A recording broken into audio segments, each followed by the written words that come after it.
What's this? My RimWorld Royale map. Look at this thing. Ooh! The Winter Games. They're on. Is it a race or do they fight? Well, maybe at the end they'll fight. I definitely did not make like a fighting rink in the center. I surely didn't do that. Okay. So I've been teasing these over the last few streams, but yeah. We've got all our little rooms with all our colonists. We've got cats. So the names that were purchased yesterday, here they are. Unfortunately, Spiffy Ball Guy, you might be at a slight disadvantage. Mood-wise, I actually think I can fix that. So this was very awkward to try and make, in the sense that spawning in 20 pawns that were all randomly generated, but somewhat controlled for skills, as far as like skills and everything go. So they should all have 3 traits, which may or may not have any impact on their ability to perform in the games. And the traits and skill spread, or I should say that the skill and passion spread. Hi Alana, hello! Alana is actually in the colony here. Check it out! Alana Orama, a prisoner. This is the extra that you purchased yesterday with channel points. And so I started going through, and here are all the extras. Arcania, there you are. Chat, this was Lang's choice. Pandemonium was... Hold on. Gazebo's pawn. Zinder's here. Crocodilita's here. Reza is here too. There's Alana, there's Cody, which was Alistair's pick. We have a lot of prisoners also named Luna. And then Reza purchased a pawn, a premium slot here in the games, and then also purchased an extra. So I put them in the same room together, or the same field together. Reza Dark Side and Reza Light Side. Is chocolate involved? Unfortunately, in this event, I think not. That would have been good. Booping your own nose, is that even allowed? Yeah, I'd say so. There were a couple more redemptions today. Okay, remind me what they were. Let's do it in the character editor. This Luna is gonna be Asuka. This Luna, character editor, is I think no. I need a reminder. Sobogo, thank you. And then Guppian, you wanted something with Boom. Boom Guppian? Boom Guppian, I think. And then Ben purchased a ticket. Thorn extra. Ben. Jammin. 13 something. 91. I know your names. So you too can be a prisoner in this colony. And if we run out of prisoners, you can be a cat. And so those are in the channel points. In the channel points redemption. For 1,000 channel points. And if you're already in the colony as one of these 21 colonists, that's fine. Just give me a different name. That's cool too. All right. Pole Panzer. Dragoon 209, prisoner.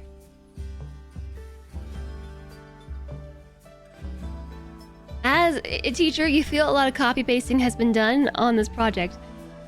Whew. I will tell you about the setup for this. I will explain that before we get into it. Tom Corday. Can't put a space in there. Bye, Gazebo. It's Luna!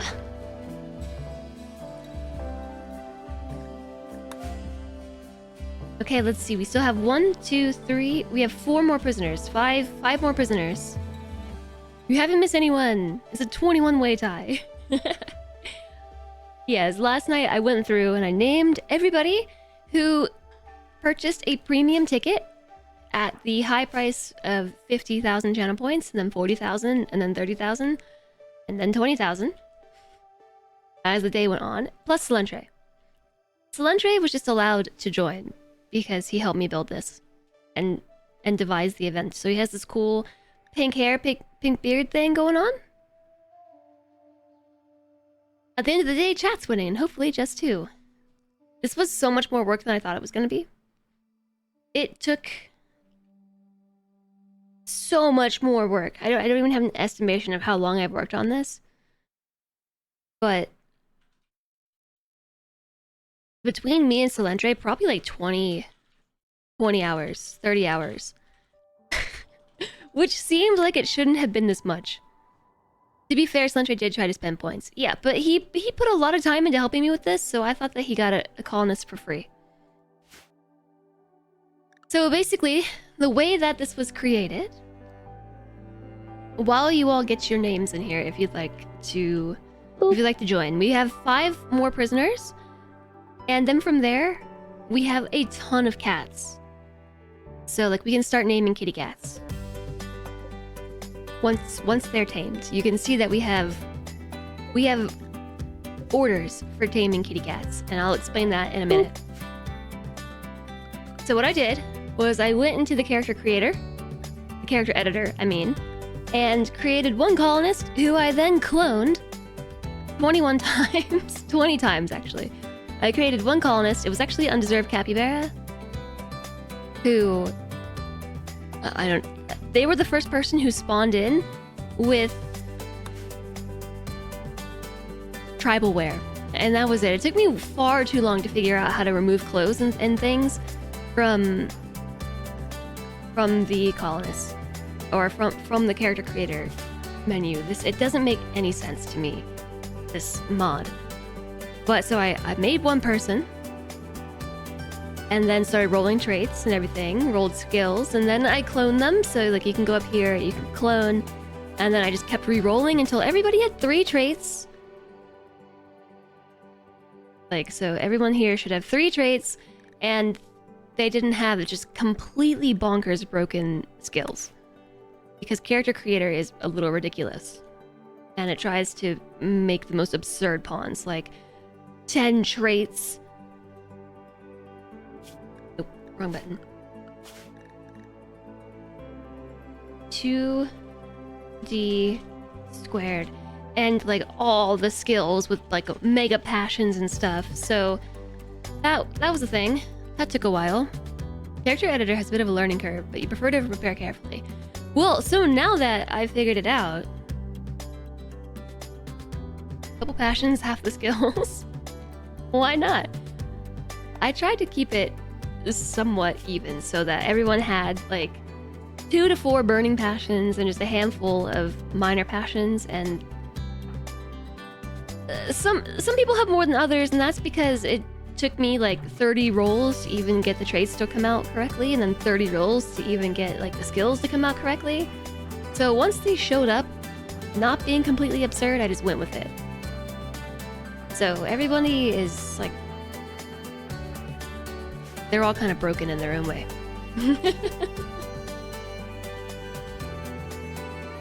Tumbleweed, you want to join? So the only thing that I found that I was wanting in the character creator over prepare carefully was like a point balance, because I was not able to tumbleweed. I think I might only be able to put tumbleweed because of the character limit. I don't know, maybe. Really? Tumbleweed officia. Tumbleweed officia. Tumbleweed. Hi, Tumbleweed. I hope you're doing well today.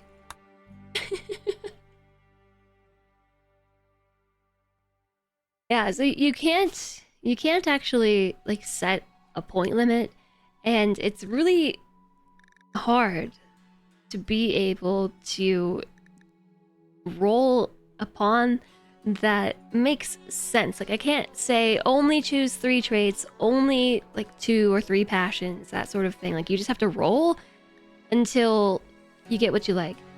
And this is the most like obtuse UI I've ever seen in something in RimWorld. But we figured it out.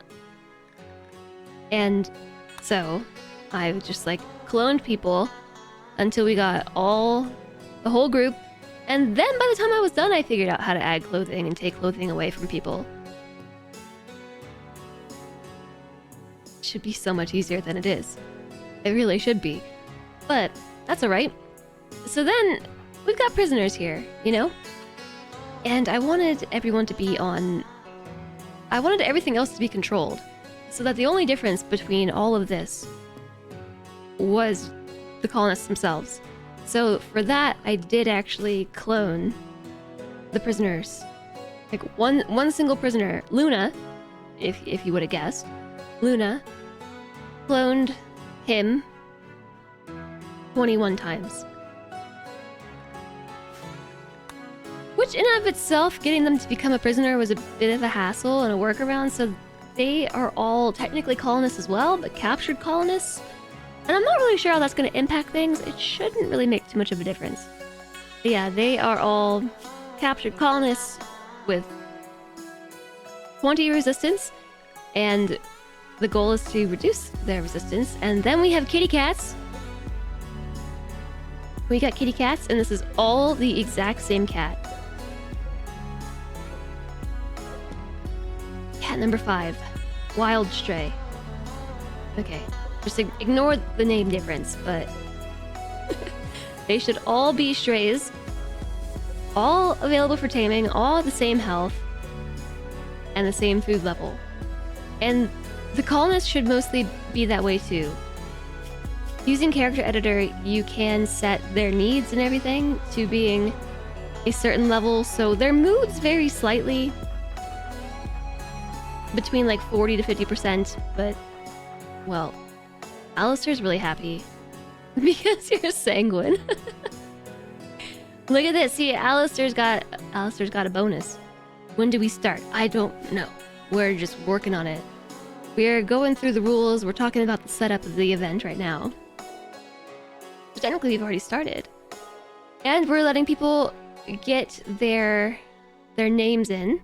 For 1,000 channel points, you can join as a prisoner, and then, if you don't make it in as a prisoner, we can start naming off kitty cats once they become tame. In our test playthroughs, the cats roll in real quickly. Like, very, very quickly. So we should have, like, loads of cats very soon. Also, hi, Couscous Kazoo. How are you doing today? You don't really use the character editor to make random characters, so that's part of your preference. Yeah, so that's what it boiled down to, is that the character editor is not necessarily intended to be used as a tool to create, like, 80 creatures on a map, but to alter a single creature. So anyways, let's take a look here. You might notice that in these rooms, besides being surrounded by a lot of festivities, on the outside, there's quite a number of things here. We've got cats.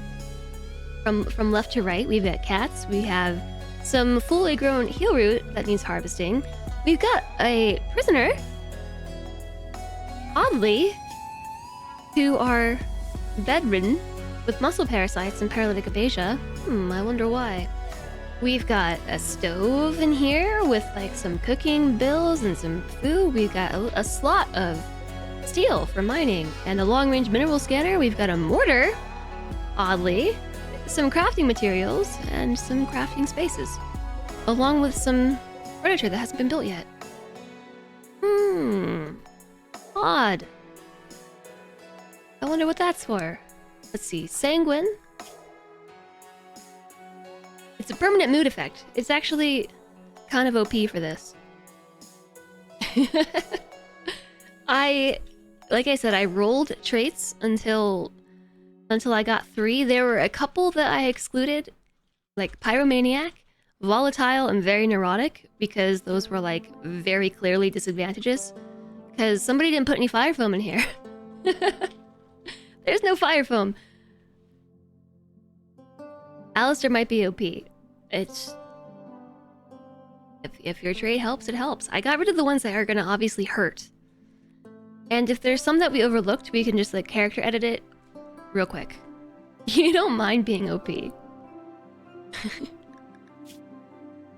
So like nobody has health conditions. Everybody should like be the same health.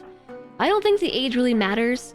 In the case of regular RimWorld, age does have an impact in the sense of health conditions, and some of these stats are altered by health conditions, and they tend to have much stronger skills because they've been alive longer training their skills, but they're all rolled at random, so age has no impact. Beyond they should all be adults, because being a child does actually impact things. So they're all adults, they're all baseliners, they're all in good health. Pyromaniac works really well in cold environments unless you burn down your stuff. Hi Zayim, hello! Is the kitty joining the same as prisoner? And is this place even safe for little kittens? Yeah, they are. Well, hopefully.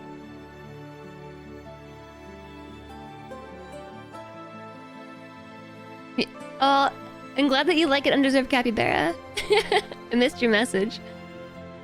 This took a really long time to make. So the goal here is to test pretty much every skill. Everybody's set to do everything. On no particular work priority, just from top to bottom, left to right. Everyone is set to do everything. So we've got patienting, that gets done. We've got doctoring, that's gonna get, well, no, sorry, doctoring that gets done. Taking care of a patient. Except childcare. There's no child to take care of. So this is just on, but let's see. Wardening is on here too. Handling is being tested. Cooking, hunting is not being tested. Construction, growing, mining, plant cutting. So like growing technically is not being tested. Neither is hunting, neither is childcare. It's just enabled. Mining, plant cutting, smithing, tailoring, art, crafting, and intelligence. In the sense, here's our animal handling, here is the plant work. Rather than trying to get people to grow things, we're going to have them harvest things and see how well they do. Our prisoners are set to reduce resistance, all with the same resistance, so you can test how good their social skill is. Their health, they're set to muscle parasites, because if we enable dev mode, and then what is the thing that you do?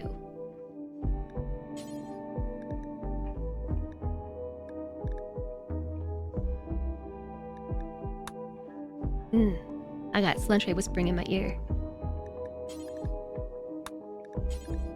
This one. There is some math on the back end here. Total 10 quality, 0 out of 3. So this is how we're gonna test doctoring skill. On muscle parasites. The paralytic abasia is just so we don't have to deal with the prisoners doing prisoner things. Like going berserk, trying to break out. Nothing, they just stay there. They stay put, you know. Muscle parasites is what we're gonna test for doctoring. Hi there, Lennox, hello! Also, hi, Omarid.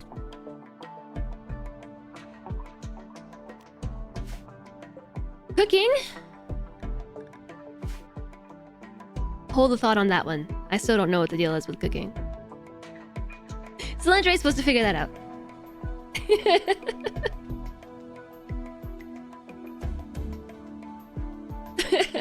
Okay, for tailoring, we're having them make jackets. For art, they will be making small sculptures.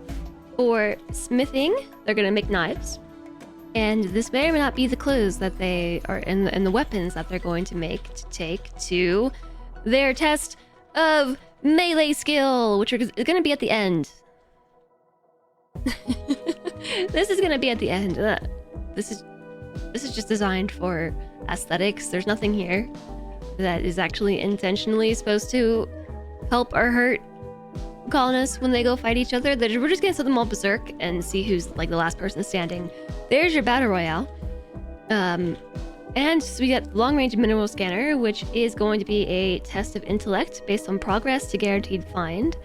There's some mining testing to do for yields and also speed. And then we have a mortar. Pew, pew. And on the other side here, pew, pew, pew, pew, pew, we've got a target. We've got targets filled with candles that should... Actually, these torch lamps are stronger than I realized. They have 75 health. But basically, we're gonna see how many torches and if a brazier can be destroyed by their mortar. Based on mortar miss radius, they shouldn't have splash damage into each other's targets, hopefully. We may or may not have not tested this, but I did read the RimWorld wiki really closely and like did math and stuff, so I think this is fine. Cooking is difficult to score. The plan is to make them make 14 meals each and see how much wood is left in the stove at the end. The worst cooks will burn more fuel and have less left at the end. Yeah, the cooking is hard, but everyone has a fueled stove, and the fueled stove is set to full fuel. Full fuel. It's hard to say. And yeah, better cooks use less fuel. So we're gonna have to see how much they have at the end. And so this is gonna be kind of like a figure out as we go for some of these, like with scoring and everything. It'll work. We got some redemptions to join as extras. All right.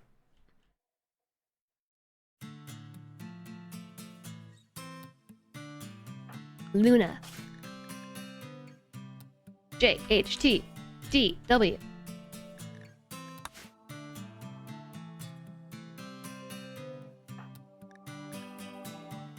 All right.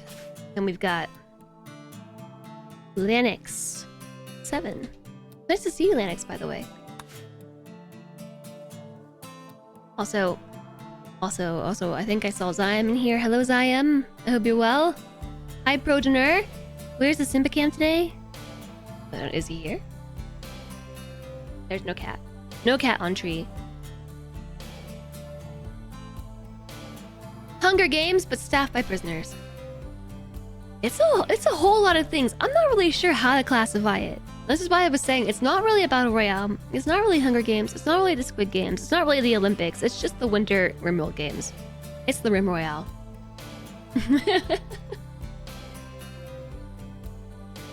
You want a giveaway earlier, and you may have already used your luck. Yeah, we will see. I feel like there was one thing that I forgot to do that I need to do. Also, we have one prisoner left, chat.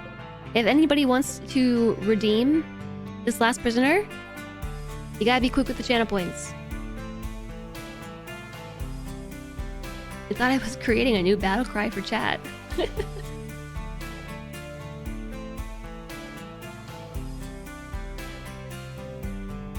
He was with us earlier. Okay, Soledre. Well, what's your name gonna be?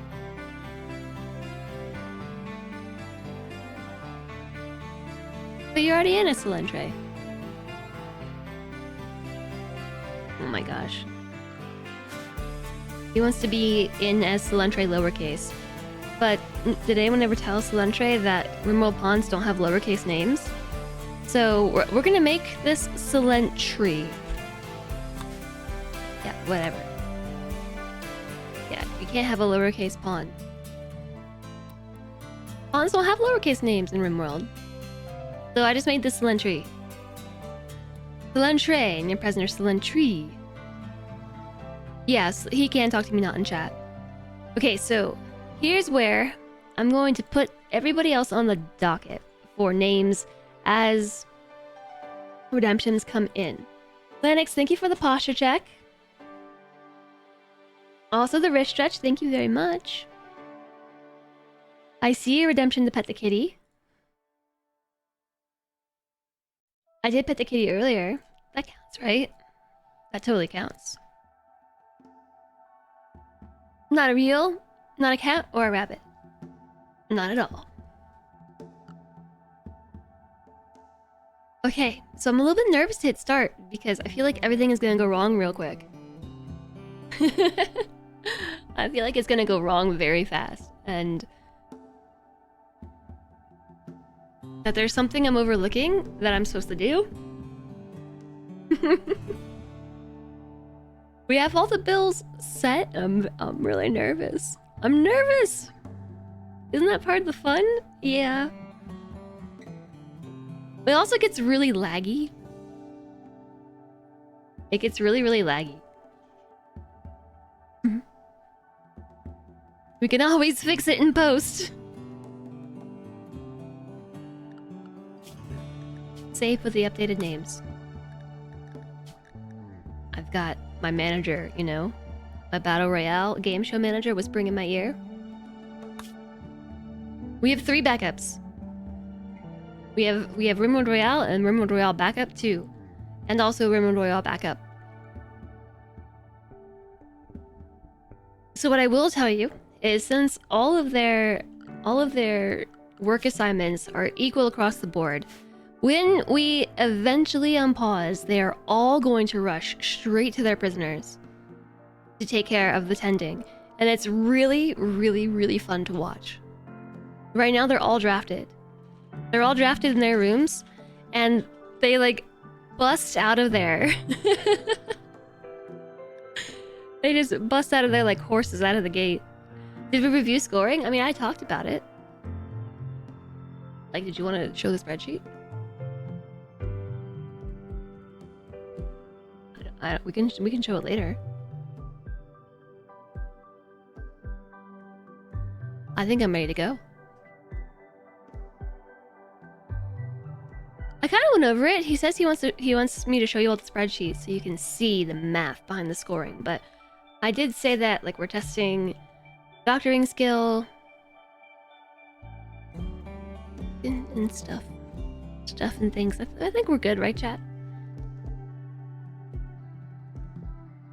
There are a couple things that we have to do it live. JHTW, like the mortar firing. That one I can't automate. I mean, we could automate it, but we can't really. So I think we're probably just gonna have to stop everybody at some point in the day, just like fire their mortars once, and then we can just like let them go back to what they want to do, and fire some more mortars. No sudden death from escaping prisoners. They all have paralytic aphasia. That's true. It is in Google Sheets.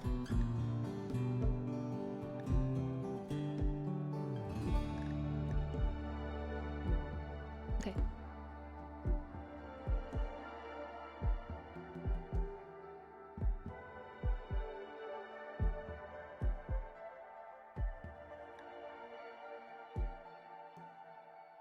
That is the spreadsheet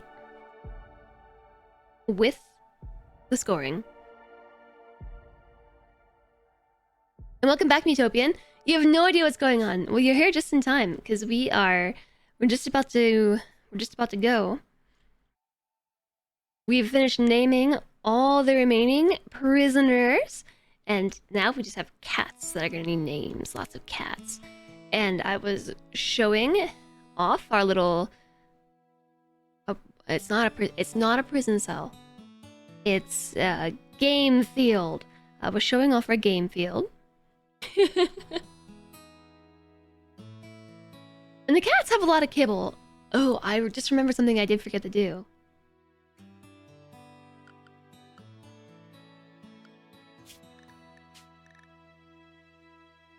Don't eat kibble. Don't eat raw food. Don't eat kibble. Don't eat packaged survival meals. Okay. Are we ready?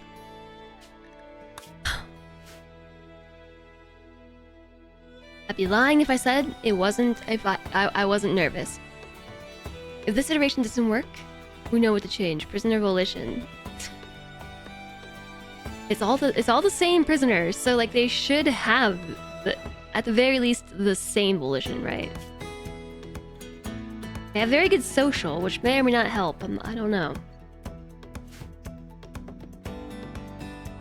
Alright, so the idea here is that we're going to select everybody. I'm gonna hit R, and they are going to rush right out of the gates. It's extremely satisfying to watch them go. And then shortly after that, our frame rate drops to like 10. We go from having full FPS to like 10 FPS, and you can actually see the ticks per second over here. It comes to a crashing halt once they all decide to start building, which I forgot to mention that they have to build their power lines too. They're all in darkness because they have to succeed in building their power lines, or live in darkness forever until the event's over. Chat, are you ready? Do I have your attention, and are you ready? Because when I hit R, you're gonna miss a glorious moment if you're not watching. Unfortunately, I can't see everybody at the same time. You're ready. So we're just kind of gonna go from here. And ready. Hi, blind. I'm not ready. Whew. Normal for weekday American internet. Yeah, I'm ready. Thanks for giving Blind those shouts outs, Bot, and also Alistair. Welcome in, Blind. It's nice to see you. I'm not ready for this, but alright. I think we just hit R. We got this. And 3, 2, 1. Boops at the ready. Go. Look at them all, just like synchronized dancers, going for their prisoners to go tend.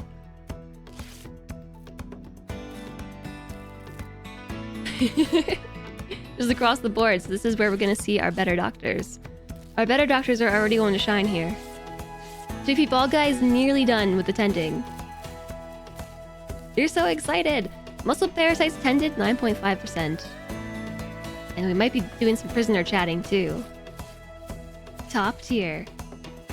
We're chatting with prisoners. Elisa Dell's finishing up. Reducing resistance. Good luck, everybody. Yeah, let's see. Just meow, meow. Yeah, so notice how we're still doing really well on frames and doing really well on ticks per second. It's gonna be around the time that they go to start dealing with cats. Because the next thing that they default to is cats. Trying to tame kitty cats. And this is where suddenly cats are gonna roll in.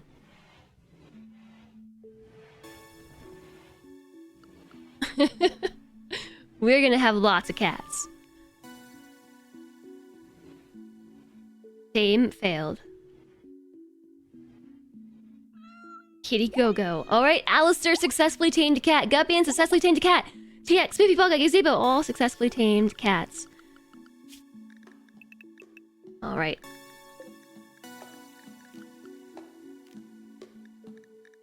What's the first cat? Cat 8? Alright. Cat 8?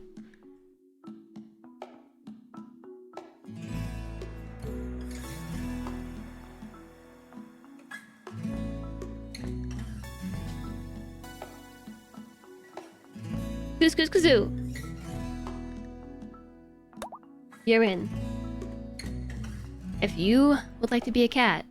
I lost chat. Chat, come back! Where did you go? I found you. It's okay. Panicking just a little bit. Hi, Jester. Hello. There's 7 test cats? Oh, there's a lot of cats. We've already tamed this many cats. Alright. They're just gonna start rolling in, though. There's another one. Monaret successfully tamed a cat. Whoop. Mutopia and Play Shifty Ziam all successfully tamed their cats. 1 of 2. And now they're free to go. They should stay in their cat zone. Undeserved Capybara, Spark Arrestor successfully tamed their cats. Guppy and... Whoa, hold on. Guppy and TX Gazebo tamed cats. You can tell who our good animal handlers are. Soon we're gonna have a whole page of cats. Dr. Sean, Monaret tamed your second cat.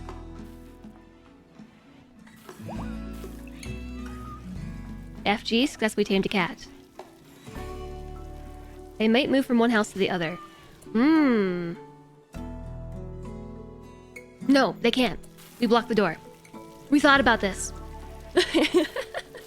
we thought about this. They cannot leave the house. FPS falling. Yeah, so now they're all gonna go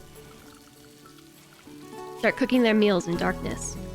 Although, not Spiffy Ball Guy. There they go. FPS starts to plummet. Spiffy Ball Guy's like, guys, you're silly. You can't cook in the dark.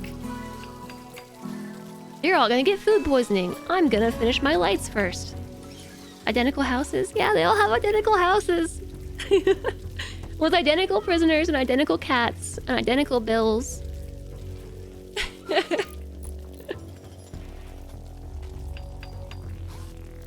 How are we having a good time? By showing up and being here together. Oh wait, I misread your message. How are we? Are we having a good time? I'm having a good time. I hope you are. Welcome in.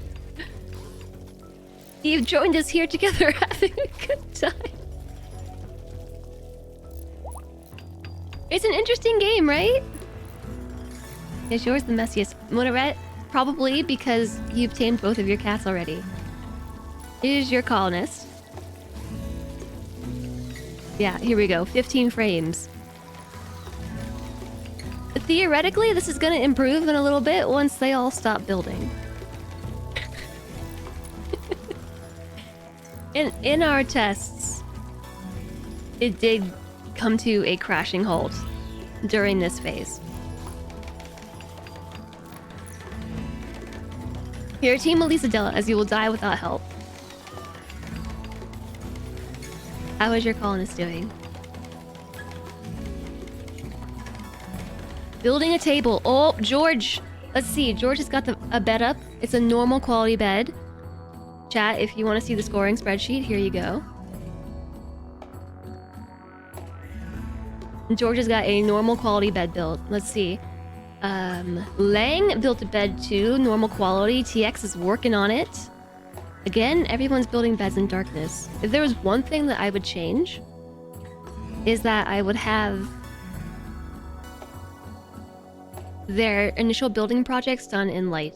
But also this is fun, because darkness, it does have a really big impact on build quality, so our better builders will shine here. Pun intended. Asuka, with the 7 in construction, built a good quality bed. Curviel built a good bed. With a 6 in construction. The blueprint is placed for Reza. Guppion's in progress. Slentre still placing power lines, and we're starting on tables too. Hello, Hidden Sage! Happy Friday! Happy Friday, Jess. Happy Friday to you. Thank you so much for the 7 months, Hidden Sage. Thank you very, very much. Darkness doesn't have an impact on build quality, just on speed and success chance. Yeah, but success chance, so I did make like a big old master spreadsheet of my own. When I say spreadsheet, it's not really...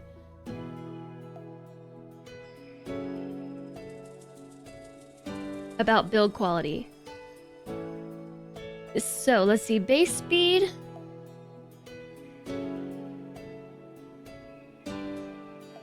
and chance of success.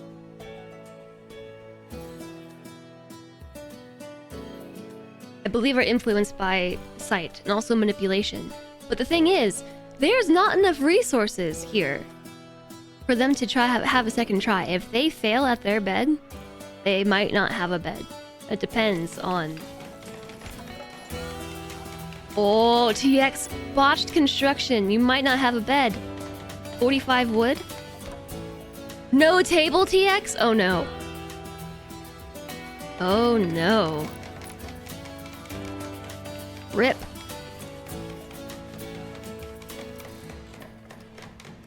Somebody's probably out of the running here. a 1 in construction. Alright, at least you got your table. So we might just want to actually give them a little sleeping spot. Since they failed. Oops. And we can even leave the ghosts of the blueprint here as a memory of their failure. No sleeping allowed. It's probably a make or break. This is part of the games. If you fail your bed, you fail. Okay. Undisturbed capybara's got the resources placed, nothing built. Asuka made a normal quality table. Dr. Sean's bed is built but poor. Alistair built an awful quality bed. Here comes the table. Let them sleep at a random location and see what happens. Luckily for you, tables are cheap. You have enough resources to try again. However, you might run out of wood in your stove.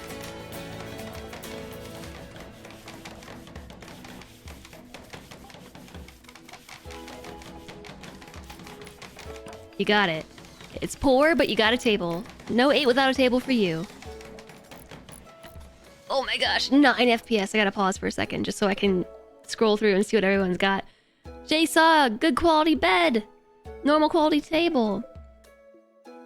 Who's this? Oh, FG, poor quality bed. Normal table. Hi, Bahundum. Is it too late to be a kitty? Nope. If you drop some channel points, you can be a kitty too. There's, in the channel point list, at 1,000 channel points, is purchase a ticket. To be an extra. Pausing the game. Look, we're getting very few frames. We're getting very, very, very, very few frames. Play Shifty hasn't even made it to the building yet. Has made their meals. Not made it to building. Hi, Spitalier. Tavern Party Remix time.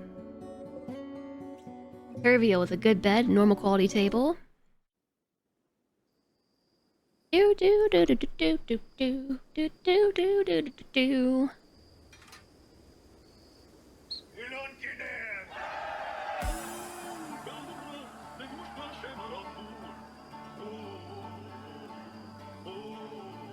Landry had a good idea, which is to take some in-progress saves in the event my computer dies. In progress 1. just in case my computer decides to, you know, blow up or something. Has a history. Is there not a sleeping champion? Well, I imagine having a good bed might be correlated with the likelihood of winning. They'll be reminded every day as they continue through this challenge that they failed their bed. But you have 42 more points.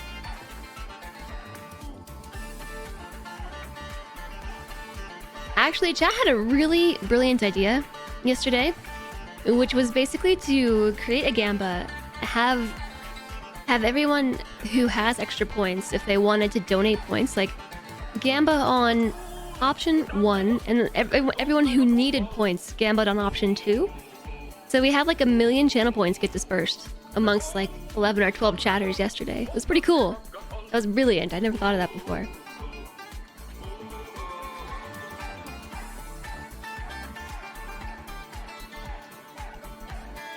Alright, bear with me because I need to name some kitties.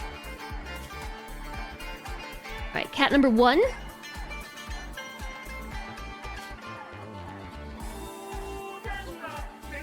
Progener.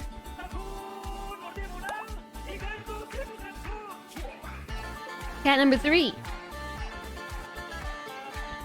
Ash Sprout. Also, hi Ash Sprout. Welcome in, it's nice to see you. You licked all the bowls.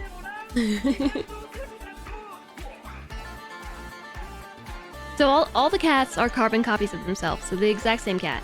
So same with the prisoners. The prisoners are all carbon copies of one another, and the cats are all carbon copies of themselves. So we don't have to worry about having all the extra baby kittens. No.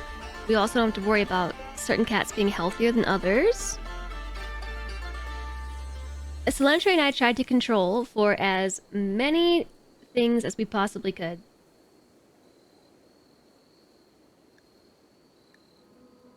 Alright. If you want to join in, you just gotta throw some channel points at this, and I will name some kitty cats after you. We've got still a lot of names available, and more to come. Times.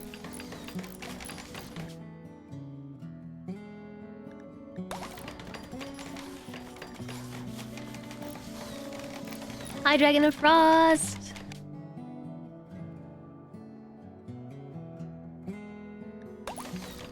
Hidden Sage. Keeps pausing. TX, aren't you already here? You wanted to be a Thrumbo, not a cat. Well, I told you that there were not going to be any mechs or Thrumbos. Yesterday, I said cats. I told you that cats are prisoners. Can your cats be... Nikki?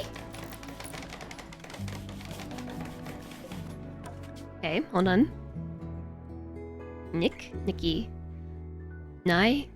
Skin?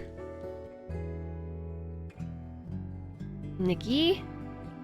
Knifekin. Wait, I didn't spell this right. Yeah, I did. I probably butchered that. You wanted a Thrumbo plushie. You know what? I wanted a Thrumbo plushie, and I was so upset that I forgot to order the Thrumbo plushies when they were on sale. You're almost like a cat, sleeping all day and getting fed. It's a nice life, right? Assuming they don't murderize their cats anyways. One of your friends got you the Thrumbo plungy... plungy? Thrumbo plungy has a different meaning to it. That's just a Nick? Is it Nick or Nikki? It's just a name? Knifekin is curious. Nice Mexi Vampire. It is a Christmas map. Yeah, look, we have the candy cane stripes on the side. Let me pause. Candy cane stripes on the side. We've got Christmas trees all down the line, which may or may not be helping with my lack of frames, okay? Over here, we've got like these festive little targets. Made using carpets, everybody. Carpets. Mega Sloth snuck in. Oh, I was supposed to change the difficulty. Slentre, that was it. Did you change the difficulty? We're still on peaceful. What did you want me to set it to?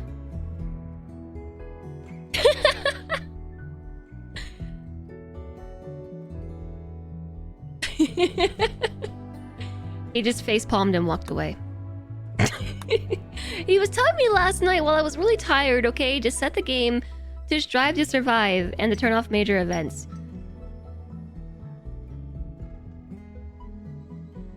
He was the one who playtested it.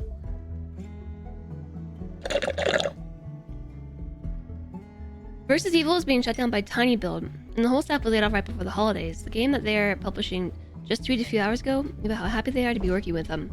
That's scary. Spooky.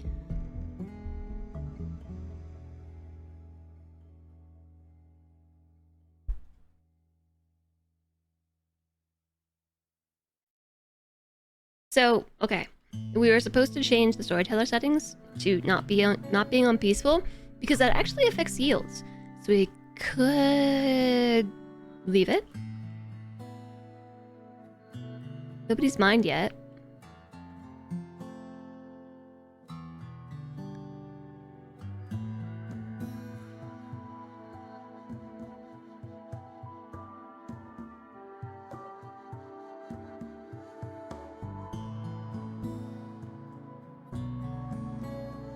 Yikes. Nikki. Nikki?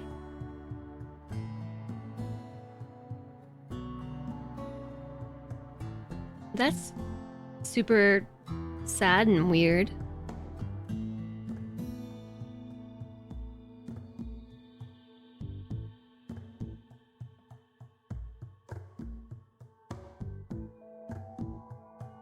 Was it just mining?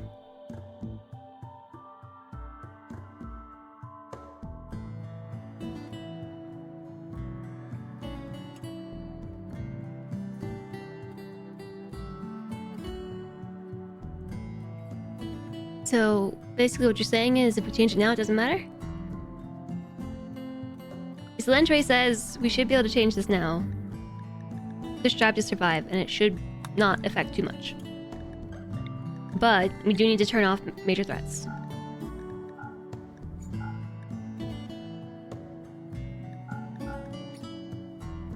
I think we probably just want to turn off all threats. But leave everything else as it is. This is my bad. I was supposed to do this. But I was really tired.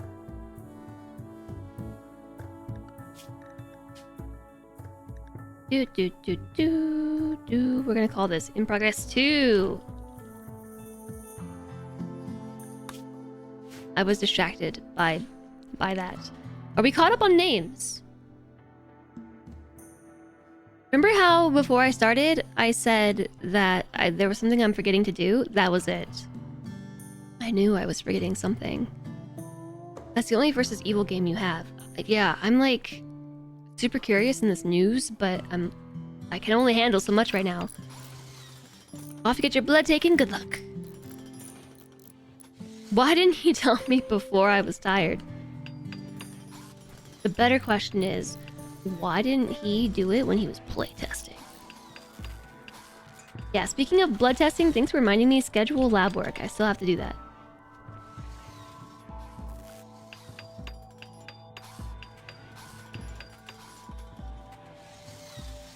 Okay, let's see what everyone's built. FG has a poor quality bed, a normal quality table. Play Shifty still has not built anything, but is working on the power lines. Choosing to prioritize power lines over building the bed and the table, which is a pretty good move.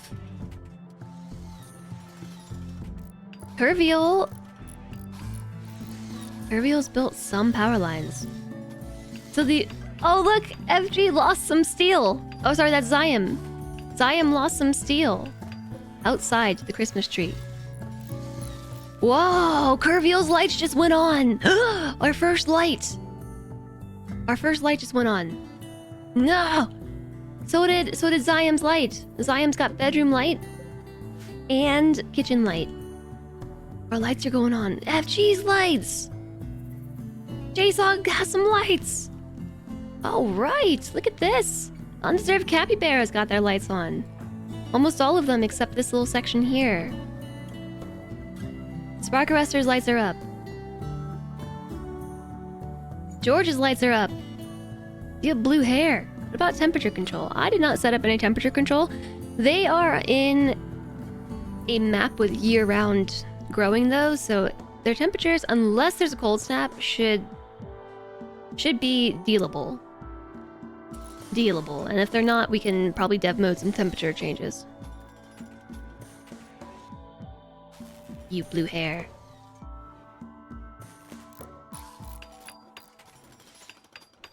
Yeah, these are all completely random pawns. Dealable. Yeah, it should be. It should be. Their map tile... I'll show you where they are on the planet. They're here.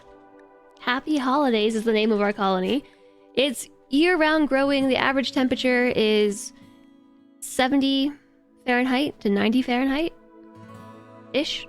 20 Celsius to 31 Celsius. So they should be fine. Unless there's a cold snap.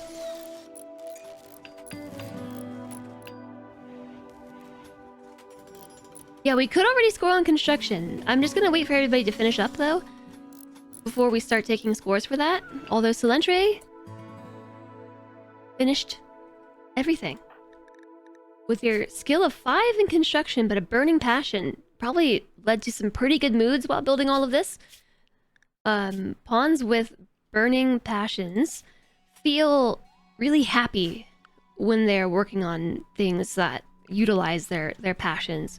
So probably led to some good outcomes here. The only section of wires that were pre-built was this section through here because of the mine, this section that this rock is blocking. So I wasn't sure if they could maneuver around the long-range mineral scanner either, so I built just this in dev mode. This section of power lines. Everything else they had to do themselves. So Suntray's almost got them all. It's okay though, because the connection is completed this way. So Suntray might have failed here, but that's okay. That's cheating, Guppy, and your light's connected to a different battery. That's cheating. Dang it. Cheater, cheater. This one too. So I don't really know how to fix this issue except to just manually reconnect everybody's lights. That's just a RimWorld thing. This feels like the world's strangest digital board game. You'd play it. Yeah, honestly, we're kind of just testing this all live. Like, the fact that they're all stealing power from each other. I don't actually know how to control for that, except if we were to alternate which side these buildings are. So, like, if we put one, like, on this end, then alternated them so they couldn't do that. However, again, I'm still not 100% certain that when they fire their mortars, they aren't gonna hit each other's targets. So if they don't, we could technically do Battle Royale version 2 with things on opposite ends. This is our alpha test. Wiring. I call it redundancy. Hi, Marinara Menace. Hello, you call it improper wiring, you call it redundancy. Boop. Welcome in, thank you very much for the 100 bits. So the only thing that we can do really, I think, is probably to grab these and then like, or grab the lights real fast.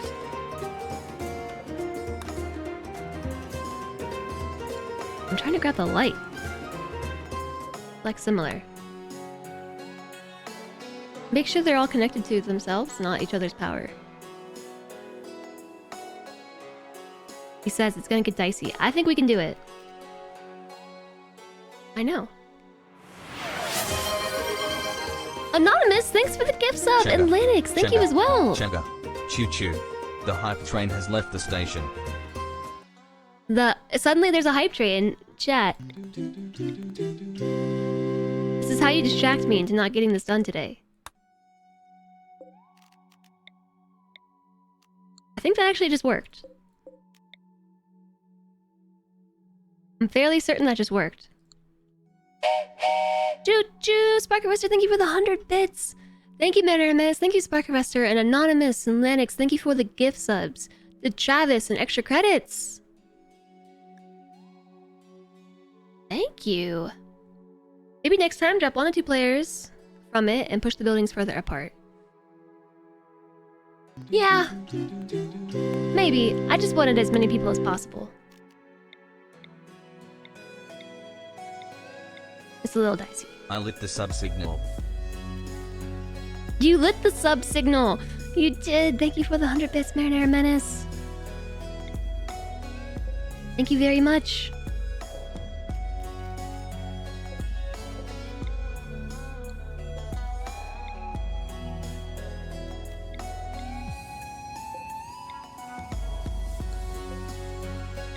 So the only reason why this matters is because there's a few reasons why this matters. And it's that if they're stealing power from each other, that could actually be sabotage. Because the power cells are enough power to run each individual little base. So yeah, this was something I didn't think about.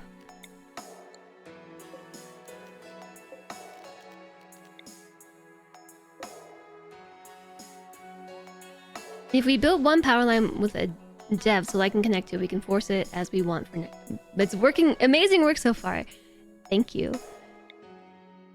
Yeah, so I think I mentioned this yesterday. I got this idea from Alana. Alana did something pretty similar a while back, and I was like, that is so cool. I want to do this now.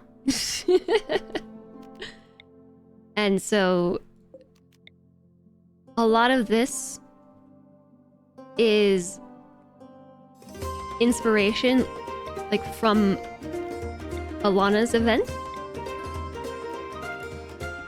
I think I might just have to go through and like reconnect everybody's stuff real quick. Utopian, thank you so much for the gifts up to Progenitor. You all are so generous. Thank you. And thank you for the gifts up to Anthoric. Am I doing any predictions for this? No, but we could. We could do that. I don't think I have the brain power to start a prediction, but if a mod wants to, I'm for it. If a mod would like to start a prediction. While I fix the power lines real quick.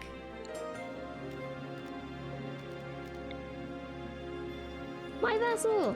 Monoret! My vassal! Everybody's my vassal! Monoret, Level thank 2. you! Woohoo. Thank you for the 5 gift subs, Arthen, Bahuntom, Kythers, SKD Dan, and a cute potato. Enjoy your gift subs, everybody. Make sure you refresh so you don't get hit by the ominous ads. Those ominous ads, make sure you don't get hit by those. Thank you all so much for the support. The pie videos are great. They're from every one of our charity events. Yes. Distract chat with a hype train so that I can fix these power lines right quick.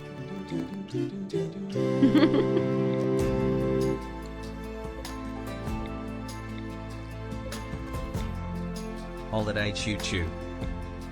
Holiday choo choo, Ben, thank you for the 400 holiday choo choo bits.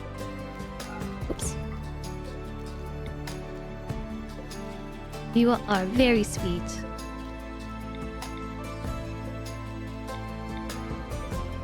Thanks for creating a diversion.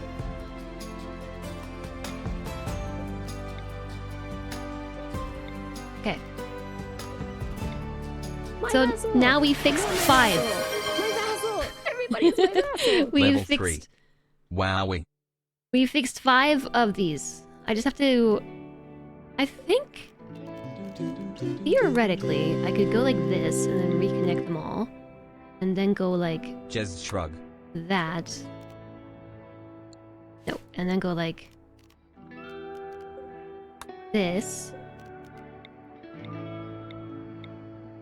It kind of works. Some of them are pesky about where they want to connect. Alistair, thank you so much for the 5 gift subs! Dr. Sean, thank you for the 100 bits!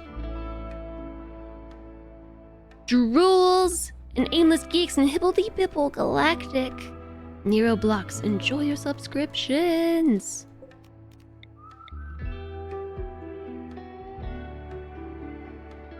Enjoy everybody. And like I said, make sure you refresh so you don't have to deal with those pesky ads.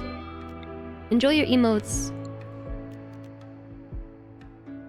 Everyone's getting sandwiches. Sandwiches. Oh no, Reza's lost 2 steel to the outside.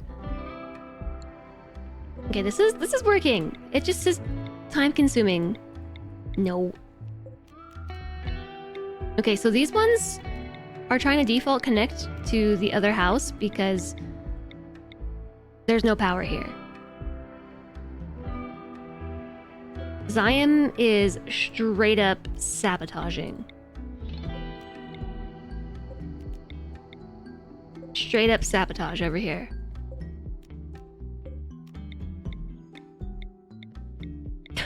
This light is like, no, I'll do what I want.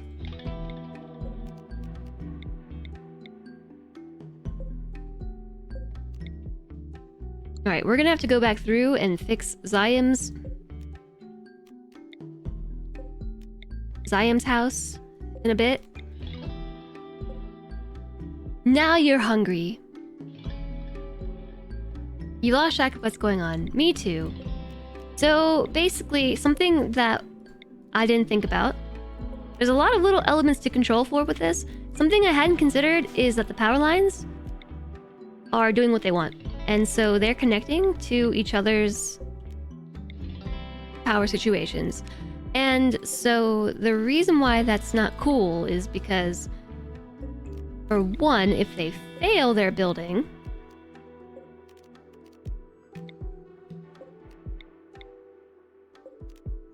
they shouldn't benefit from having power.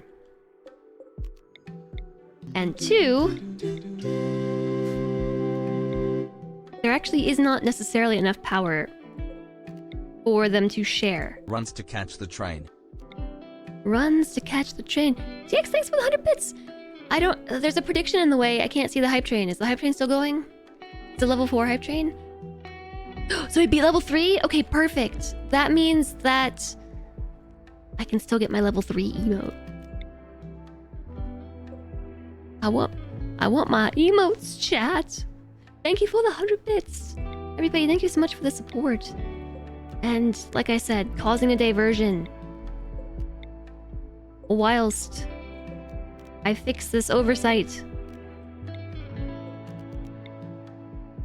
By the way, I totally forgot to start the YouTube stream. Oops. Well, it's too late now. I'm gonna have to upload that the old-fashioned way.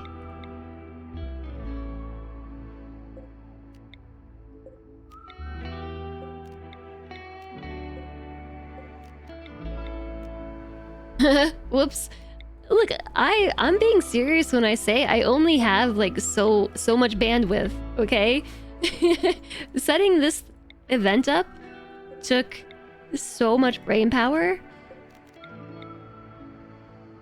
Like you might be able to tell just from looking at it. It's a bit of a beast of a project.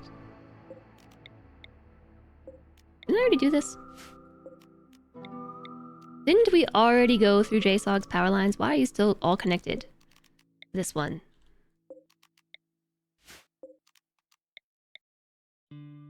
This just is why this emote is a classic. Jazz, oops. Oops. Who would have thought power lines could be so pesky? Okay, so now we've learned, though, from this event, this instance, that we want to spread our contestants out just a little further.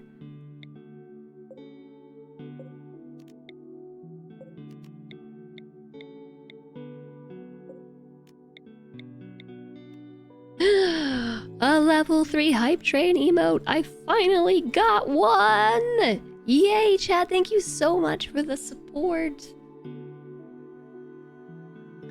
I'm getting closer.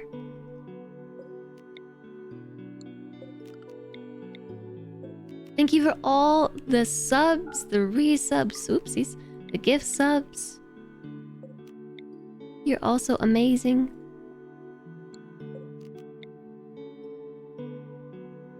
Oh, we're only halfway done. Quick! Cause another diversion. I mean, I guess I can work on this as we hit play, but it's gonna be difficult because of the low frame rate. So, like, if I hit play and then try to do this, like, it's gonna be much more difficult for me.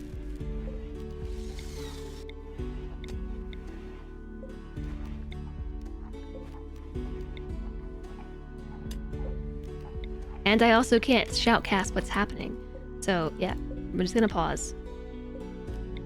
Don't worry, the games shall go on. We're just taking a short break to fix the power lines.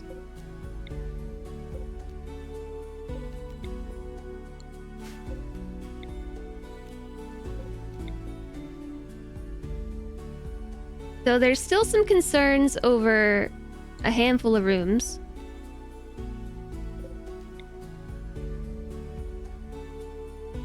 Like this one is still disconnected.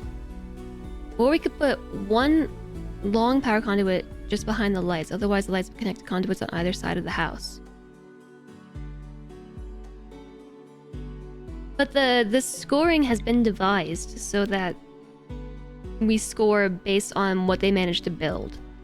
Floof distraction. Distraction. Imagine little Scotty from Star Trek yelling beside Jess's warp engine that you're good are all I got, Captain. Can't give him no more. If only I knew the reference. This reference I do know from like around. However, I don't know it in detail. Add it to the endless watch list.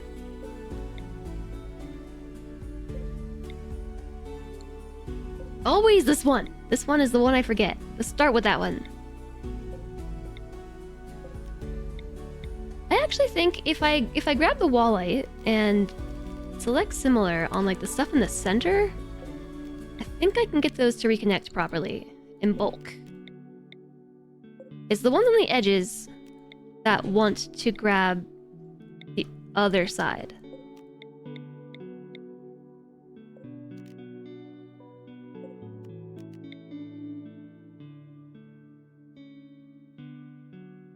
Yeah, see this one's going to the other building. So is this one. So is that one.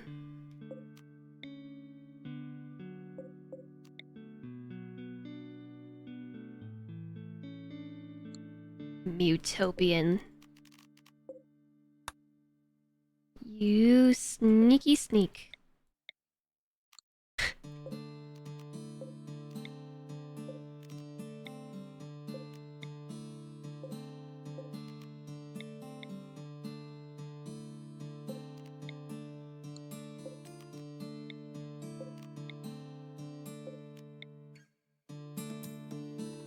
This one, every time.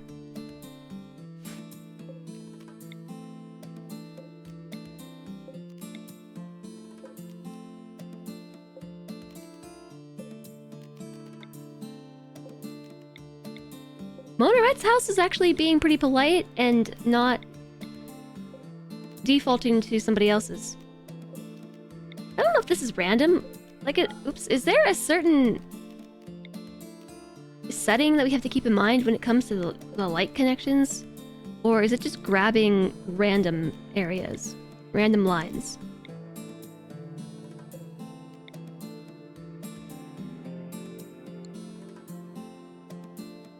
Oh, if we're on Monorette, we're almost to the end.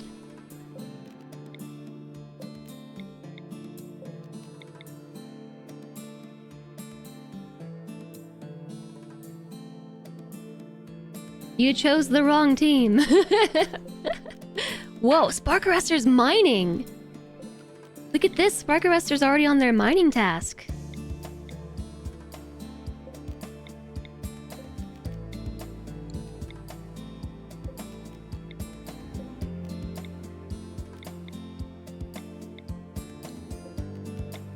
How did I make the power line show up like I just did?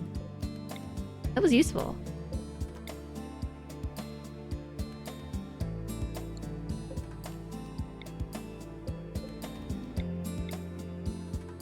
It should grab the closest powered line first, then the next closest line after.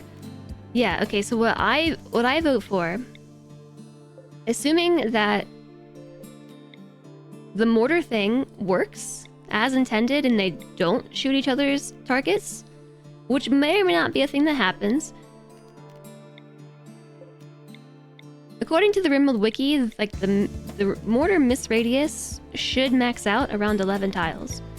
So if that is truly the case, then with this same density of housing, we theoretically could just alternate which side they're on.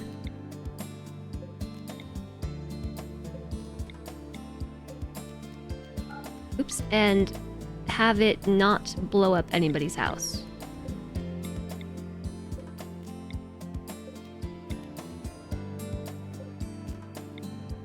I don't know what I've already connected and what I haven't. I don't know. Not this one.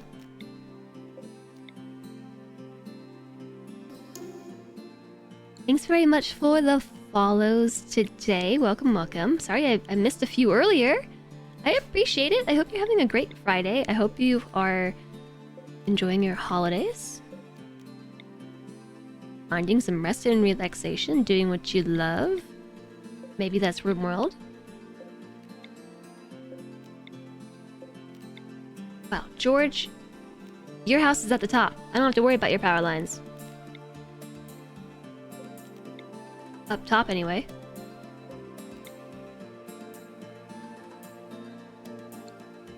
These ones may default to something else. Okay, so let's do a quick check to see which ones I inevitably missed, because I kind of just rushed through them there. Nobody's power should be crossing over the Christmas tree line.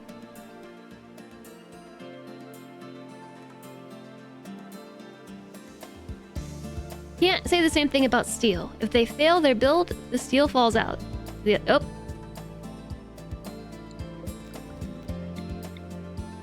Missed one. I missed an entire room over here. This is Zayam's room? Yeah, Zayam's house was being super rude, and...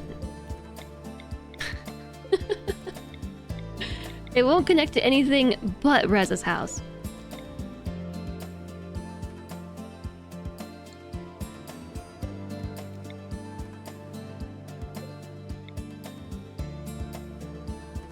It really, really, really wants to go for that power line there. So we're gonna keep an eye on that.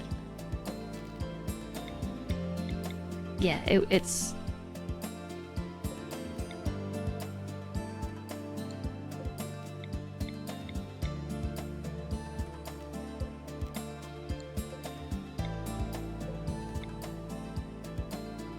How did I miss so many things? It's just like kind of impressive.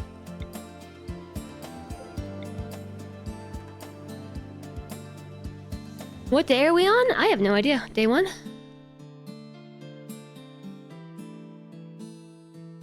Having the contestants will vastly improve performance. That's true too. It would.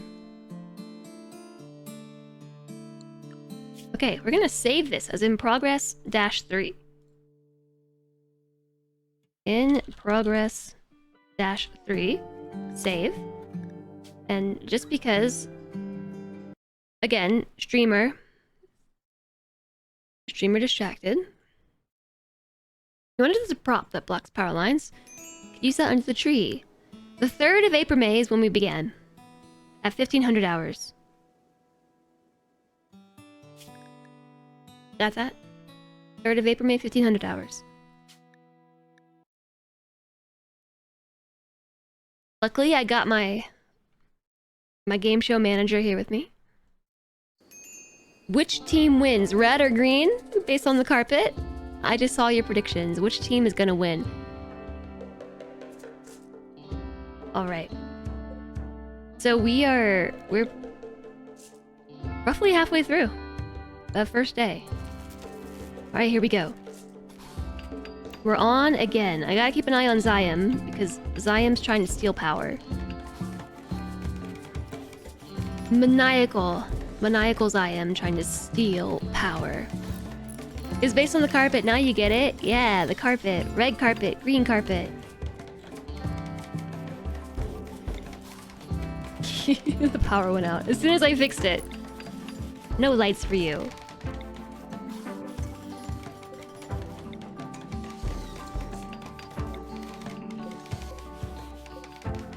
Now I'm able to reconnect Zayam's stuff.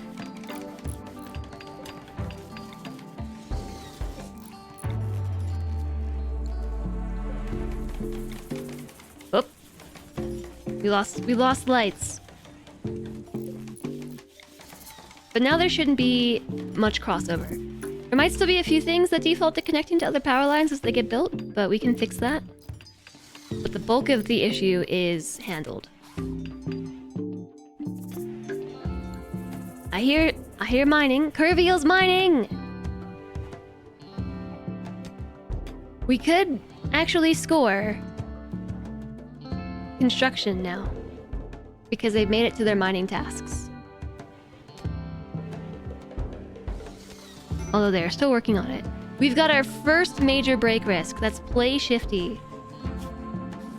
Sky high expectations. Oh, really?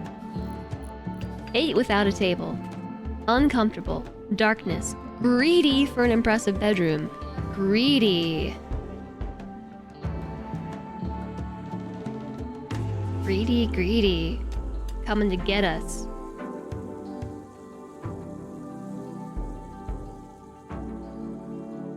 Alright, we're working on tending the prisoner once again, and also recruiting, reducing resistance. Valentre is mining, Guppian is mining, Elisadel is wardening, Gazebo's wardening. Resistance dropped to 17.8. Reza may or may not have all their power lines built. Most of them. We just botched 3 of them as I said that. Sorry, I jinxed it. I jinxed it. Hopefully you have enough resources left to build your knife. They have extra in the form of mining. Oh, look at all these botched steel bits. We can tell who the bad builders are because they've got steel littered outside their house.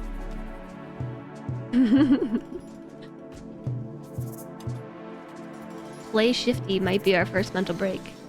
We're looking at a pretty rough mood here. Oh, it's Play Shifty's birthday too! Happy birthday! You're in a spreadsheet of your own, recording data for organizing an alliance in a mobile game! Good luck!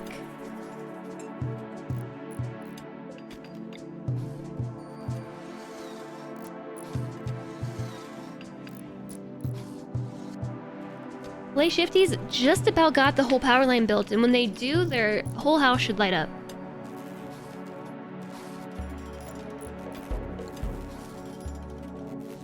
And that should drastically help improve their mood. Hopefully. Because now they're no longer in darkness. Oh, somebody ring the doorbell. It's been dark for a while. It's just this one tile here is dark. Who did that? How come somebody didn't put a light right here? Come on, chat.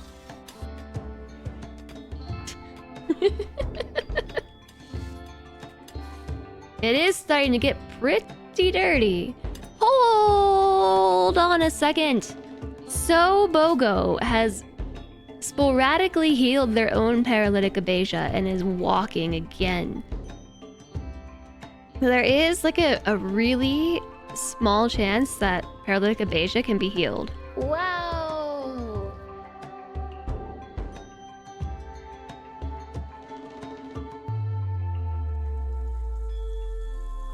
That's not supposed to happen.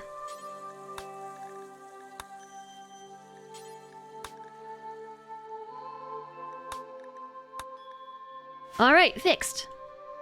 So Bogo has miraculously been healed of paralytic abasia and has miraculously been stricken down once more. Alright, is everybody on to the mining now? Lang's already gotten their first bit of mining. George finished their mining. We might be just about prepared to start scoring building if everybody's on mining. Elisadel is still working on it. The last holdout here is Elisadel.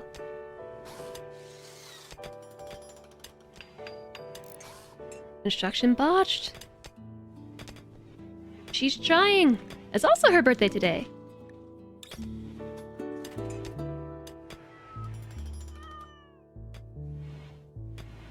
Alright. She's off to try taming a cat instead. You hope the prisoners have access so they can apply them to their captor's face.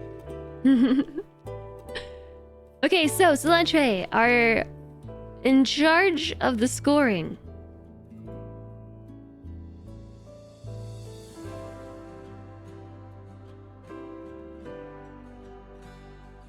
We have 1 point per quality level of bed. From top to bottom. And also table.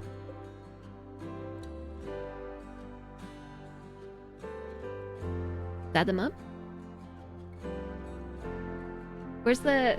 Oh, I just have to scroll down a little. I can't see it.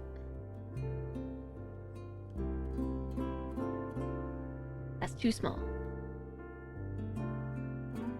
Okay, we're gonna We're gonna put it on this. On this thing so I can see, although then I can't see the game. Chat, I have a problem, and it's that I can't see the scoring info and also see the spreadsheet.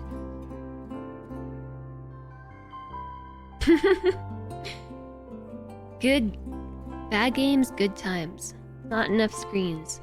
Yeah, alright, so George has a normal quality table and a good quality bed. So, our judge Silentre has said a normal quality item should be 2 points, and a good quality thing should be 5. So George has scored 5 points.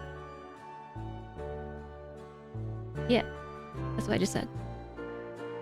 George has scored 5 points on construction. What about the power lines? Power lines? Okay, he says that's later. Lang has made 2 normal quality items and has scored already 4 points. Well, TX is still working on it. TX made an awful quality table. Laura's gonna come back around, actually, because awful is worth 0 points. Sparkerester made 2 good quality items. Yay, this table's so bad, at least you have one. I guess you're rooting for at least the red team. You're also rooting for Zion for the team effort. You also predicted green victory, so you're rooting for all green team members. So basically, you're winning no matter who wins. That's what I was gonna say. Sparkerester scores 6 points. Who's this? Monaret has a poor quality table and a poor quality bed, normal quality table, for a total of 3 points.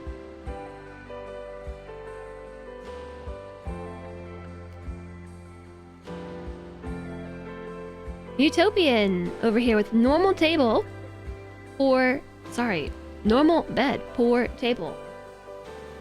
3 plus 1, or 2 plus 1 equals 3. Where's that 1 plus 1 equals 3 emote?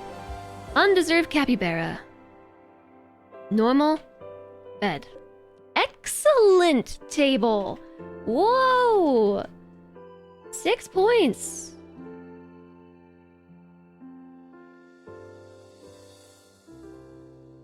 Somebody's checking to make sure I can math correctly, right?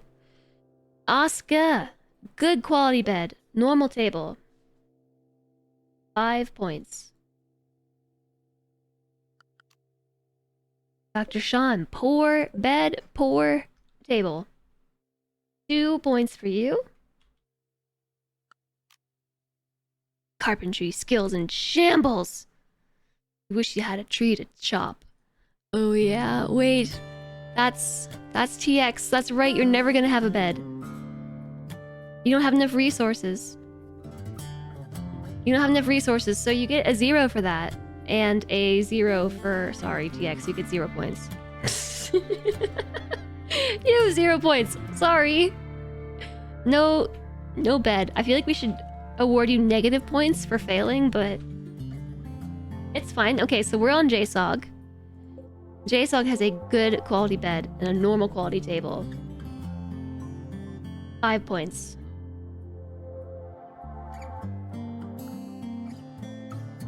FG squared. Poor quality bed, normal quality table, 3 points. Oh no, wait, I'm off. 3, 5. My vassal!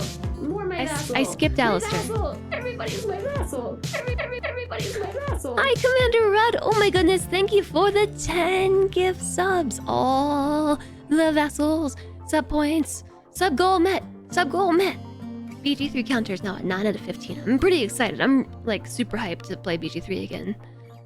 Commander Red, thank you for the 10 gift subs. Sinish Glove Job, John, you, Megapentis, Obsti, Esme, Kazarius, Legion Breaker, Bro Moise, and Suns Out, Puns Out. Enjoy, everybody! Enjoy. If you're here and watching, be sure to refresh so you don't have ads.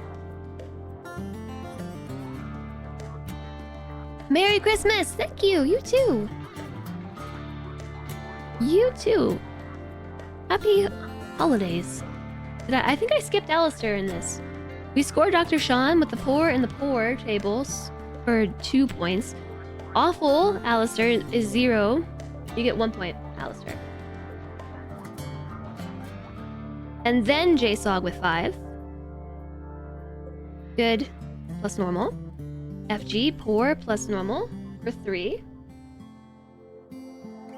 Hold on, I'm definitely off on this graph.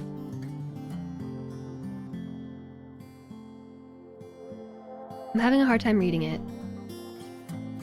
Dr. Sean was poor plus poor, 2. Alistair was poor plus awful for 1. JSOG was 5. Oh, because they're not in the right order in the spreadsheet. No. That's what's happening. That's why I'm confused.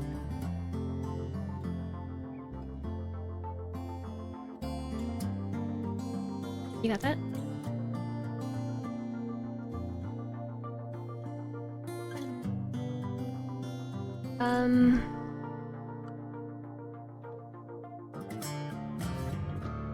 George, Lang, TX.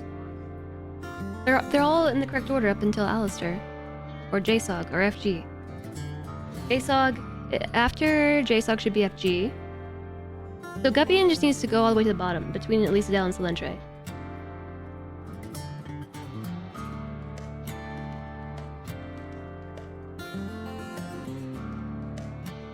Yeah. Don't mess up the spreadsheet order.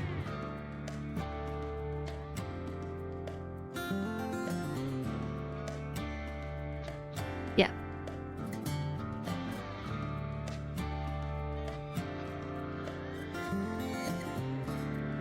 Yes.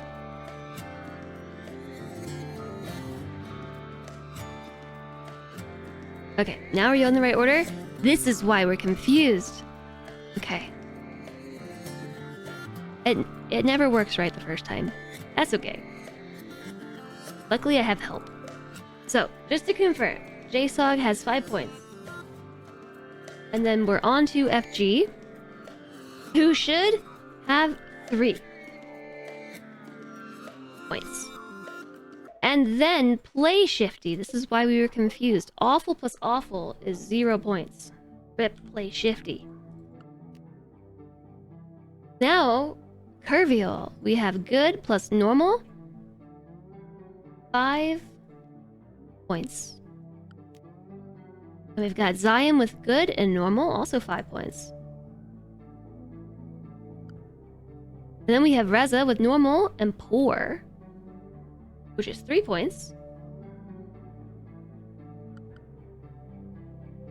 Spiffy Bald Guy. No bed for Spiffy Bald Guy. Failed it. Doesn't have enough resources. So, guess what? Sleeping spot. But you did make a table. So you get a single point for your poor quality table. Uh-oh. We got the same thing going over here for Gazebo. We've got a normal quality table, no bed. No bed for you. You just get to stare at this the whole time. But we got a normal quality table. So 2 points. And now we are going to Elise Adele with a poor quality table, awful quality table, poor quality bed. 1 point. Guppian, poor bed, poor table. That's 2 points. And lastly, Solentre, normal bed, normal table. Average. 4 points. Lowest points wins. It's a bed disaster. Nice round number. Team swapping. Yeah, so the spreadsheet order was messed up. This was my fault, actually. Because when I was naming colonists, I got the names out of order. And it was just easier to keep naming them out of order than it was to move them to different places. Alright, so that's the first round of scoring done. What else can we check at this point? Should we just let it run for a bit? Those are both legendary. Where are you gonna sleep? On the floor. If you didn't want to sleep on the floor, you shouldn't have failed making your bed.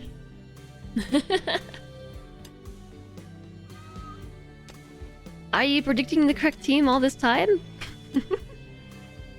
I'm just trying to make sure you all stay on your toes.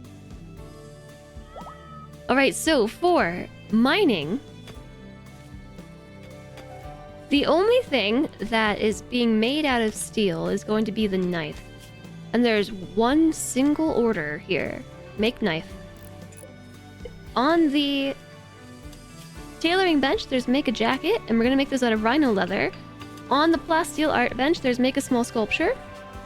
But these are being made out of jade. So, we should be able to tell how much is mined from these little nugget pockets here of steel based on what's left at the end. So instead of sitting here and counting how much they've mined out, we're just going to count that up at the end. It's cool stuff. I'm super excited. That's why I said today's a big day. There's a lot of things happening, including this whole thing. George just successfully tamed a cat, and so did Zion. We got more cats. Are the cats in their zones? Oh my gosh, we've had some cats roaming free. Selimo.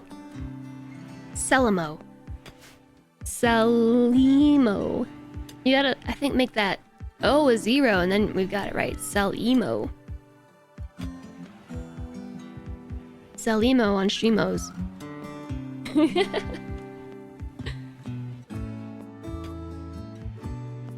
Did we have any other redemptions to join the cat pool?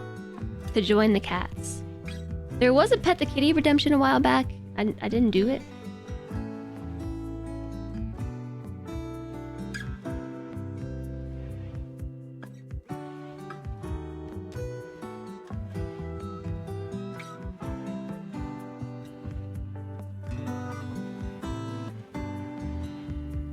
I have so many redemptions in my queue that I have 2 pages. There was a... Play some OG Tavern tunes. Okay, I can do that too. I got this. I'm not just completely overwhelmed. I'm not, I promise.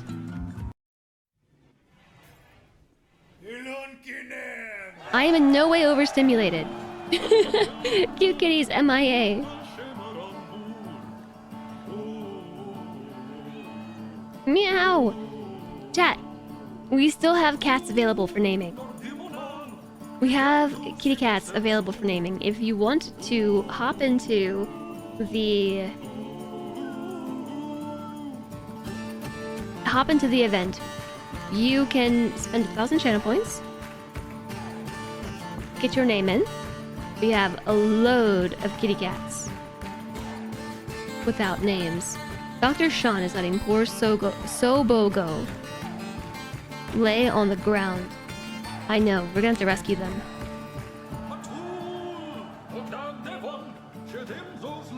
They even miraculously cured their own paralytic abasia. Got up and began wandering, but no, you're back in prison. Undeserved Capybara has got all their steel mined. Utopian got a section done. Mona Rhett finished theirs. Sparker Ruster is working on it. Very slowly, but working on it. TX is sleeping on the ground. Cramped interior, slept on the ground -4. Aesthetic has a dull bedroom. Whoa. Hold on, no one saw that coming.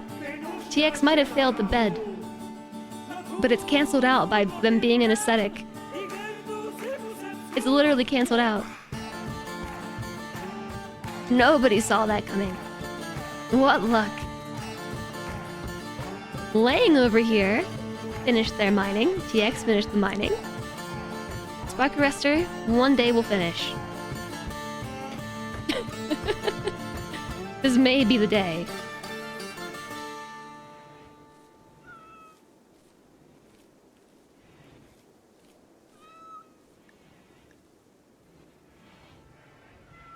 Alright, so what's next up on the scoring? Maybe when everybody is awake or something, we should take our first mortar shots. You can't feed the prisoner your meal. That's against the rules. Aren't they supposed to feed them the package?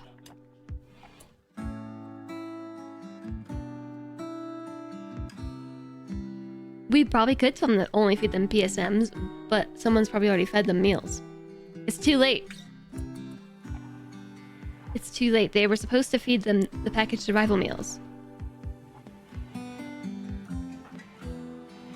Oh, I know why. It's because they're set to the same food restriction. They had to make a different food restriction for them. So nobody's allowed packaged survival meals. So we need to make another assignment real quick. New food restriction. Prisoner! Which is no raw food, no kibble, but PSMs allowed. And probably no meals. Except PSMs. So then, how do I set all the prisoners at once? I don't know that I can set all the prisoners at once. Why is vinegar always so poor? Because it's acetic acid. I think we're just gonna have to go from the top. And say, everyone is on the prisoner bill.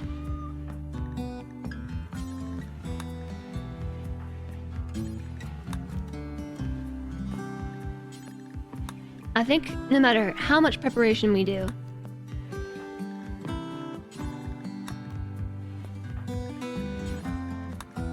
there's always going to be those things that get overlooked. Dr. Sean maybe will one day wake up and put Sobogo back in their bed.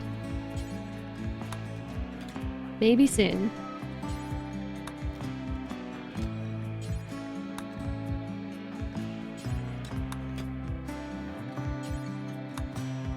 You want your lavish meals? No lavish meals, only packaged survival meals. I think there's a faster way to do this.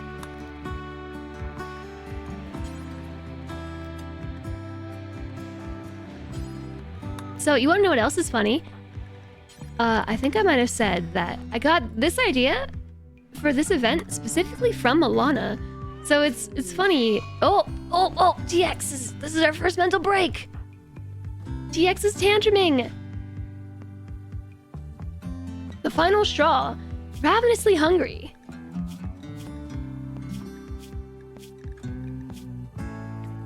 There's a meal right there, TX.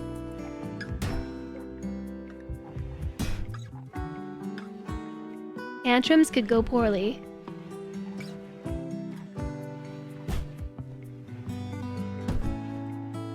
Go on, Minnie, you do what you cannot. Oh, I couldn't actually get your whole name in there, undeserved capybara, so you're unserved. Unserved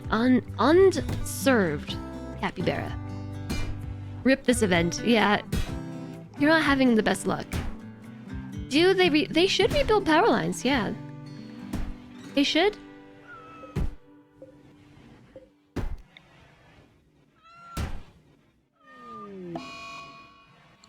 Oh, toggle automatic rebuild of things in home zone.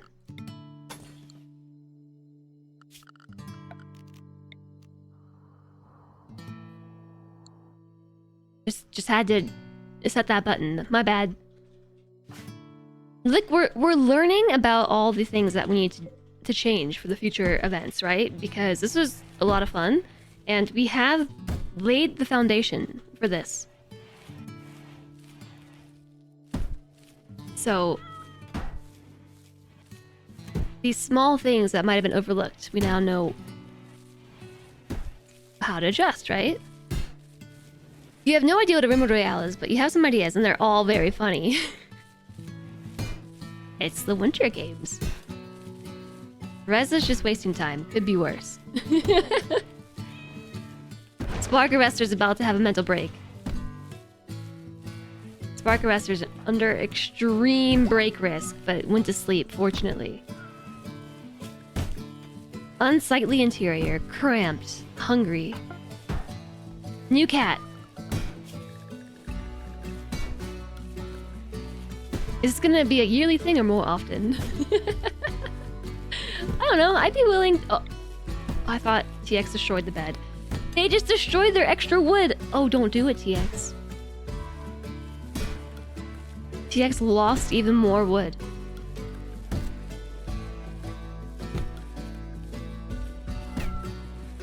Someone has knives.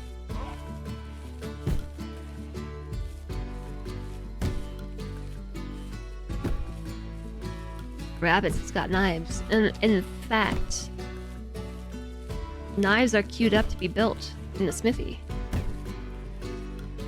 I was thinking that we could do something like this maybe more frequently than yearly. TX is no longer having a tantrum. Okay. It's not a bad use of your wood. I don't know if I should allow them to use it in the stove.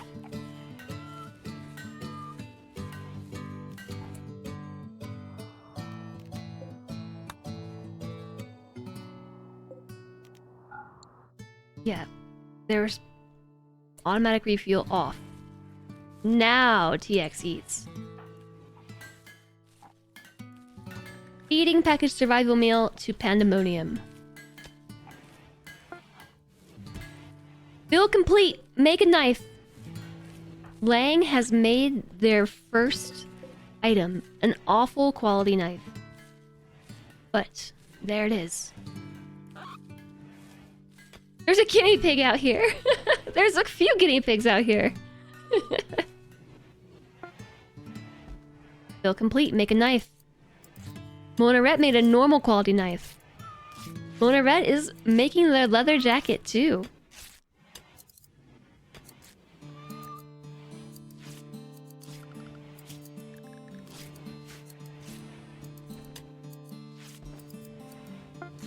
Build complete. Make a knife. Awful quality, but we got it. These may or may not be the weapons that they take to the battle. Rez is hiding in room, wasting time. Guppian is in a daze.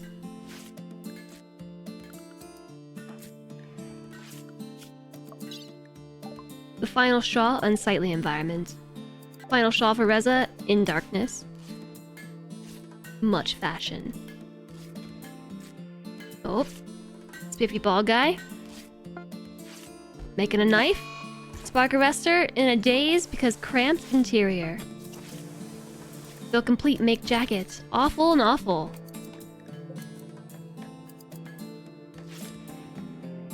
So, why rhino leather jacket, you ask? Because they might wear these to the battle. Oh, we got our second tantrum. Constraining clothing was the final straw. We've got our nudist.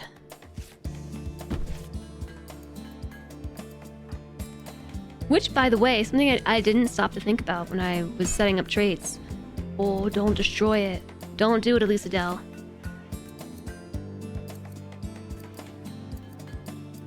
She hates men. Has a male prisoner.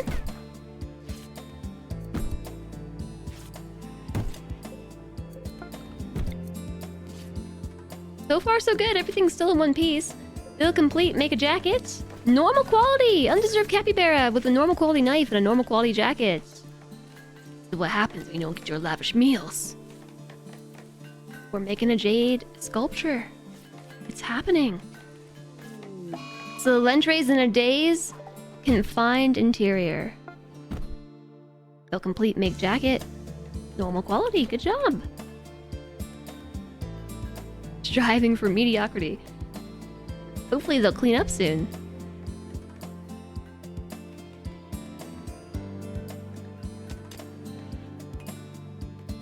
This has been running for 16 minutes of in-game time. 16 minutes.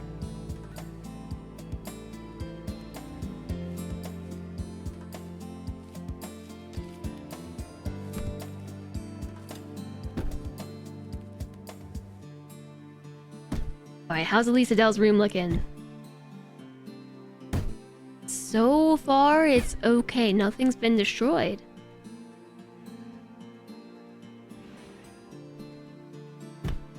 Oh, good to know. They can walk over the long-range mineral scanner. They actually can walk over that.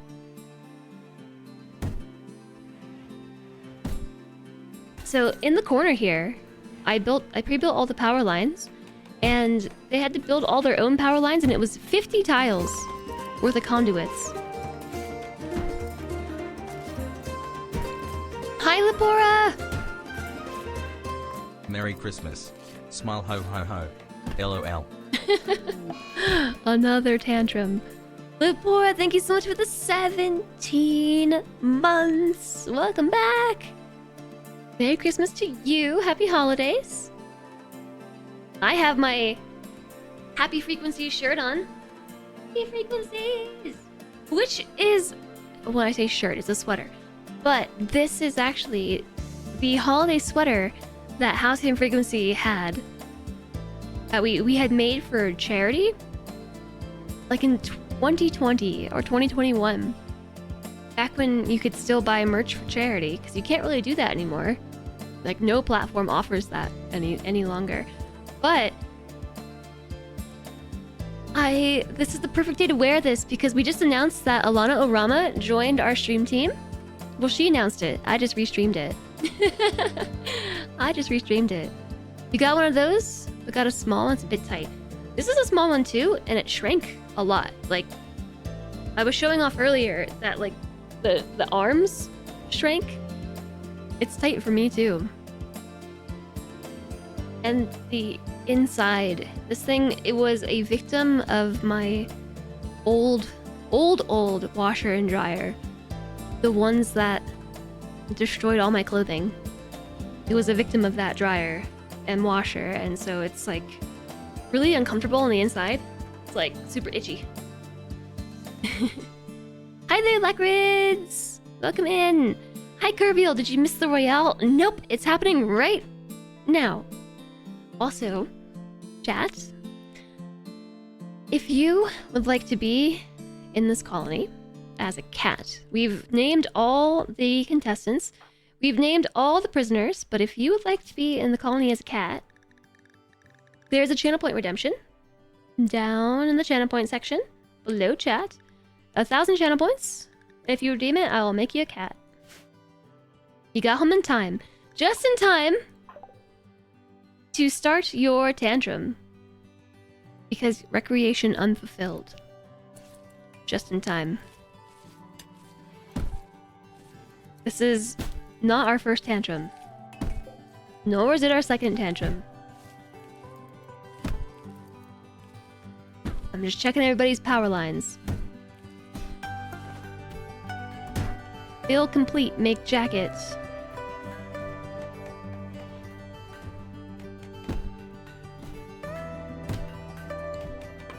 Lisa Dell's no longer having a tantrum.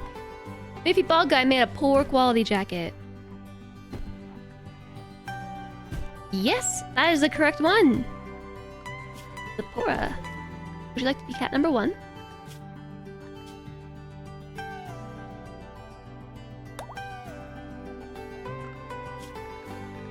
All the cats are in their cats area. What happened to all the... They're harvesting it. How come there's a baby one? How is there a baby heel root?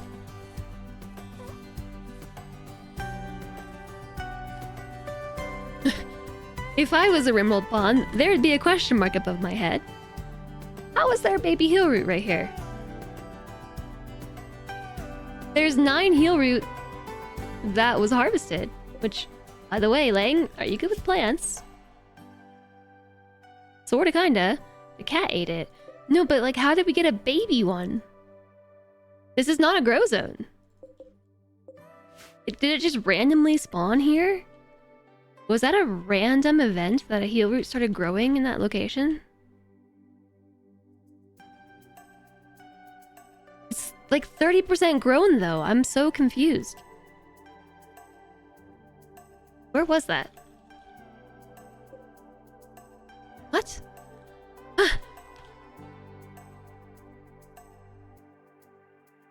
Is it wild?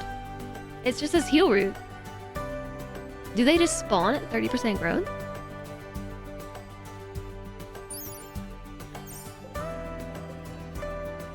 It has to be a wild plant. Well, okay. Legion Breaker wants to be a cat. Everybody wants to be a cat.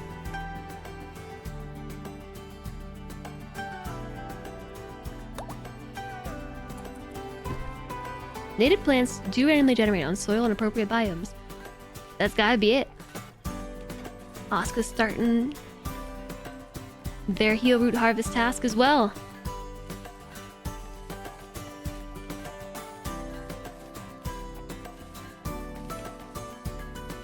Asuka's got some sweet tats.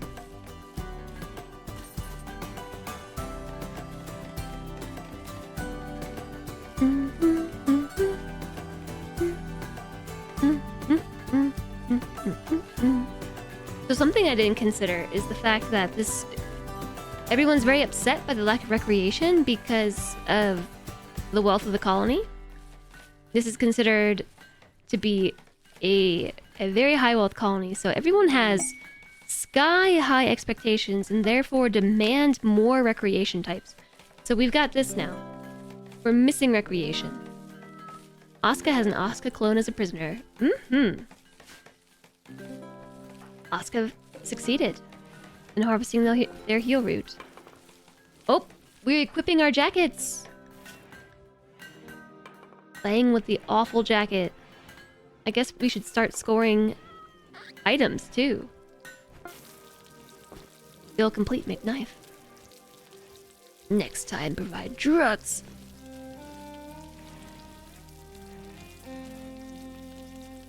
There's a lot of things we could change next time. First batch of cakes out of the oven. Cakes. How did this cat get free? There's a cat roaming free. Undeserved capybara, you let the cats out. You let the cats out. I'm full of song references right now. Not accepting any quests. Are you wearing a jacket too? Yep. You're wearing your awful jacket. Actually, it's normal. Working on your statue. There's a lot of work.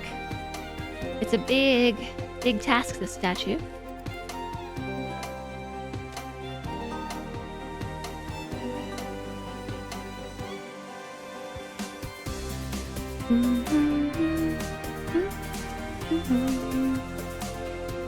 Gave up. Wait. Play Shifty gave up. Is that an instant disqualification? I think this might be an instant disqualification. You can't give up. Where are you gonna go?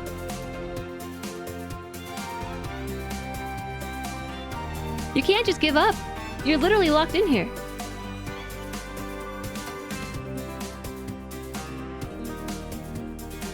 How long should the event take? One stream or more? Probably just one stream, honestly. Like, we weren't sure, realistically, how long all this would take. JSOG tamed some cats. We weren't sure how long this would take, but they've already gotten through a lot of their tasks. So, like, the cat taming is going pretty quickly. That's because cats have a wildness of 0%.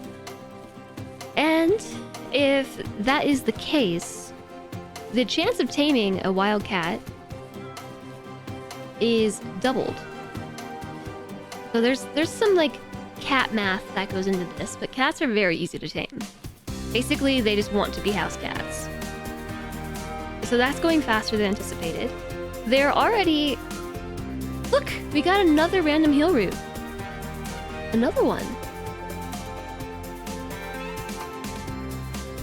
I wonder if they're more likely to spawn? Because there was heal root here previously. Cat math. Yeah. Basically, cats want to be want to be tamed, so they're extremely easy.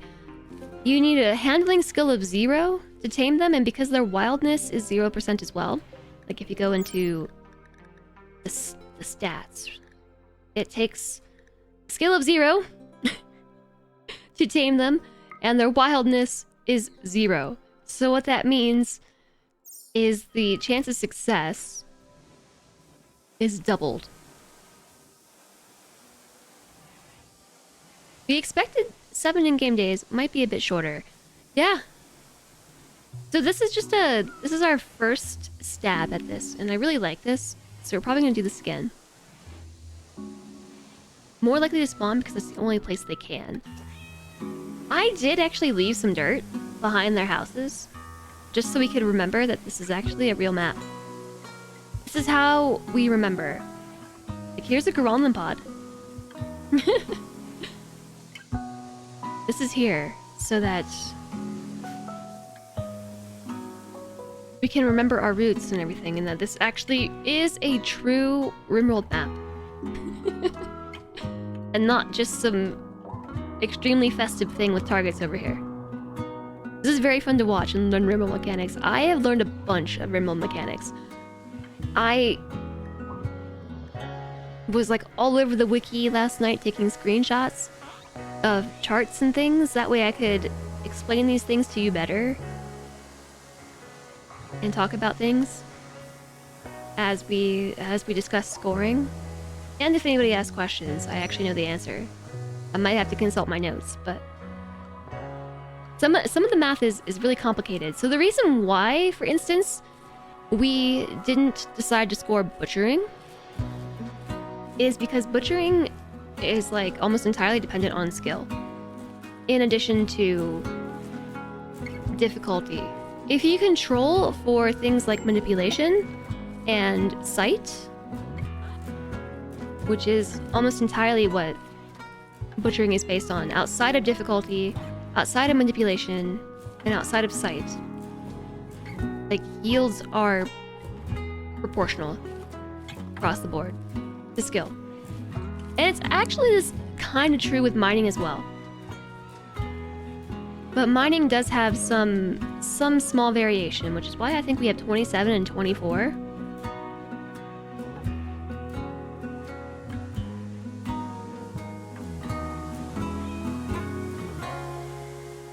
I don't know. I decided to leave the mining test in, despite the fact that there really shouldn't be too much variance.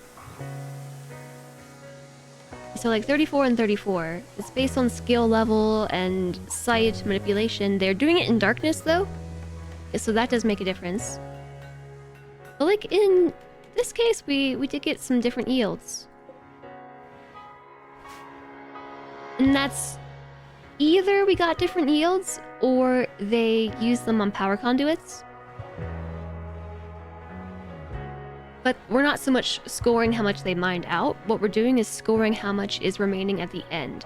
So they have bills to use steel. They had it for like building the power conduits. They have a bill to produce a knife. But at the end of the event, they all should have like a certain amount of steel, and that is going to be what gets scored. So that it kind of takes into consideration construction skill and also mining skill at the same time. Because the knife bill, once they finish it, it's done. So they shouldn't be making another. So like Ziam, assuming Ziam doesn't have a tantrum and destroys power lines, like they should have 60 plus 36 plus 36 as their final steel score. So, let's see, are we each in our own condo trapped with cats? See how long it takes to lose it. They're each in their own condo trapped with cats, completing the tasks assigned. And each condo is a clone of one another. The cats that they are trapped with are also clones of one another, so they're all the same cat. They're all the same cat, just duplicated. Or triplicated, quadruplicated, multiplicated. And same with the prisoner. Each prisoner is the exact same pawn. And their needs were set to be roughly similar. As far as like food and sleep go. But the other stats, like beauty and comfort and whatnot, should be the same no matter what, sort of. After you factor in dirt and stuff, that changes a little bit, but then again, that's on the pawns, right? If they're not cleaning, they're not cleaning. So yeah, the prisoners are all carbon copies, minus their names, because we named them after chat. Those of you who redeemed tickets. And the only difference is essentially the pawns themselves, which were all generated using character editor. I just made clones and then re-rolled them until everybody had 3 traits and skills that weren't like crazy OP. And that was all done by eyesight. Unfortunately, like I couldn't give everybody the same distribution of points without inputting my own bias in. So like I didn't want that. I didn't want like my bias. So that's why I didn't change traits. The only traits I changed were if anyone was a pyro, so they didn't burn their stuff down, because that just sucks. Pyros will just like go on fire starting sprees because they can, not because of moods. They'll just do it. So that seemed like an unfair advantage. The volatile trait I removed because of the same thing. Like volatile pawns just like to do things. They're volatile. And very neurotic. And I think also pessimist I might have gotten rid of. I left optimist.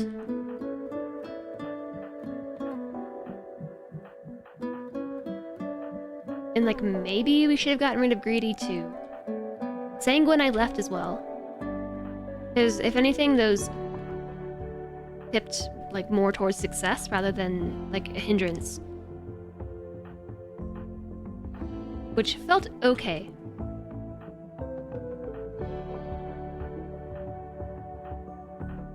Yeah, so everybody should, for the most part. We have a lot of cannibals for some reason. Mining is 100% at level 4. I think it's level 8, but yeah. The flashing extreme break risk is nerve-wracking. It's Reza. Reza's in a catharsis though. That should pass. 8 raw food. I guess we could also score how much rice they have left at the end. They're not supposed to eat raw food. But Reza was on a mental break that made them eat raw food. Also, Play Shifty straight up just gave up and left the colony. And I can't do anything about that. I might be able to, like, dev mode them back into the colony, but they made their decision. They left. They opted out. They disqualified themselves. I'm not really sure what else to do about that.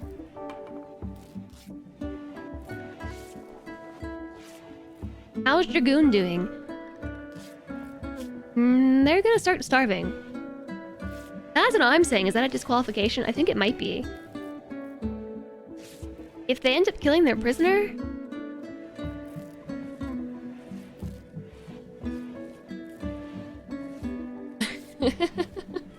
Yeah, great, thank you. Your RimWorld self, maybe not so much.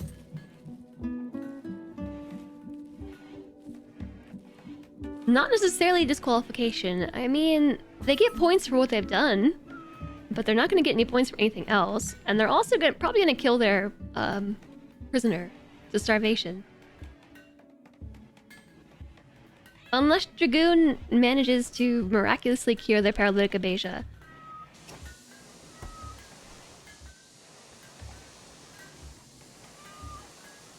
Chance to remove. Oh. That's the miraculous cure. When that hits 0, chance to remove current interval. So at 46,000. When it hits 0,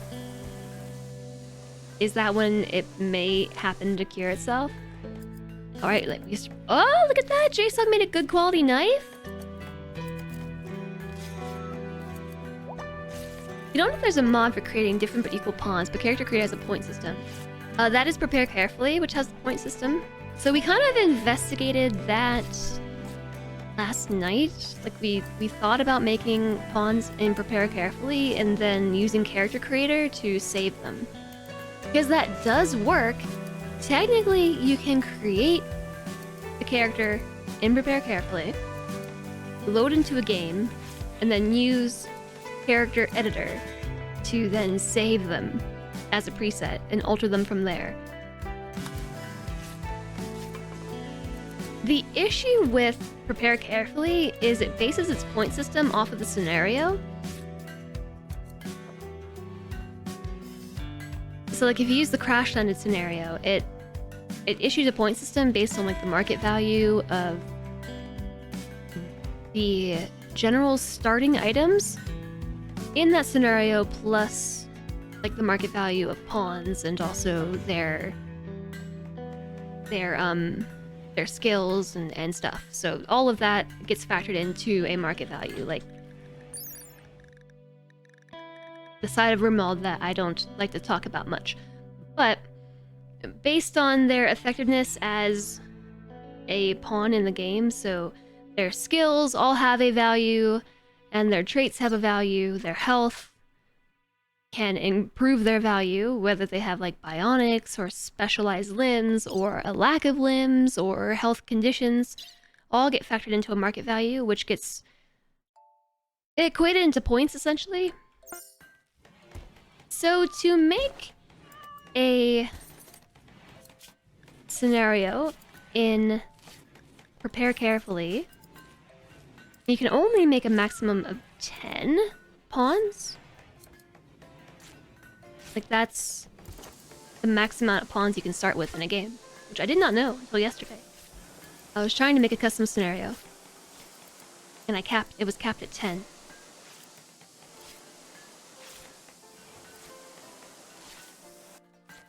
But now that I know that, we can maybe, like, start a scenario with 10 pawns, create them to market value,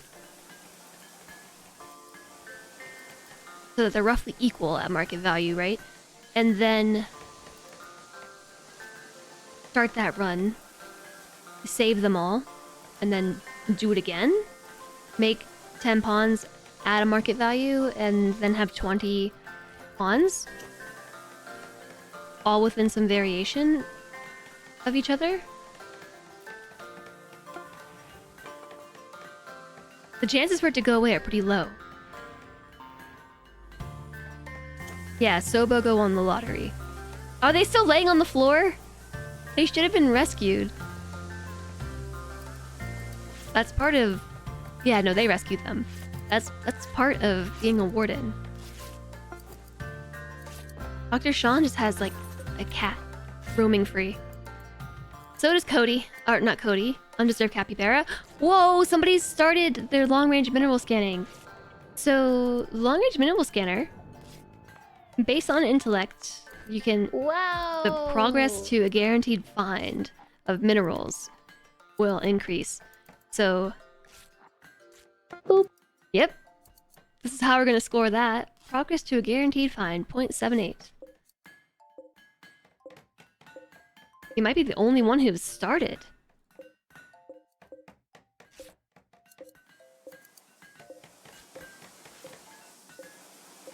Wow, I think you are. Gazebo's tantruming, what are you destroying? The plasteel art bench, but the statue's already done. You've already completed your statue. I guess we could have bonus points for if all the furniture is remaining. At least you completed the statue. It's awful, but... Boop. Feel complete. Make small sculpture.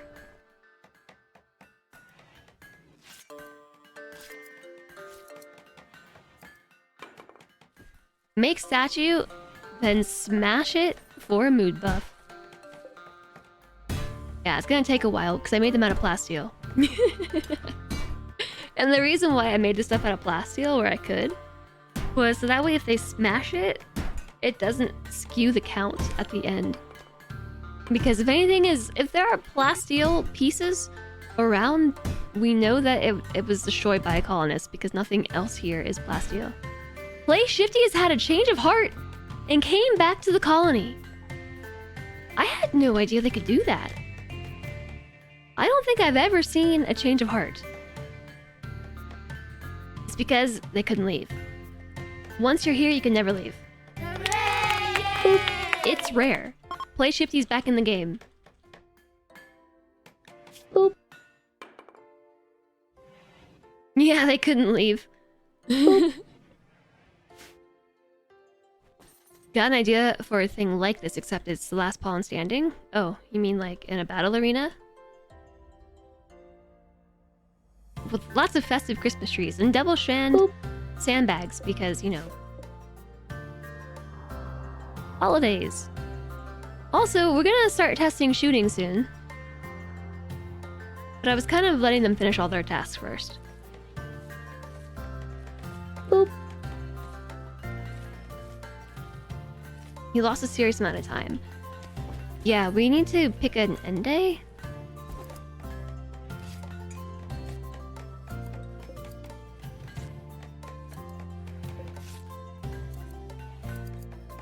You are attempting to rebuild it. Boop. Yeah, because we're rebuilding things destroyed in the home area. But no. Yeah, I think you're right that we should cancel it because that's your steel count towards your final score.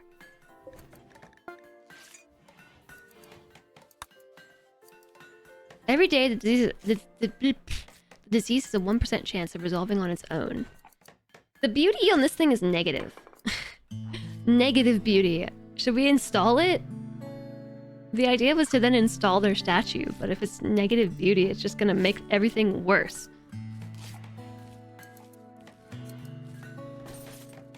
I think we should force them to look at their statues. You did a bad job? Excellent statue, Alistair! Are you an artist? What? Character creator showing up with the level 20 art? Should we put it in their rooms?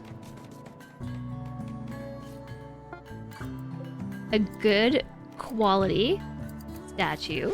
Undeserved capybara. Does it give it that even when boxed up? I think it might. No, it does not. Save the game reminder. Good call.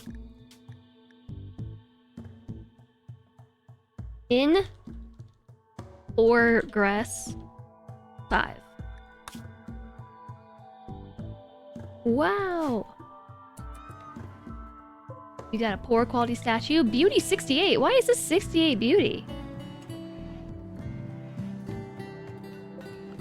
Awful's negative 14.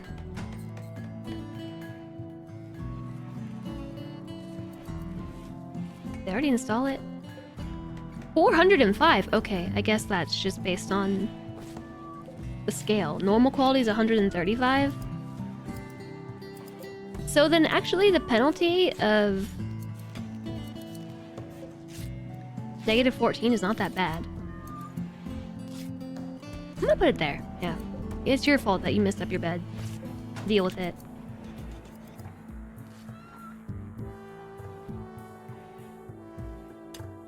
Valendre hasn't even started on their statue yet.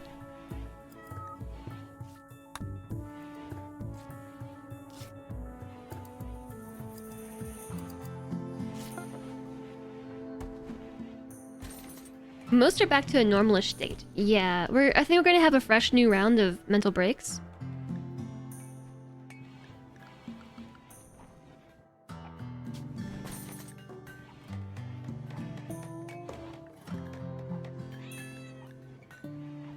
What am I trying to do?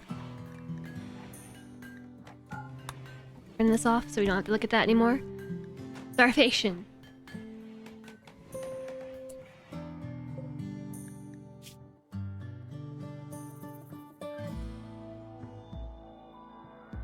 9 of 4.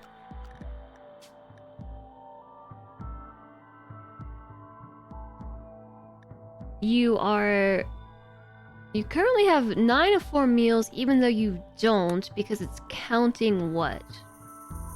Okay. The radius on the bill is 3.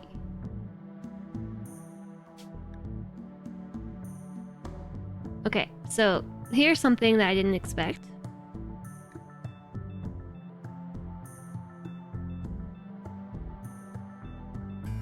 What if we let them eat raw food and they get food poisoning? Well, so we don't let them eat raw food.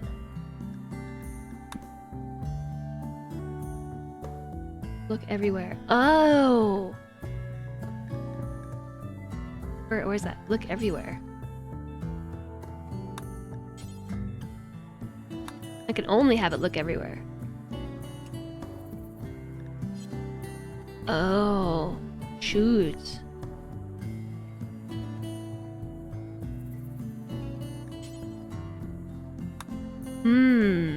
Hashtag rigged. Yeah, okay, so here's what's happening. Because everyone's considered being in the same colony, they think that they have 9 meals. And so all of these benches are saying that they don't have to make food because there's 9 meals in the colony. We need a stockpile. We have a stockpile.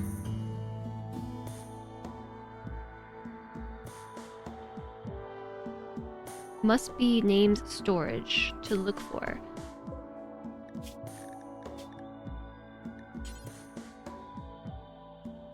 Yeah, but I think they all need, like...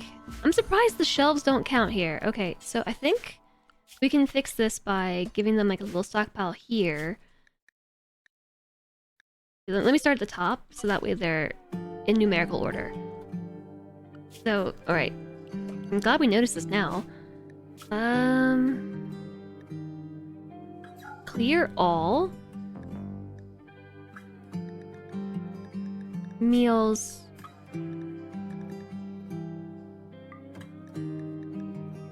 Simple meal, right? That's what we're making? Simple meals. Yeah, so I think that's how we fix this, is to say look in stockpile zone 1.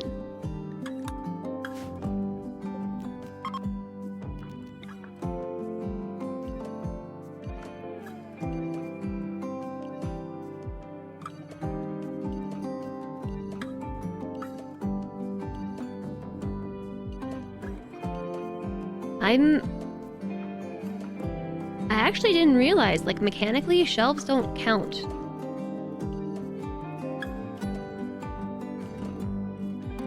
As a stockpile.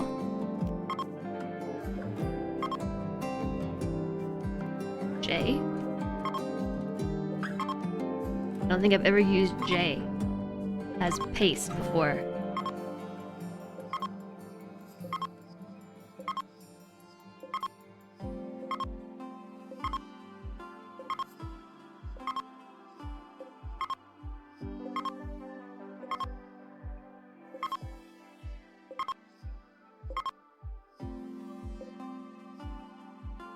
Okay, so then I have to go through and set all their bills to look in stockpile 2.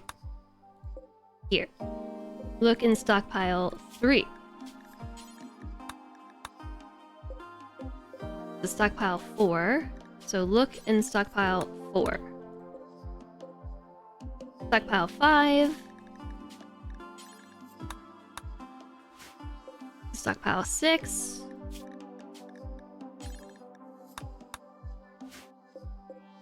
Stockpile 7. I'm just confirming.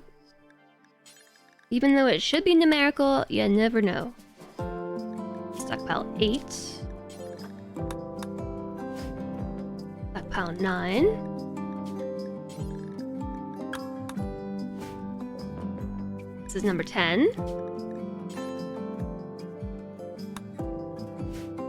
Yeah, it is funny that the shelves don't work. Live bug fixes. I mean, we did playtest this. We just didn't playtest the whole thing. We did like the first few hours a number of times, which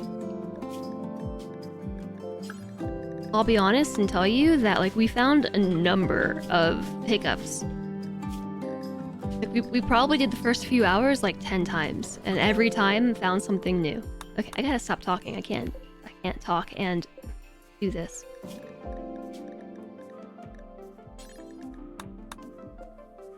Stockpile 15.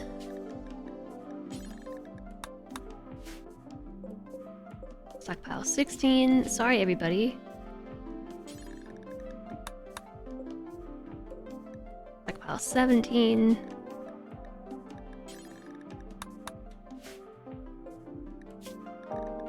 I just realized something else, too. Stockpile 18. Stockpile 19. Stockpile 20.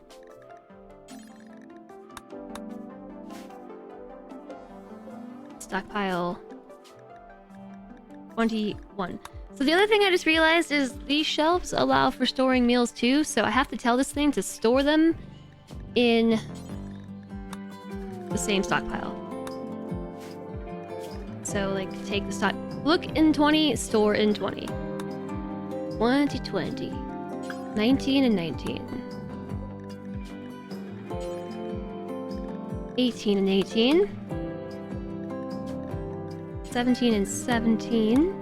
Otherwise, they could put them on the shelves, and then they won't count as having food. At which point, they'll use more fuel, and they'll lose points for that, so... Cooking was the weird one, which is what we said at the start.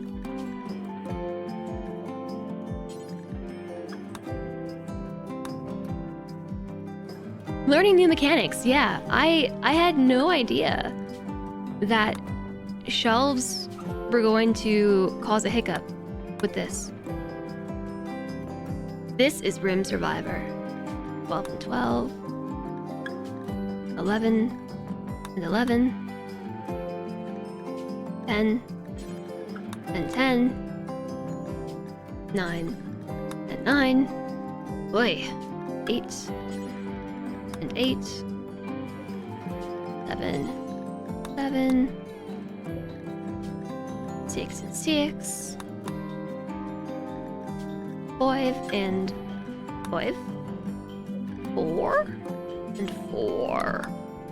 3 and 3 and 2. And finally, George.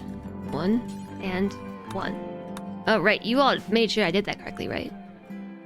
There will always be little things to fix. Always. Hi, Brisbane Joseph. Hello. Shelves were never considered a zone. Yes, exactly. They were not considered a zone. So now they should all have the bill to cook food and stop starving. Okay. I imagine a bunch of them are just gonna like rush to the stove after they finish what they're working on.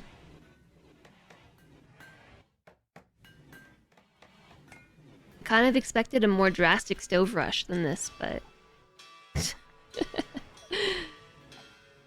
It might be worth drafting to undraft here, strictly because...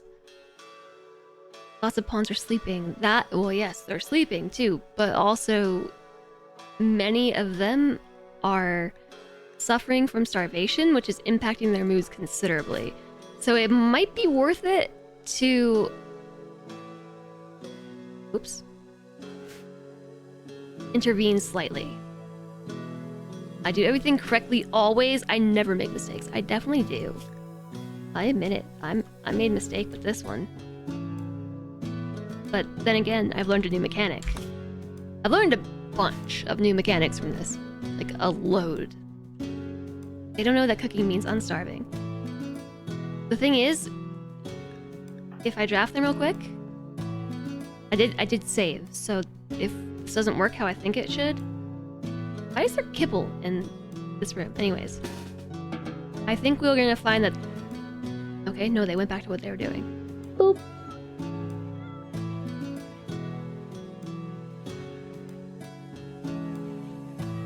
Okay, fine. Prove me wrong. I'm gonna load that though, because that probably canceled a bunch of tasks people were in the process of doing. Boop. Have they fed the prisoners kibble? I don't know. Also, chat, I hate to do this to you. I really have to go to the bathroom. I gotta pee badly. Badly, I have to pee. I've just been dealing with it for a minute, but I gotta go to the bathroom. Sorry. I'm sorry. I'm sorry to do this to you. First, we had to fix power lines, and then we had to fix bills, and now we have to fix our bladders. Alright, team bathroom break, everybody. Go!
Alright, handled.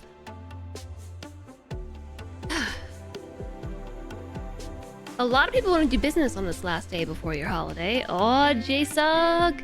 Slencher was just telling me that he's got the rest of the day off. Okay, so some interactions that we hadn't considered were that...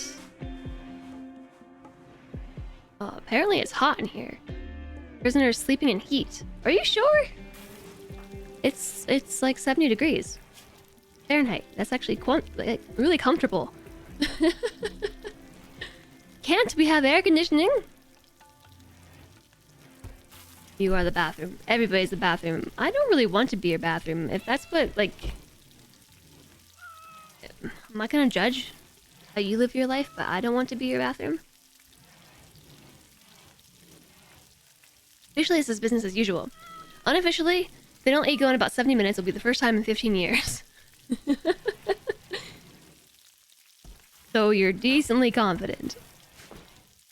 Okay, now I hear cooking sounds. Alright, that's my bad.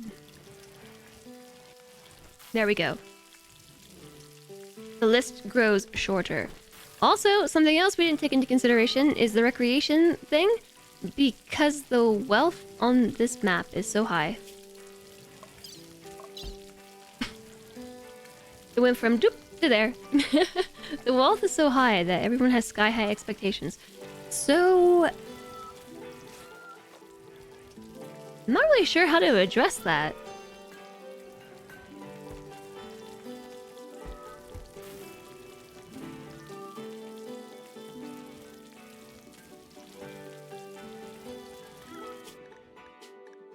Unless there's a setting in the storyteller about...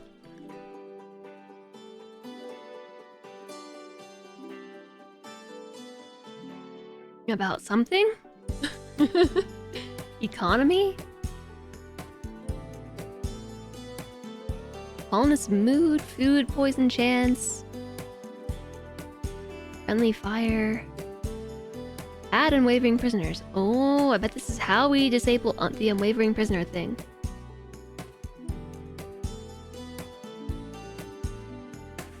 You had a meeting interrupt your viewing experience. If he's still going, everybody's still going. The only person who gave up literally was play shifty. They gave up and abandoned the colony and then rejoined. They gave up, rejoined. Another thing that can be fixed by having less contestants. But more contestants is more fun! I guess maybe what we need to do for that is give them, like, recreation time. So since it's asking for... This is behind me. It's asking for television, telescopes, music, chemical consumption, better food, electronic play. Maybe we could give them, like...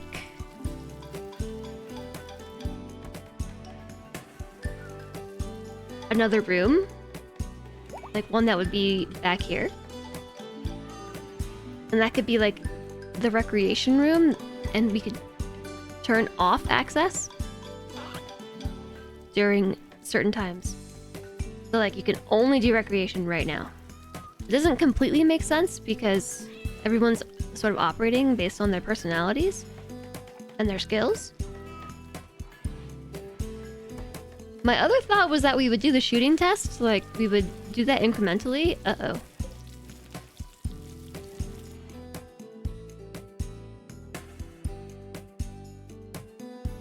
This happened to like no fault of Zyam's. I might fix this. The long-range mineral scanner broke. I don't know if I can do that.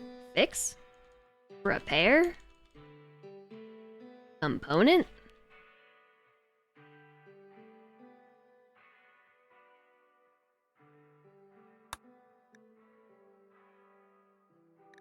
Let me just save.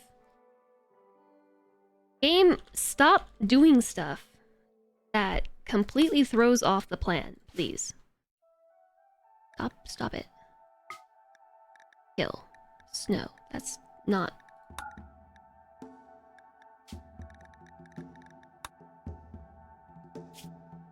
Destroy. Mm-mm.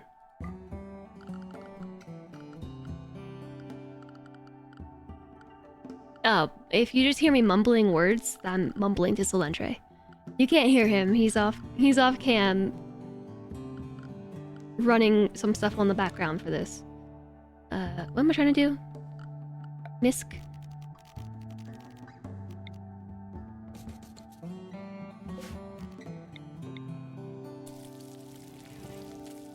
Okay, so we're just using the magic of dev mode to give a new one to Zyam because their long-range minimal scanner broke, and again, that's not their fault. That's just the game doing game stuff. We have a poor statue made by George.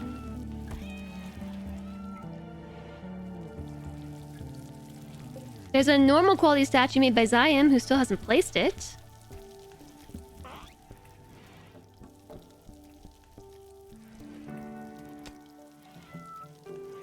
You get bonus points if the pawn's owner ends up starving because they're too invested. No.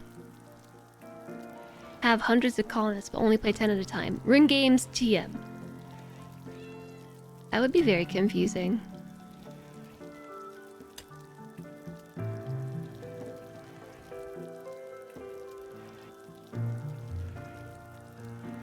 Oh man, I just had a bunch of ideas from that though. What if we had like 5 different colonies? Because you can have other colonies operating at the same time. But we had some that were like in the desert, and some that are like in boreal forest, some in temperate forest, some that are in like the swamp, some that are in tropical rainforests, and each have them with like their own little houses and stuff based on the biome that they're in. Oh man, that'd be so fun. That would take me forever to plan. Because this took forever. Me and Slentre are working on this together. This took us like maybe 20 or 30 hours. Like combined. Each, I should say. I feel like I probably spent 20 hours on this alone. And Slentre also did stuff for it. So yeah, probably a combined 20, 30 hours of work. But the hard part's already done. Like, figuring out how this all works together. From there, it'd just be more like skins. Team Desert, Team Forest. The dev mode stuff is super cool. Like, this actually gave me a purpose with dev mode. And now there's the dev palette, which is really, really useful. So, like, if you go into dev mode, you can pin things to your palette, which is why kill is pinned. Maybe unpin that. And then you can, like, turn the palette on and off.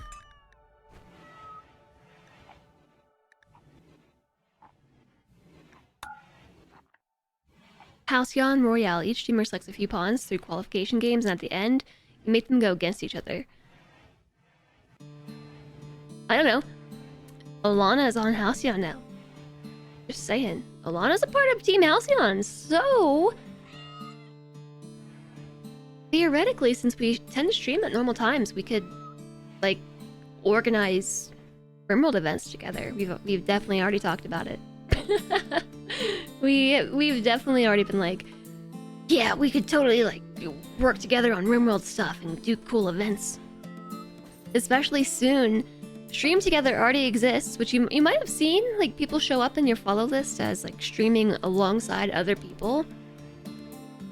Like, X person and list of other streamers. Right now, viewership and chat doesn't merge from Stream Together, but there are plans to soon, like I think in 2024, release an instant or like a version of Stream Together that not only shares viewership, but like merges chat. So that's gonna be super cool. I'm very excited for that. So you can have the chat rooms come together as one, and the viewership come together as one. And I'm so excited that they're doing that. Like, see, Zyam's working on this now. Zyam might have had a slight disadvantage from that breaking. Back in 5. Who updates Alana's role in the Discord? That is FG. FG's got the... I don't even know if JSOG's still here to hear me say that. But FG's got the bot missions. TX finished their sculpture. It is normal. Are we gonna start cleaning soon, TX? Have we checked to make sure all the cats are restricted? Were there any more redemptions for kitty cats?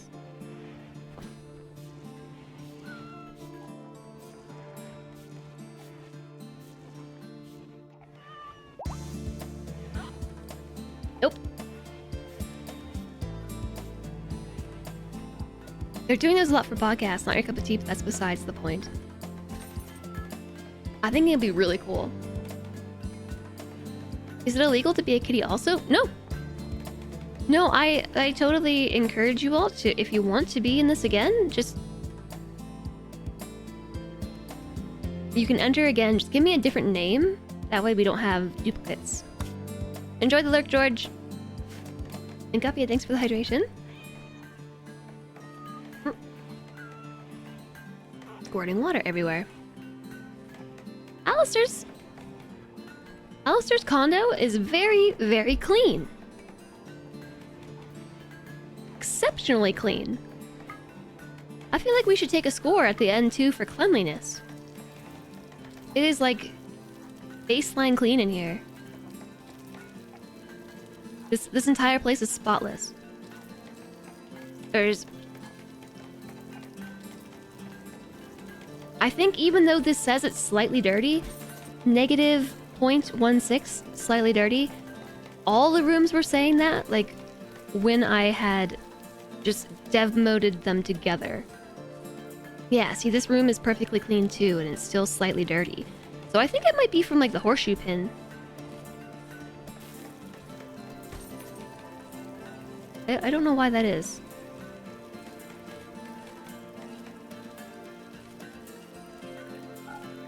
Yeah, I feel like we should score them for how clean they've kept their house, too. Do you have 2 cats? You should only be able to redeem it once. You can't do it a second time? Oh no! Another cat was tamed. Alright, cat 1?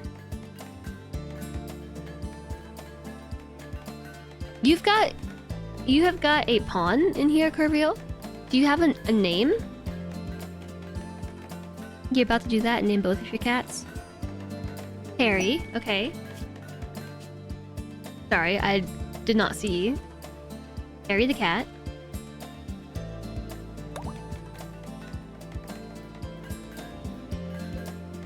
You know what, just give me the second name. You've already spent enough channel points. Domino. Do you want just Harry or Harry the cat? Biffy bald guys in darkness. Okay, just Harry. Just Harry. Oh, that ruined the joke. Just Harry.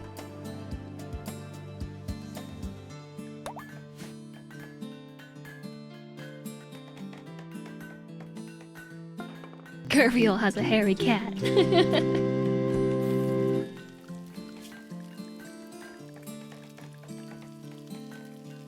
Alistair, Curviel has a harried cat. thank you for the 100 bits. Thank you very much. And JHTDW, you can give me a name too. If we had an overwhelming demand for names, I wouldn't, but you've already paid channel points. You've already paid up, and we don't have a booming demand to name the cats. So I'll give you the benefit of the doubt and let you name them if you'd like. You want a kitty named Wicked. Wicked. Wicked the kitty. Thank you, Alistair, for the 100 bits. Whoop, build complete, make a sculpture. Awful sculpture. Good job, FG. Kitty named Wicked. Thank you for the 50 bits. Ambrosia Sprout.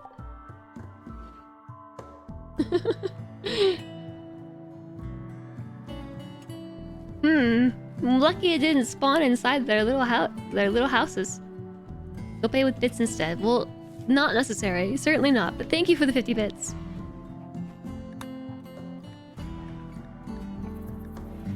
Thank you. It's interesting to see some of them will clean and some of them won't. I assume it's because they haven't finished their other tasks. So some of them have just gotten to cleaning, while others haven't. Would still be better than an infestation. Well, we shouldn't get any infestation, because there's no mountains on this map. And even if there was, I would have removed them. Words that contain meow. Meow, meows, meowing, homeowner.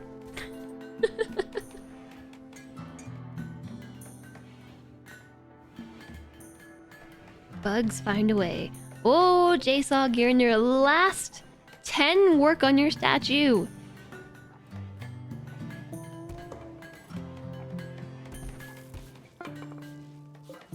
Normal quality. Good job. Why are you storing them on your shelf? You big silly. Guys. Because it's preferred.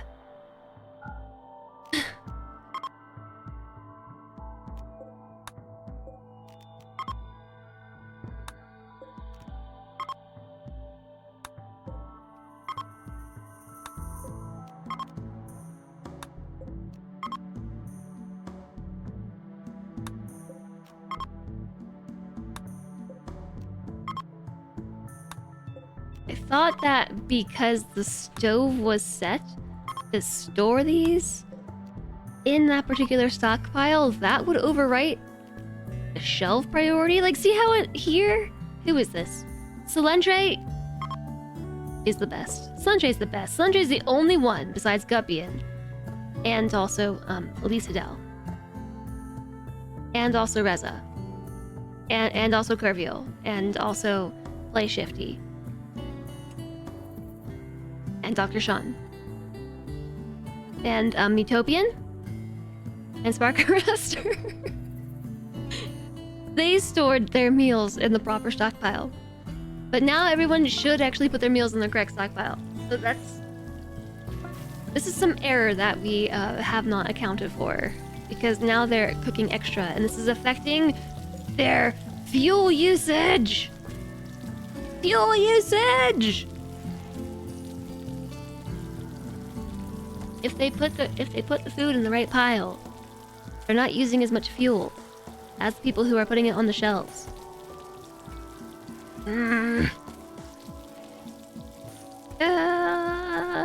What if a meteorite lands in someone's shack? Then we would probably just reload it. Oh my gosh. Why? This is really stressful. Because I don't know how to account for this error. We might just have to exclude cooking from the test.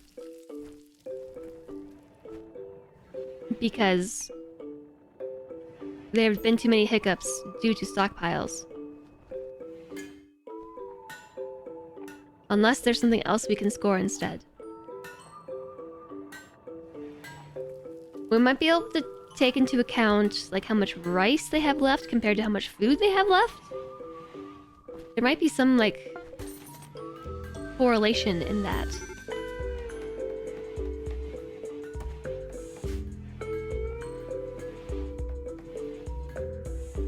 Sometimes making pawns do what you want. It's like herding kittens. They deliver it to that and then move it to the preferred place. Yeah, I should have made the stockpile priority higher. If it had already been so long, I would just reload and start that again from when we noticed they were hungry, but it's been far too long, I think. That cat is about to go eat that food. Turn back around, cat. Yeah, I saw you. I saw what you were doing right there. Someone successfully named a cat. Tamed a cat.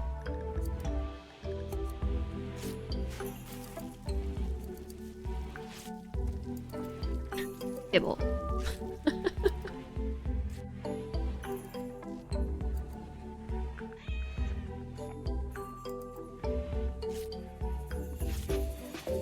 Was it named? Was it a named cat that was sneaky? I don't think so. It was a freshly tamed cat that hadn't been set to their kitty cat area yet. Major Breakrisk from Monaret. Greedy for an impressive bedroom. They consider this to be too hot. And I wonder if that's because of their clothing. Because they're wearing... He made an excellent quality leather jacket. And it has a lot of insulation, heat and cold insulation, so that might be why they have slept in the heat.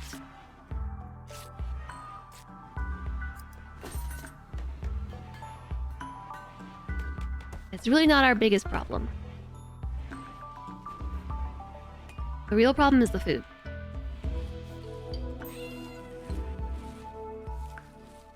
And so the only thing I can think to do, because everybody started with the same amount of food, and the only bill that was set was to make food with rice.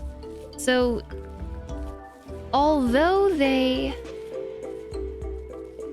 might have made more meals due to stockpile nonsense, technically there should be like a correlation between how much fuel they have versus how much food they have, or how much raw food they have. So, for instance, Elisadel still has 105 rice, but only has 18 fuel. So I guess we could take score based on the amount of rice they have and the amount of fuel they have, and then make a percentage, and then score based on that.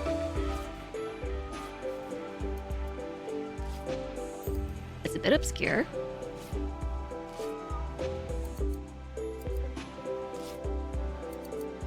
Like, Reza has 6 rice and 27 fuel.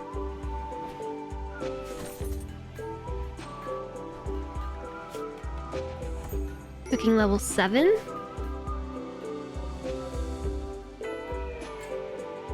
So like 25 rice and 38 fuel, 25 rice and 22 fuel. So that insinuates that Spiffy Ball Guy is a better cook. Because better cooks use less fuel. Yeah, cooking 17 versus... where is Gazebo? Oh. Gazebo's... cooking of 5. How much fuel per meal and how much rice per meal? There you are! So, okay, let me find the deets on that.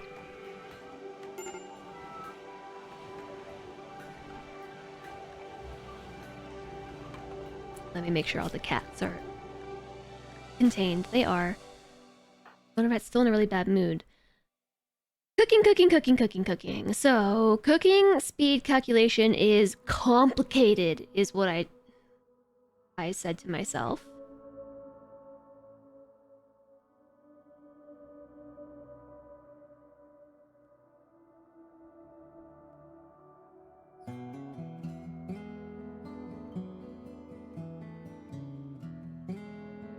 But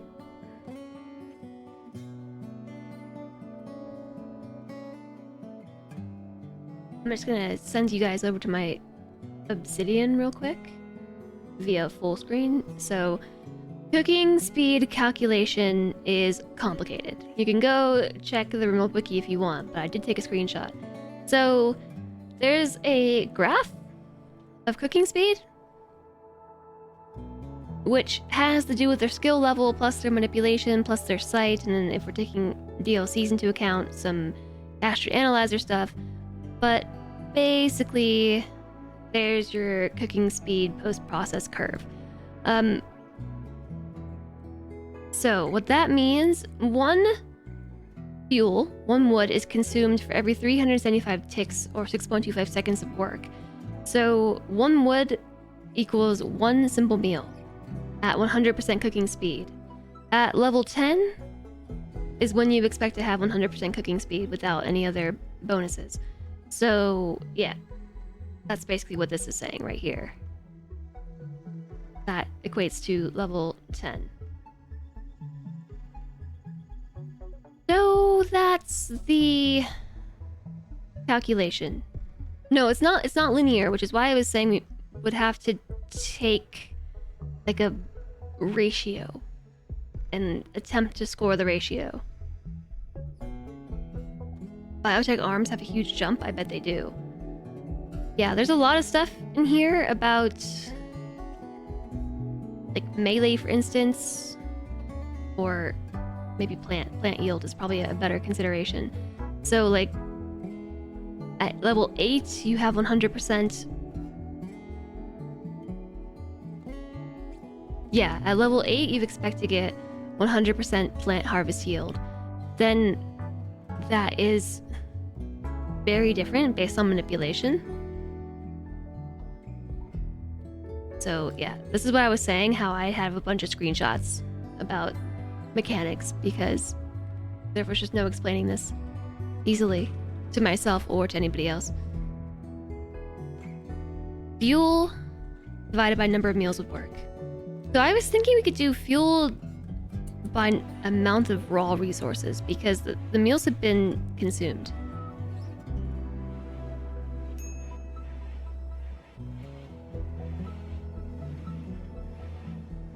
I don't know if you were around to hear about the stockpile problem.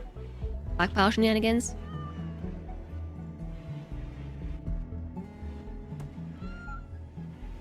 That was kind of oopsies. Don't they all consume? No, they don't. So that is dependent on traits somewhat. Mental breaks can change how much they consume. Some pawns, like, if none of them have traits that affect how quickly they eat or how much they eat, then yes, technically. Then mental breaks, change that too. And meals only account for 0.9 nutrition, whereas the nutrition bar is like 100%. Yeah, so like 0.42 out of 1. So a simple meal fills a nutrition bar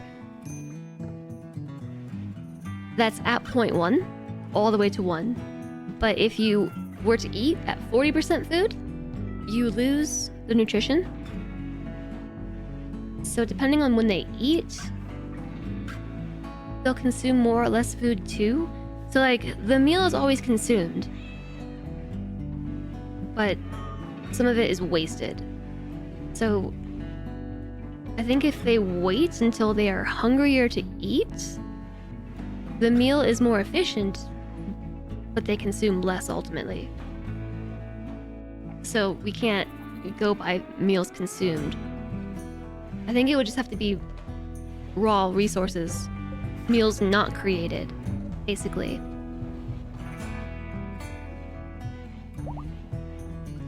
Doesn't matter if they eat the meals or fed them to the prisoners or whatever, as long as they made the same number. Yeah, that's assuming they've made the same number. And that's assuming nobody destroyed the raw rice in a tantrum. Like Reza. Did Reza just use all this rice? Yes. Why?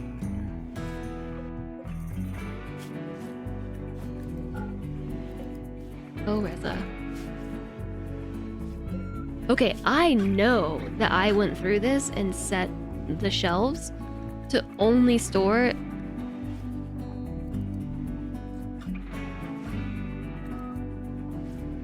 what was here. I remember going through and saying only wood, only leathers, only steel, only jade. So we must have reloaded a copy of the game that didn't have those settings.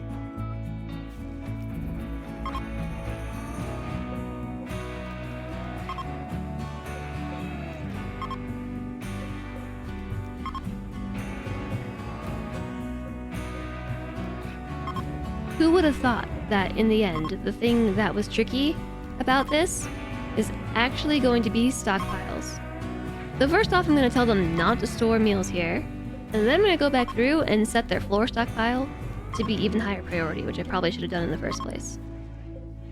Also, who did I start on? I started on Reza.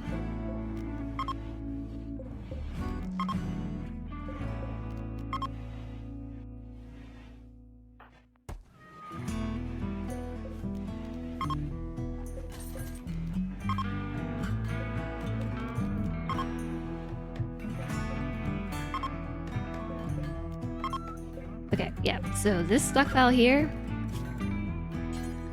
important.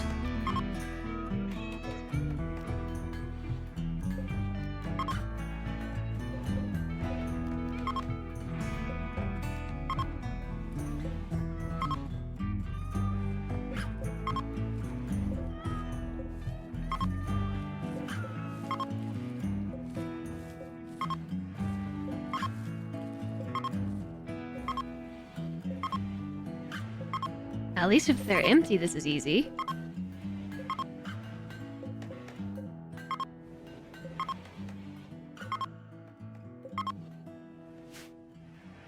Oh, someone got up? Who got up? Crocodilita got up. Does the stove have a stat for produced items? Oh my gosh, we had 2 colonists just get up and get better.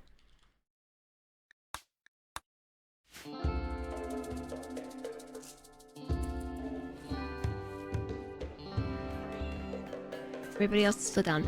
Nobody's dead yet. Nobody's dead. Does the stove have a stat for produced items? I don't think so. That would be a good stat to have though, wouldn't it?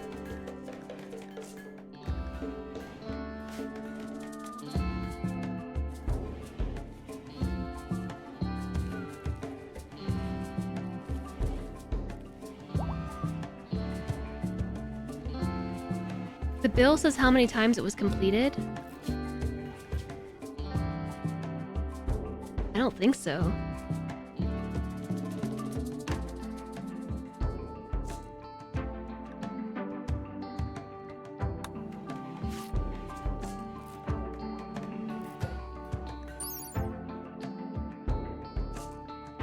Asuka got up.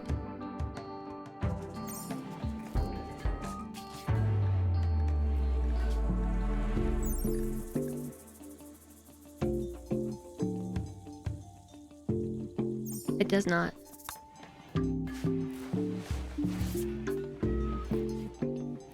Oh no, this Asuka's still down. This Asuka's up.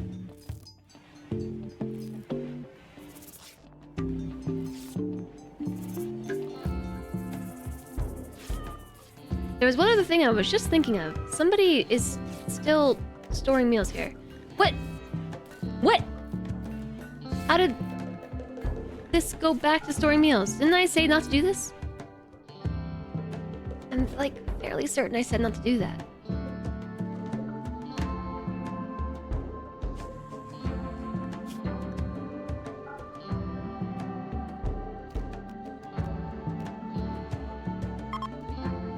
Didn't I do that?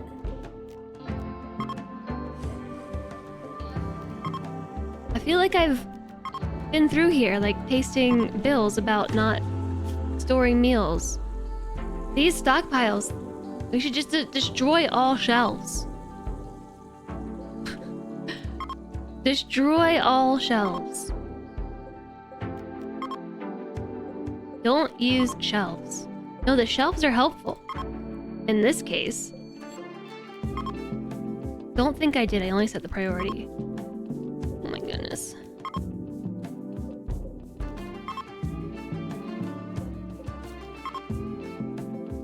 Dang it, Tynan. This is somehow your fault and not mine.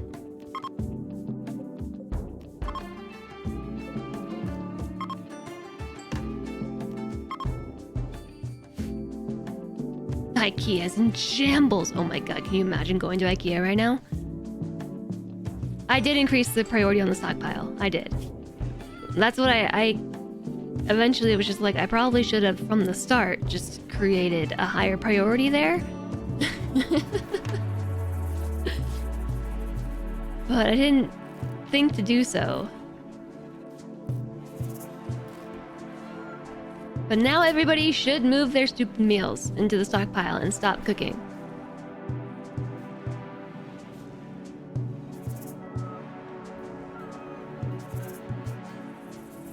Ooh, we got some shelves. So the only person who doesn't have their jacket is a few people actually. Play Shifty still doesn't have a jacket.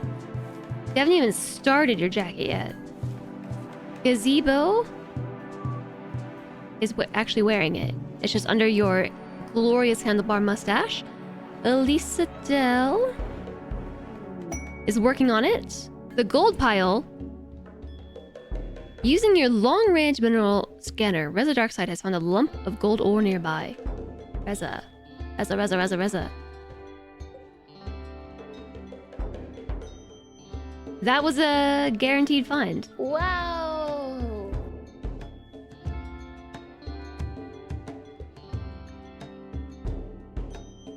I don't think that was a random find. I think that might have been a guaranteed find. I don't know how to tell. You know how to tell? 6.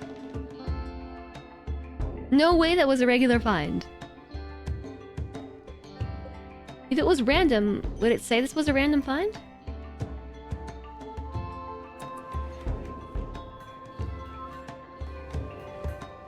I don't know, the reason why I feel like it was is because they started over to 0.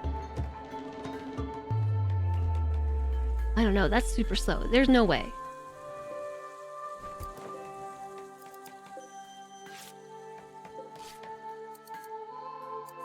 It starts over when there's a find. I don't think it does. I read about that in the wiki. Scanning falls under intellectual work. When operated, blah blah blah. Finding a deposit is guaranteed after 4,800,000 ticks. Guaranteed finds are separate from random finds. The progress towards a guaranteed scan is not reset. Not reset after finding each ore randomly. That might have just been a true find. This doesn't add up though. Reza gets full points. Shifty was trying to get out for too long. I hear them working on it now. I hear somebody working on it.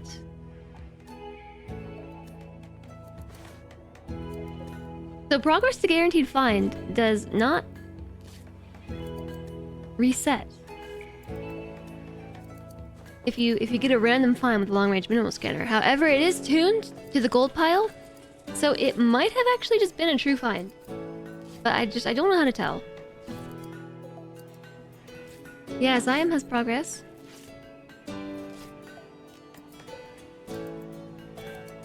Why do they have different random find intervals? User scanning speed 57%.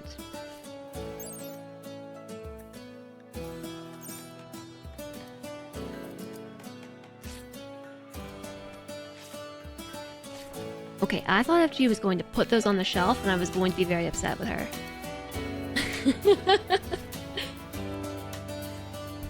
Dayslock has 75% speed. Okay, so that is based on their speed, I guess. The random find interval. Intellect of 8. Jazz go. Alistair's at 6%. There's no way that Reza got a whole... Oh, there's no way that was a guaranteed find. That must have just been like Reza touched the machine and found gold. That had to have been random. And just extremely good luck.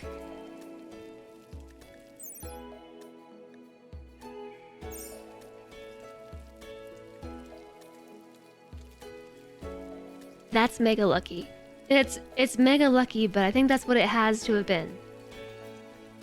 I don't see what else that could have been. Because Reza's intellect is high. I mean, it's a 6, I guess. But even our, like, heavy intellectuals haven't gotten beyond 10%. Oscar's only at 6. And is a 13. Unless Reza finished all of her tasks. Cooking, mining, animals, medical, social.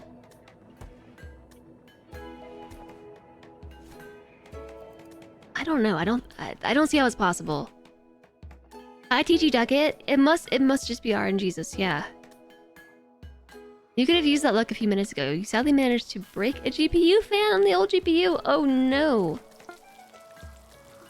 They'll complete make jackets. Speaking of jackets and stuff, let's check our cats. Oh, there's still a cat left to tame. Oh no! Lisa Dell still has an untamed cat. So does Biffy Bald Guy. So does Curviel. There are a number of untamed cats still floating about.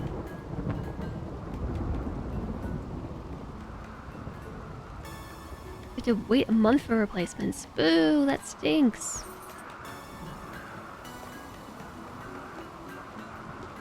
In the doorway. In the doorway. There's a fire. Speaking of fire, we get to test the mortar soon. Who remembers what day we started on?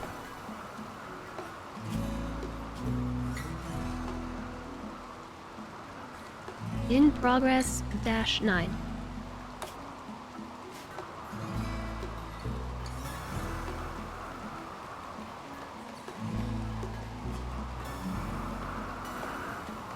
We started on the 3rd of April, May at 1300 hours. This is day 5, so this might actually be a 7-day event. Ooh, Psychic Soothe. Every male colonist smiles with contentment. I wasn't actually so sure that we would get 7 days worth of tasks out of them.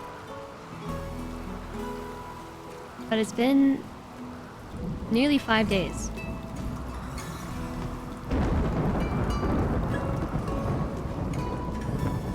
Maybe we could give them until the 9th at 1300 hours and call it.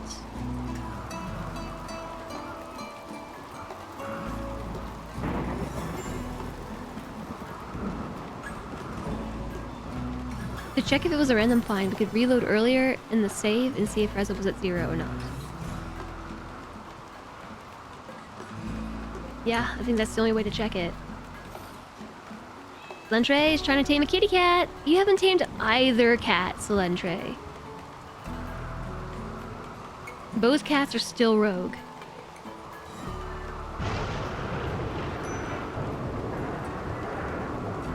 Also, our performance went way up. 8% chance. You must have like a 0. You have a 0. You're almost level 1. That'll help. Animal handling stats are weird. Like, really, really strange. What even are cats? Solentre, probably.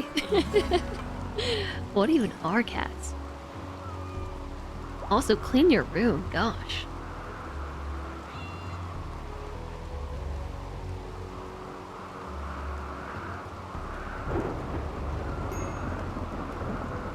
Cats don't like Solentre, confirmed. Well, then our cat must be the exception, because our cat loves Solentre. Somebody managed to tame another kitty. I'm not sure who that was, I should have checked. Has anyone recruited their prisoner? No, because... Asuka! You're right, Asuka did get up. My gosh, we had 3 pawns magically heal themselves a paralytic abasia?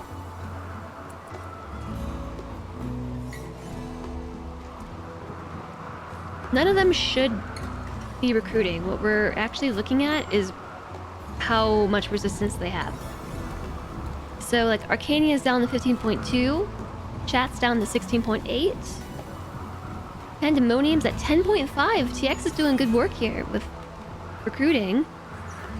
Zinder's down to 17.7, Procalita 16.7, Alana's at 16.3, 16.2, Asuka's at 13.8. Sobo goes at 17.3. Boom Guppian's at 14.8. Ben's at 17.5.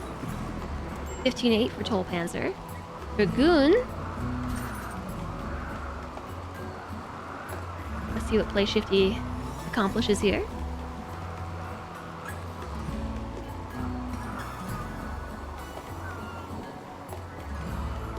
Sneaky V3 in bed when we checked. 17.7 to 17.1. Tom Cordai, 14.9. Dan's at 14. Rez is at 11.5. Reza light side. 2D squares at 17.7. Tumbleweeds at 13.9. JHUDW 18.3. Lennox 18.3. And Solentre 16.5.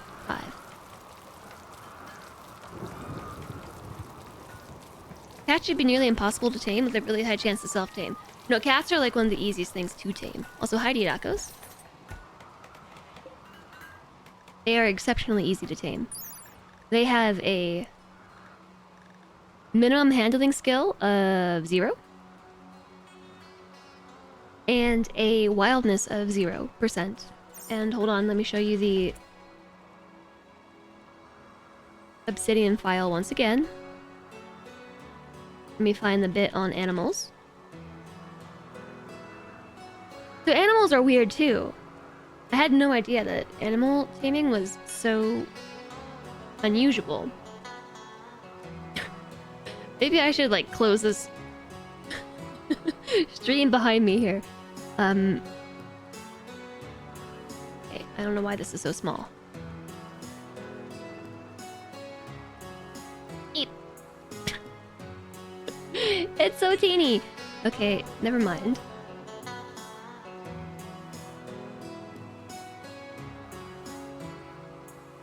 My eyes!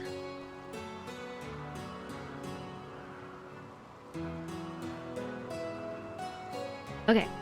Sorry for just eye murder. It's murdering my eyes too. But animal handling is weird. I almost said real. Yeah, sorry. Light mode. Animal handling is 4% plus 3% per skill level. Manipulation has some importance, talking has importance, hearing has importance. Animal wildness comes into effect. If the wildness is 50%, the above is true. If lower than 50%, the chance is higher, and it becomes double at 0% wildness. If the chance is higher than 50%, the chance becomes lower. At 100% wildness, it's impossible. So cats are like literally the opposite of impossible. And all of this applies after the minimum handling value. So what the minimum handling value is, an animal will say the minimum skilled required to tame it is whatever. In this case, a timber wolf is 8.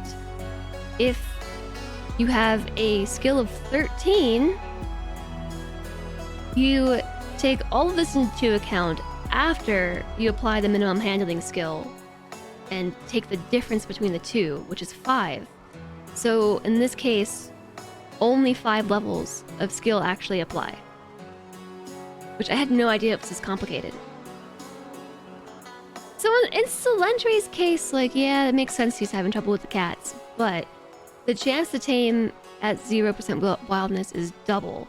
And because the minimum handling requirement is 0, everybody's skill applies at full value. So our 1 skilled pawns get a skill of 1 to apply to these factors, our 2 get 2, 3 get 3, and so on, all the way up to 20.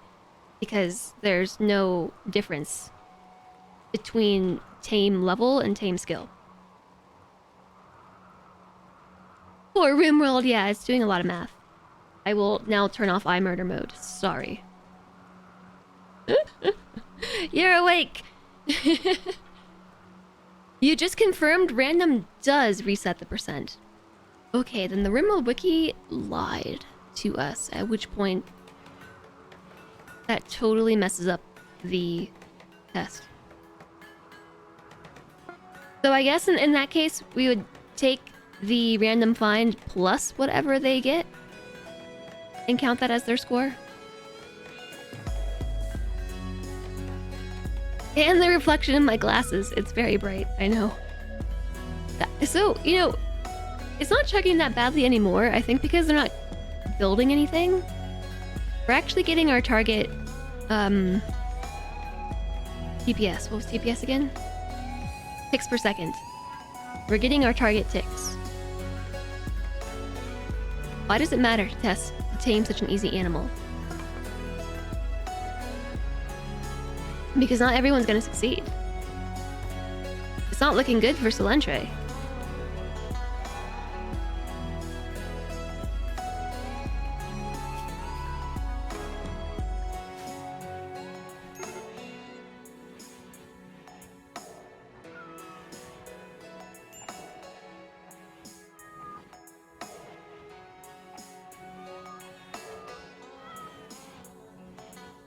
What is remaining for everybody?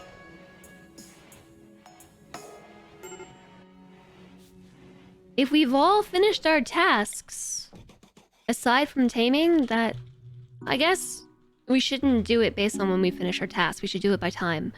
So should we go until today? 5 days?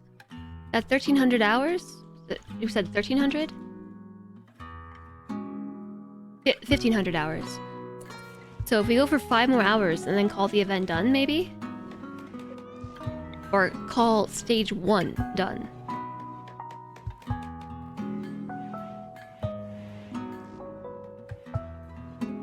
That would be exactly 5 days.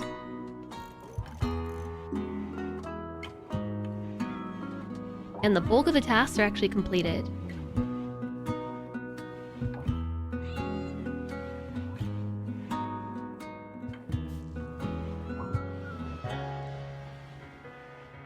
It still has to be an animal with handle skill equals required equals 0. Yeah, it should. Or cats plus another.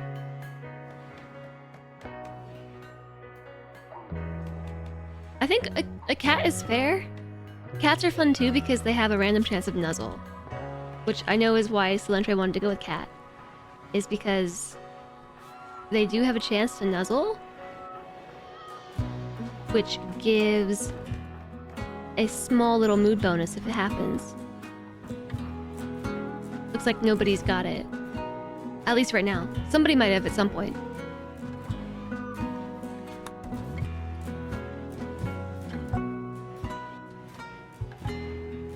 Do do do do do do do do do do.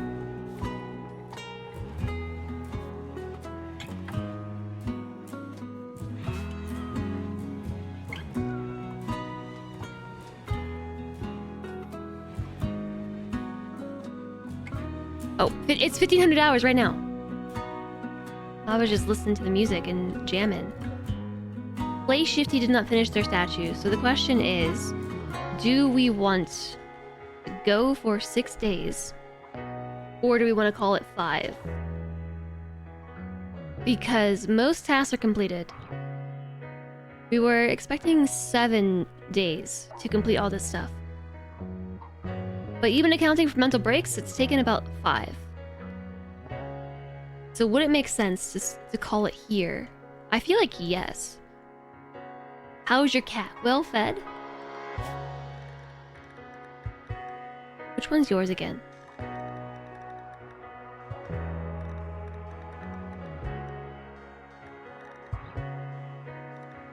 Wicked? Wicked. Wicked. Yes, well fed. Is anybody idle? No, nobody's gonna be idle because everyone's got intellectual tasks to do.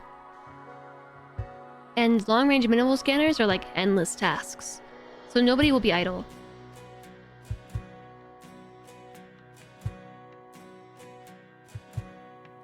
Yeah, the scanner and recruit that doesn't end. So we just have to pick an end date. And so we were expecting 7 days. But like 90% of the tasks that can be concluded are completed for most people. If not all of them. So the question is, do we give them another day or do we stop there? And then start scoring everything that they've done. If you know what I mean. If we give them one more day, that allows the people who had mental breaks to catch up. Like Play Shifty, for instance. Play Shifty is really behind because they gave up and then rejoined.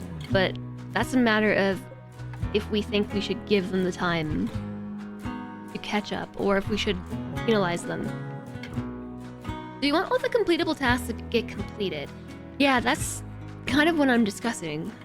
Like, I'm thinking about it out loud.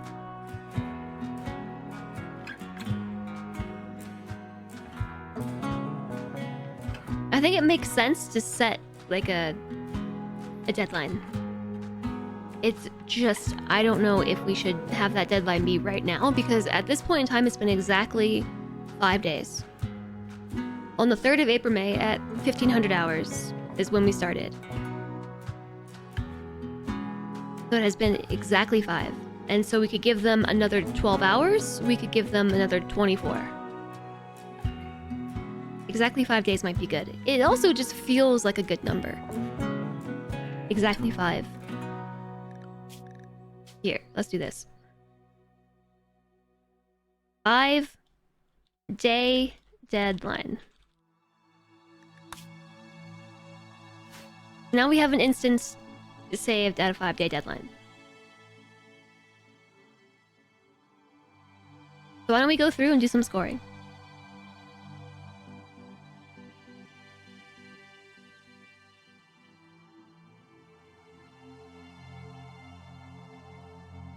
Still gotta do the final 3 events.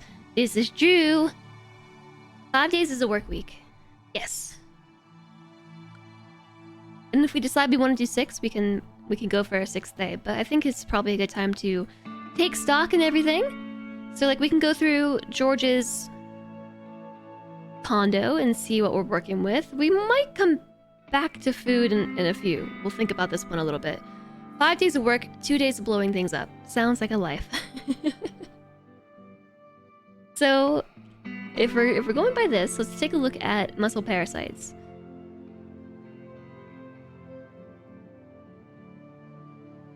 One point per 30% tend quality. That's confusing. I'm just gonna put the amount of tending they've done.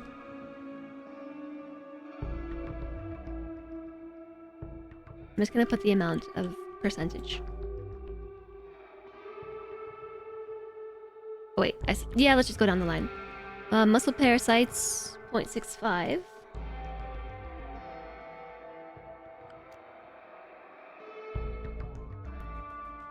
.65, 10 quality, 36. Yeah, total 10 quality, 0.65 out of 3.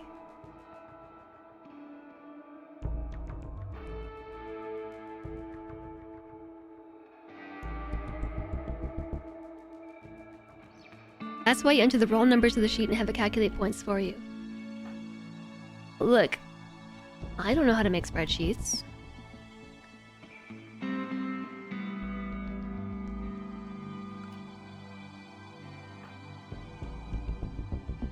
I put Celentre in charge of this, don't look at me. 0.95. Crocodilita. 0.7. So I am just making note of the raw value right now, so that way we can plug around with it. Cody. Whoa, 1.33.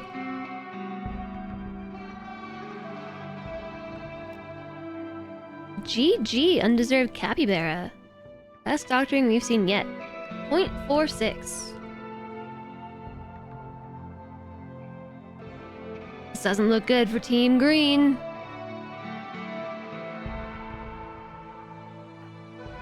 So Bogo's at 0.35. Yeah, having it be calculated in advance, or like have a spreadsheet that does the calculation, would definitely be good. Neither one of us really analyzes data. I think like this sort of data analysis. So just coming up with the scoring method was like kind of a big enough challenge. 0.44. We should be on Play Shifty's prisoner. This is, yeah, okay. Dragoon, let's see. 0.13. Sorry, 3-1. It's Sedan, 0.24. So basically, Undeserved Capybara is blowing everybody out of the water on doctoring. 0.34. 2D squared, 0.4.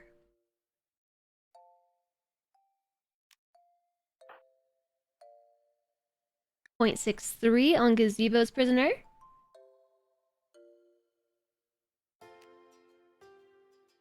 JH2DW, you've got 0.38 of your tending done.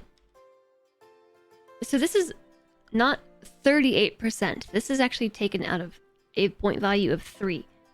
So there's like 300 points of 10 quality that you have to do to cure muscle parasites. So when I'm saying 0.75, I'm saying that this is 0.75 out of a total of 3. Which realistically we should probably convert into a percentage. And then give them points from 1 to 10 based on the percentage.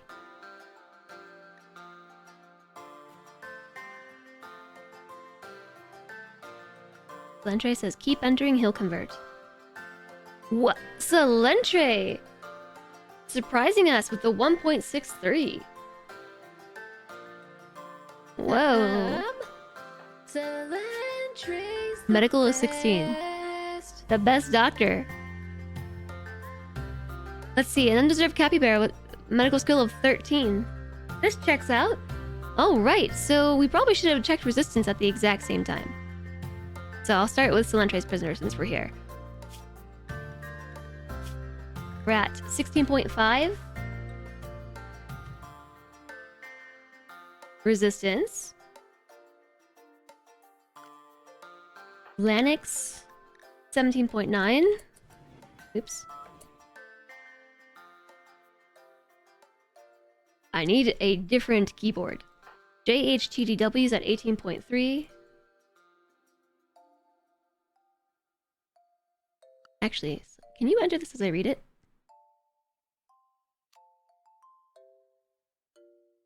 No?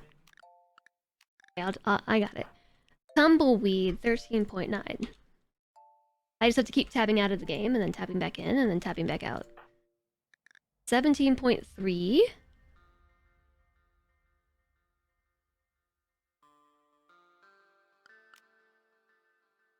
Good job, Undeserved Capybara. Reza is at 11.5. Dan is 14. Sorry, Rosiam is at 14. 14.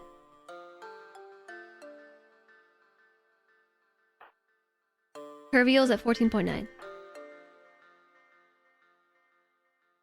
Play Shifty 17.1. FG is 15.8. JSOG 17.5.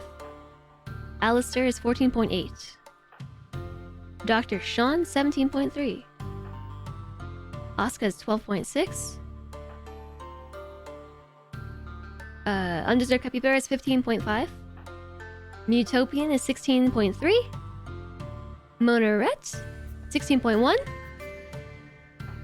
Spark Arrestor 17.2. TX is 8.7. Lang's at 16.8. And George is at 15.2. The ideal would be to have a mod that collects the data and enters it into a spreadsheet at the end. I also need a keyboard that can read our minds. Yeah. Thank you, Silentre. You did not hit enter though. It's not updated. There we go. 15. I feel like I just need to go back through and double check. 8.7.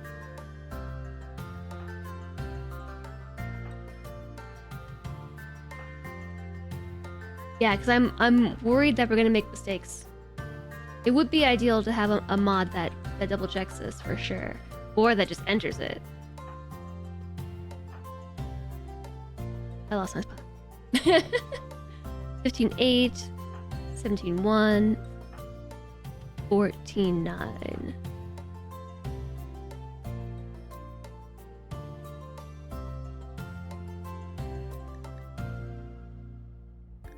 $11.5, 14. Okay, yes, I am 14.9, 14, 11.5, 17.3, 13.9, 18.3, 17.9, and 16.5. Oh, right. You win if you have the highest resistance left. No, technically I think you lose if you have the high. Well, you lose that category. That's why we're scoring multiple things. So this one's at least easy, right? Because George has 1 cat out of 2. Lang's got both cats. TX has both cats. Spark Arrestor has both cats, and so does Monoret. Mutopian has both. Undeserved Capybara and Asuka both have both. Dr. Sean has 1. 1 kitty cat. Alistair has 2. 2. 2. 2. Found a Curviel. Curviel have 1. Then we've got 2 kitties. 2 kitties. So 2 and 2 for Zion and Reza. 1 for SBG. Spiffy ball guy. 1 kitty. The other one's Roman loose. Gazebo got both. Elisa Del got 1.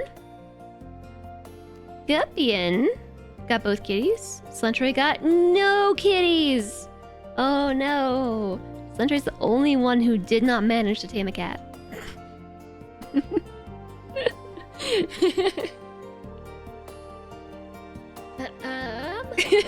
Slentroy's the best. You're too busy being a good doctor to worry about cats.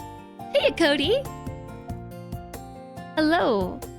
Okay, I'm gonna skip cooking because I don't know what we're doing about that yet. We'll come back around. Should have started at the bottom. That hurt my eyes a little bit. So, on to plants. They should not have used the herbal medicine. They shouldn't have. All the prisoners are set to not be tended with herbal medicine. Across the board, imprisoned colonists, no meds. So the value on their shelves should be what they harvested. So George only harvested 5. And that checks out with a plant skill of 1. So 5 out of 9. Lang got 9. TX got 7. Spark got 9.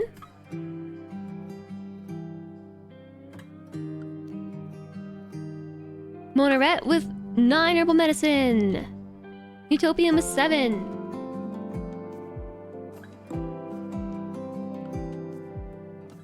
Undeserved Capybara got 8. Oscar got 5.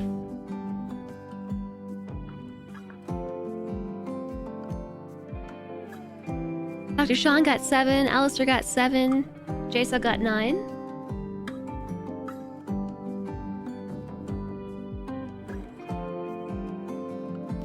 Alright, FG with 7.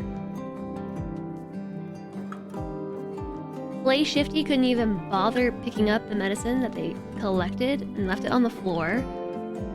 But they got 7.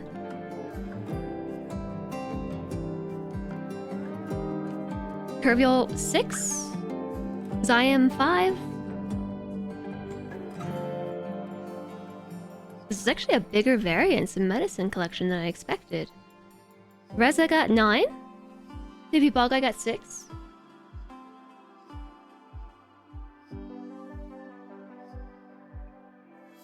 Gazebo got 9.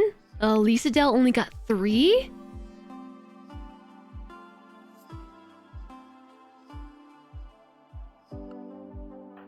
Prisoner set to not use medicine. Did you use it on yourself? You just really suck at plants?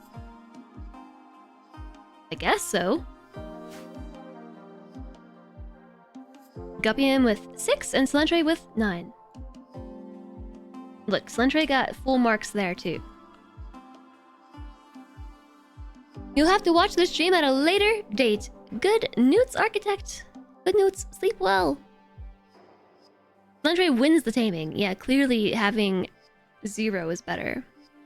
No kitties, Pelnovi. He tamed no cats. You might have been here the whole time, just busy doing things and didn't want to say hi. Too busy wrapping presents. I gotta do that. I'm excited. I love wrapping presents.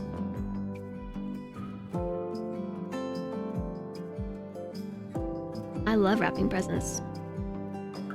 Okay, let's start from here. So at least I get to score points using our cool little calculation that we've done. So Slentre got an awful statue, which is 0 points. Ooh, Guppian got an excellent statue. So Guppian gets a whopping 4 points for that statue. Elisa Dell... times 2. Oh, that's confusing. 8. Elisa Dell didn't finish. Sorry, Elisa Dell, 0 points. You're very, very nearly finished. But I feel bad not letting that finish out. Gazebo, awful statue, 0. Why is this times 2? The other thing wasn't. Okay. 4 statue is 1 point. Oh no, 2 points because times 2. Oh no. Why does Slentre do this to me? 4 statue, 2 points. Normal statue, 4 points.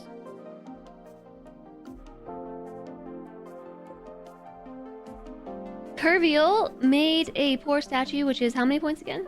2? Play Shifty didn't finish their statue, 0 points. I feel like I should give them negative points. And yay, Alana! Really love this idea. Will I share the map file? No! It's my intellectual property! FG, 0 points. Yeah, I can share it. Normal quality statue for JSOG, 4 points. Ooh, Alistair made the excellent statue. 8 points, Alistair.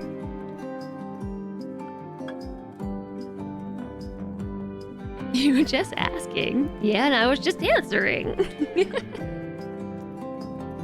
Normal quality statue for Dr. Sean. 4 points. 4 points for Asuka. Also has a normal statue. Undeserved capybara. Bid is worth 6 points.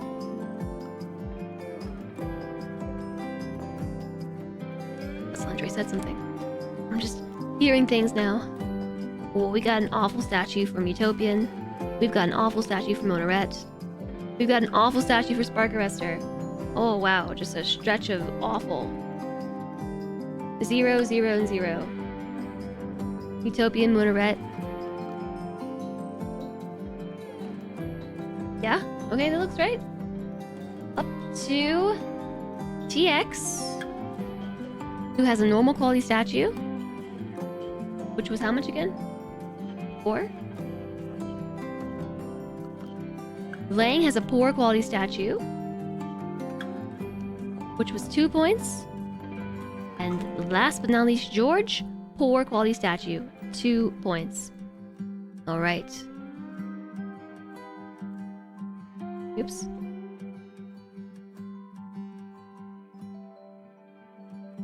So I'm skipping cooking, we're skipping shooting for now. We're down to mining, crafting, and intellect. I'm gonna skip mining too. Doesn't look good for Team Green. Capybara has been a top performer so far. Oh, really? If you'd known statues were so important, you'd have become a sculptor.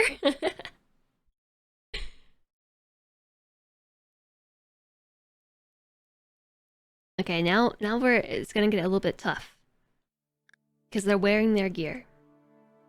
And the point values change again.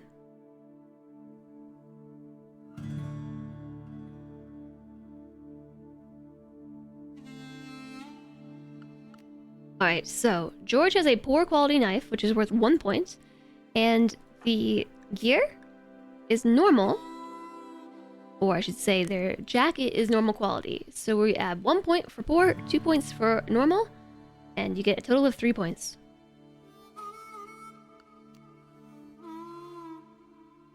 Helps if you put it in the right category.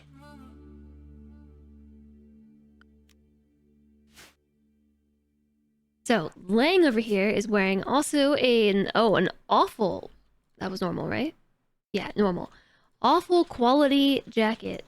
0 points. And an awful knife. 0 points. Womp womp. TX is here. An awful jacket, awful knife. 0 points. We totally should have scored this when I first looked at all of them. Oh, Spark with a green jacket. Good quality, 3 points, plus a normal knife. 5 points for Spark Arrestor. Monoret's got a normal knife, 2 points, and an excellent jacket. 6 points for Monoret. Look, you might not have been good at the statues, but you did alright with the crafting. Poor knife, 1 point, plus Utopians. Normal jacket, 3 points from Utopian. Undeserved capybara. Normal jacket, normal knife. An average crafting skill, so 4 points. Asuka's got poor jacket, poor knife, 2 points. Good knife. Dr. Sean, poor jacket, 1 point, but good knife. 4 points. Yeah. Normal jacket for Alistair. 2 points plus an awful knife. 0. 2 points for you. J-Sog! Excellent jacket, 4 points, plus a good knife. 7 points. 7 points for J-Sog with a crafting skill of 14. Alright, FG over here with a 4 knife, 4 jacket, 2 points. Everything is close. They're currently tied going into the crafting section. I see the total now. I see that.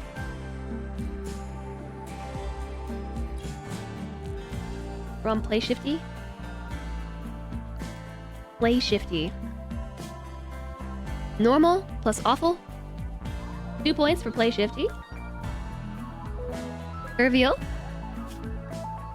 Normal plus normal. 4 points.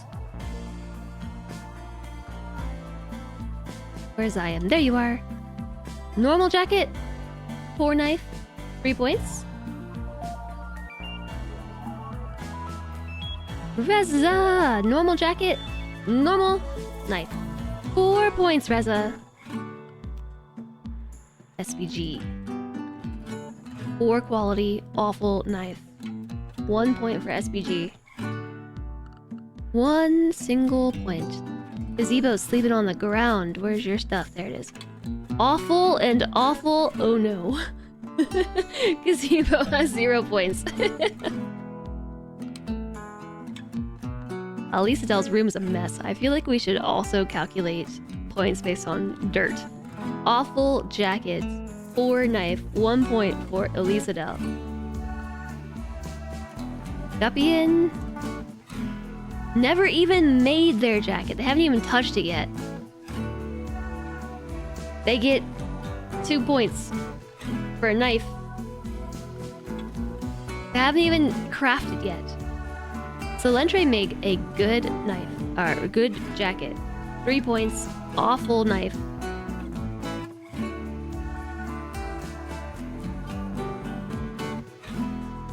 So much shame, shame, shame.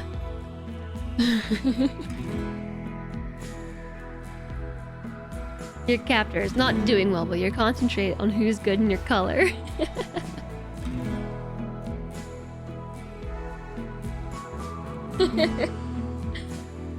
Okay, so then that just leaves intellectual before we go back and do the hard stuff, which is the confusing bit. I guess I'll start at the bottom because I'm already here.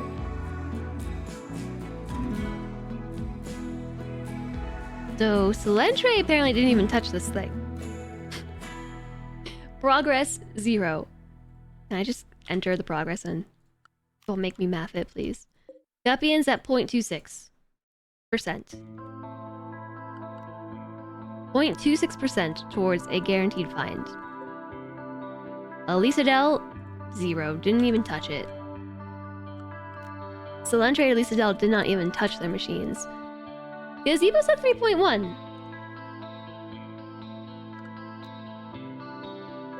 Spiffy Ball Guy, 1%.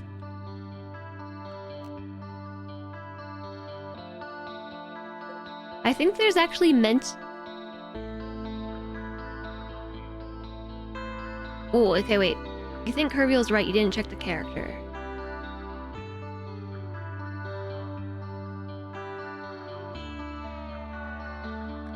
Curville?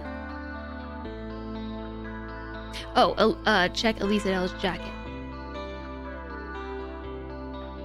Oh, did I check the prisoner? Normal. You're correct.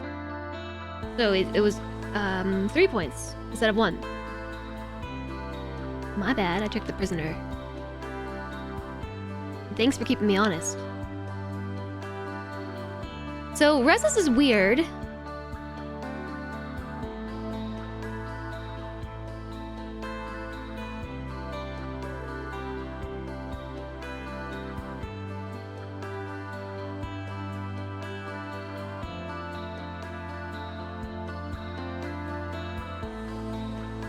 Okay, we'll just do 10. So, according to Solentre, if they found a thing, it's worth 10 points. And so the random find counts towards that. rigged. I was just blinded of the spectacular mess you made. Yeah, it's a huge mess. Huge mess. I was on the previous character as the hair was wrong. I'm literally not even looking at them. I'm tabbing into the game and out of the game like so quickly that yeah, it's that's why I said like definitely double check what I'm doing.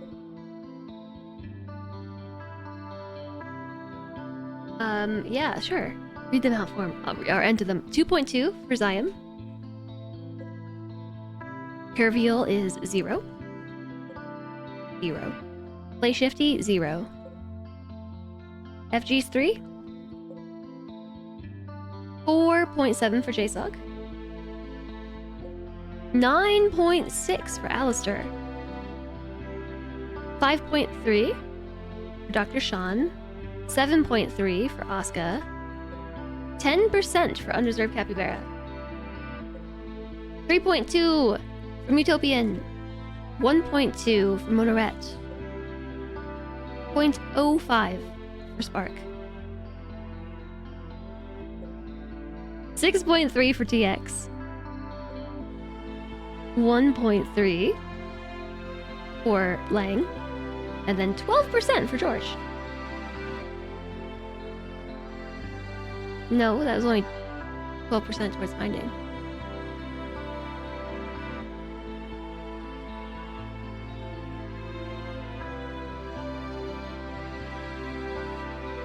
But the max is 100. Okay, he's mathing something that I don't understand. Something about dividing by 10 or something.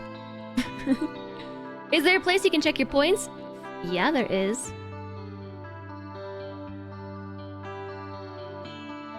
Right here. I'll even put it in the command for you all.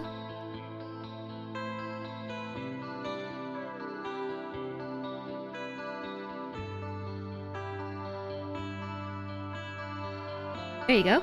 So now you should be able to follow along there. No final result. Nope. We don't have this streamlined. So we're plugging in data. One by one. I also lost chat.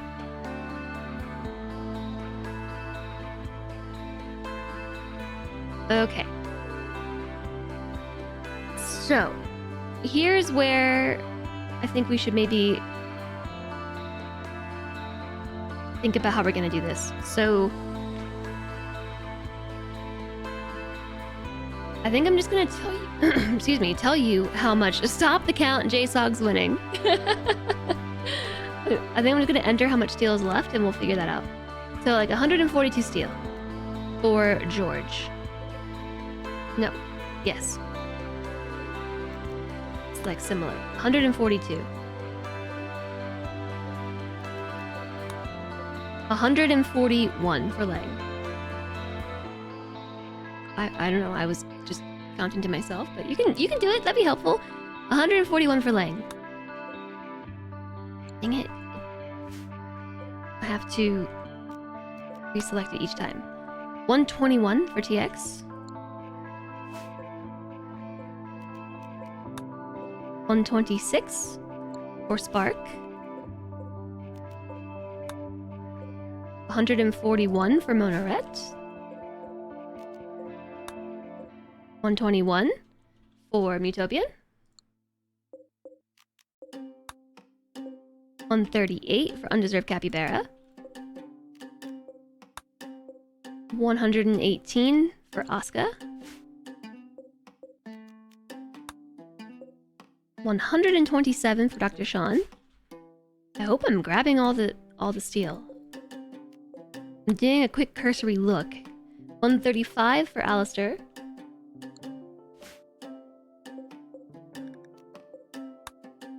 121 for JSOG.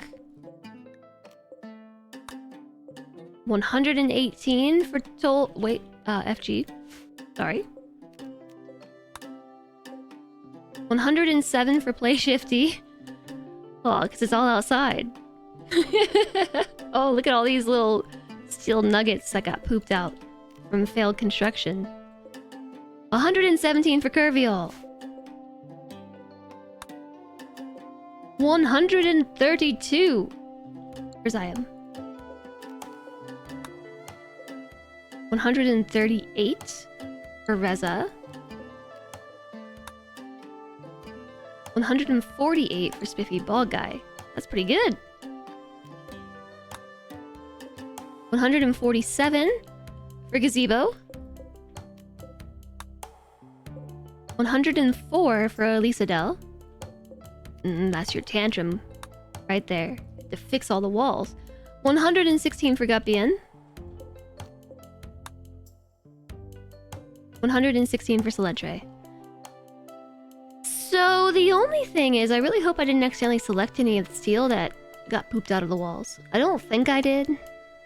If anybody was watching, I hope you can confirm. That's how much steel's left. You can do a little calculation duel on that. Undeserved Capybaras at 42 points.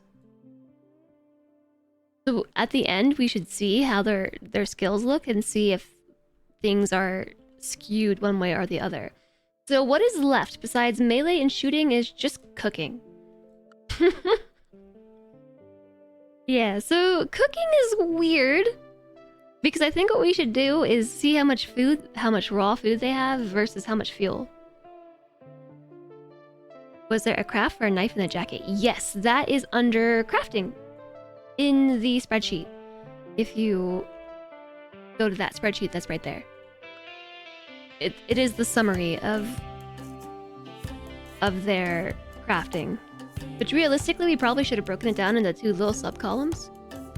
And then add them up for points. But now we know for the future. Now we know. So yeah, can we like insert a column? Is that gonna break everything if I insert a column? It should shift it all down, but I don't know. I've also broken stuff in spreadsheets all the time. I'm not really sure how else to do this because we made a mess of stockpiles, we being me. So the idea was that we were going to check fuel at the end, and everybody should have had a controlled set of meals, basically. But because of the stockpile shenanigans, like some people didn't cook and other people did, and so I'm not really sure how else to do this besides say like George has 25 rice and 24 fuel. And like 25 rice and 36 fuel. Andre? I was asking if I make another column, am I gonna break your table? Okay, I'm just gonna put it below. Just say like rice, fuel,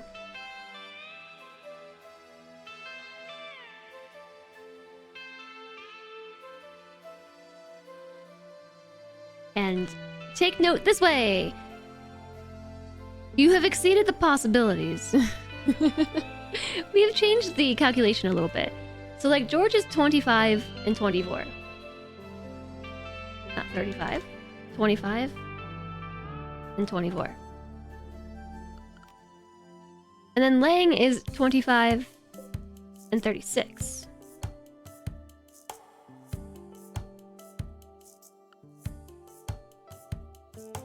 TX is 25 and 28.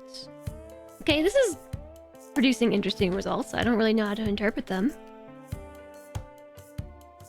65 and 7.9.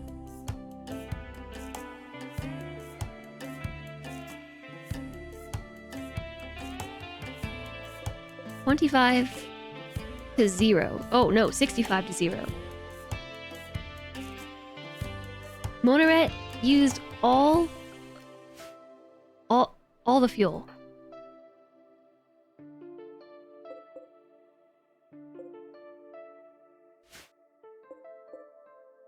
$25 to 29.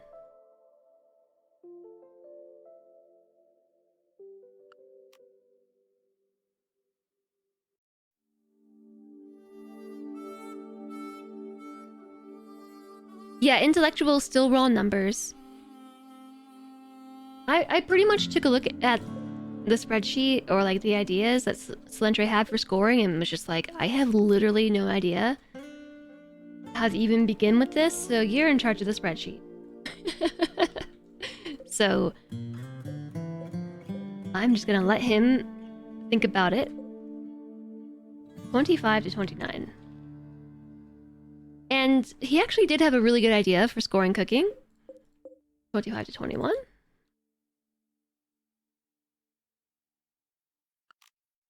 But that idea, 25 to 25, was ruined by stockpiles. That was Alistair. Okay, I'm in the right spot. 25 and 16. So now my thought is that I'm just going to note down how much rice they have left, because we know what they started with. Everybody started with 225 rice. So, right? Yeah, 225 rice and a full stove that they can't refuel. So by doing this, we can sort of figure out how much food they use to fuel, and we can calculate their fuel efficiency. Petricorps, hello! Thanks for gifting that sub to Plum Tucker. Thank you very much, Petricorps. Welcome in. Thank you for the support. I hope you're doing well. Happy holidays. We're on FG. 25-22.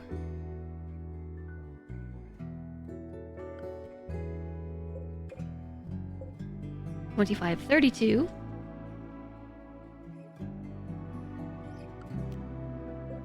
Curvial is 65 to 35. I think this makes sense. This 25 to 9.7.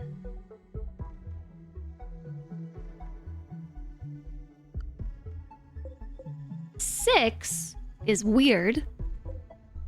27. Why do you only have 6 food? Did a cat eat it? Did a cat wander in there and eat the rice when nobody was looking? Because that would throw this whole thing off. 25 to 38.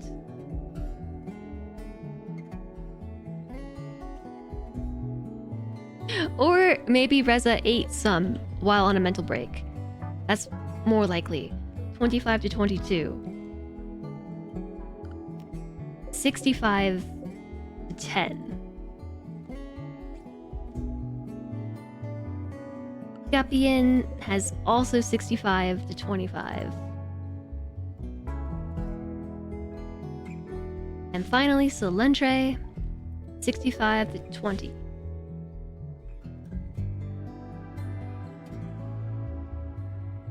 Alright, so all of those, that makes sense, right? Like, they all are either 25 or 65. Except Reza, who has 6. Why 6? What happened here? It's weird watching the spreadsheet getting filled in live.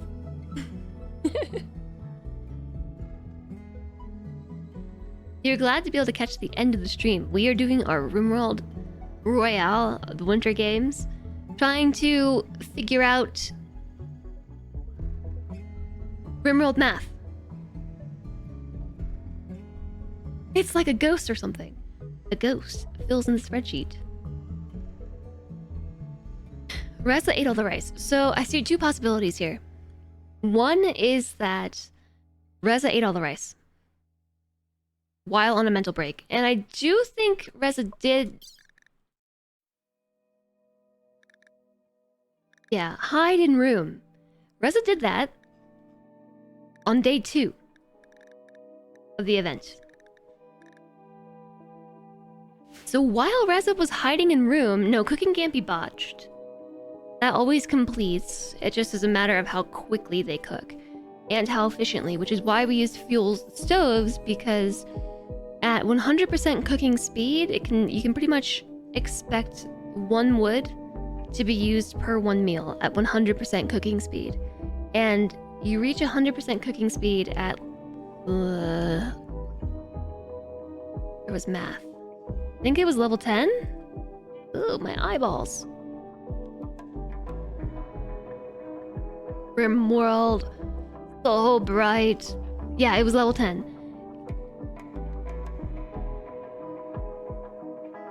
At level 10, you can expect your cooking speed to be 100%, at which point the colonist should use the... It's not a linear graph, so they should, maybe, possibly, most likely use 1 wood per 1 meal. Where's it going with this? Oh yeah, so no, you can't botch it. It's just how much fuel gets used in the process. Because it takes longer. It takes basically more ticks to complete the task, meaning you consume more fuel. So... there are 10 meals here, but the fact that everybody else has intervals of like 5 or 25, or sorry, 25 or 65 remaining rice, that checks out because they started with 225 and they use 40 ingredients. Nope, they use 20 ingredients.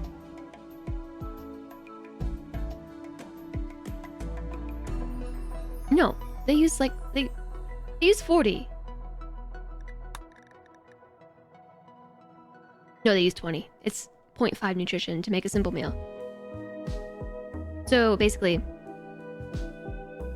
they use 5 rice per meal. Anyways, so from that, using 20 or whatever, however much they use, it would make sense that there would be an interval of 5 rice remaining. In this case, 25 or 65. And then the only difference is fuel. Except then Rez's number's weird. So either a kitty cat came through. I see 3 things. A kitty cat, while unrestricted, because I hadn't restricted them to the cat zone, came through and ate the raw rice. Or, while Reza was on a mental break, she ate the rice. Or, it got destroyed in a tantrum, but Reza didn't have a tantrum. So it's either the cat ate it or Reza ate it. Typical cats. And I'm thinking it was probably Reza. If Reza can't keep the cats at bay, you say pawn error. It could have just left heel root in the door and the cat could have escaped that way. It definitely happened. Or it could have been me not restricting the cats quick enough. So, yep, we'll figure that one out. And so that's everything that I can check right now. The next thing is gonna be the shooting test, which is the exciting part. And I really hope this works, because I'll be honest and say I didn't test it. I did not test it. So my thought here is that we're gonna draft everybody and bring them into the mortar room. So, we already have the 5-day deadline that I saved. So, I'm going to bring everybody into their rooms like this.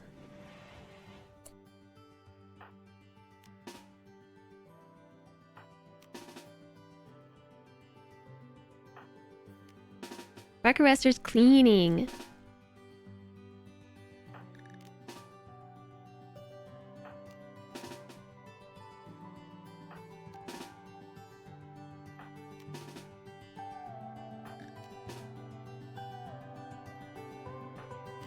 This is gonna be a big boom and it's gonna be fun.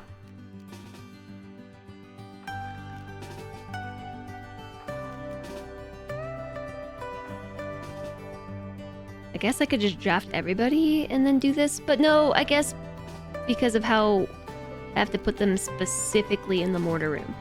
And I'm gonna make them stand here and fire, so I think what I might do is enable God mode and just, well, I guess let them go to their rooms first. Everybody, get in position. I'm gonna lock them in. Pretty much gonna lock them in here. That way they can't decide to have a mental break and leave.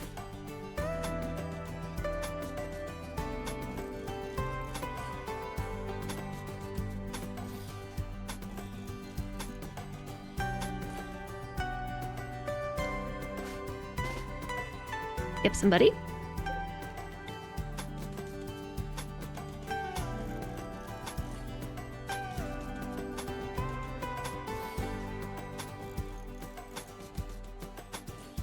Okay. Where's JSOG? Alright. You two.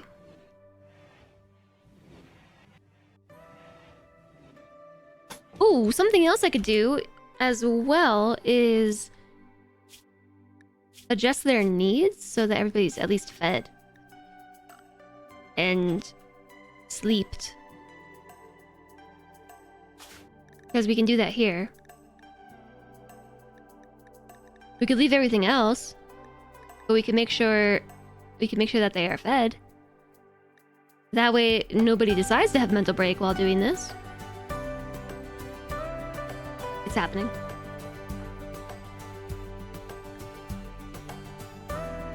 Magic!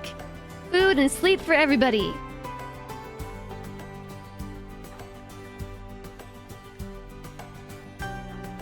Because I'm gonna make them stand here and fire mortars, and it takes a while. And I don't have to worry about it, and they can't decide to have a mental break and leave anyways. Because they're stuck in the mortar room. Pretty much worst case scenario, they have a tantrum and blow themselves up. At which point, I'm gonna say that that's candid. Ooh, guppy endings for the hydration, the wrist stretch, the posture check.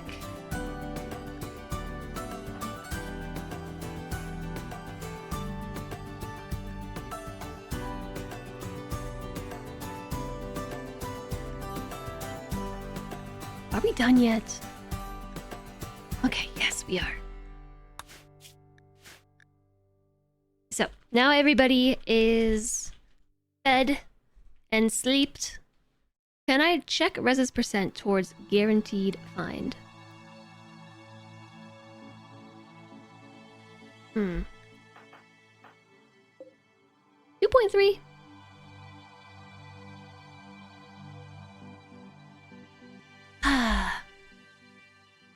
And George. 12.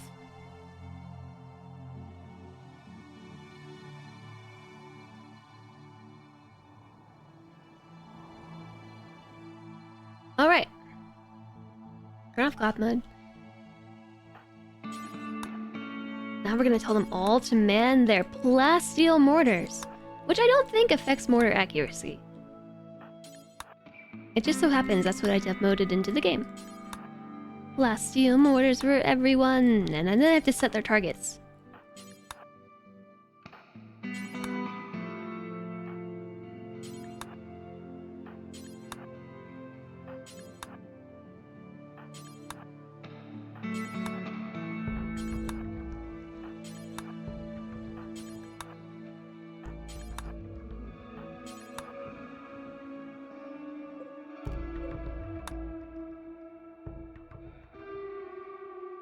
Hurts my eyes. Okay, hold fire on all the mortars. Now they should at least load them and they will not fire them. So we're gonna set force target right here on that brazier. For each and every person. Let me save, just in case somebody does fire the mortar. That would be sad. In progress, step 10!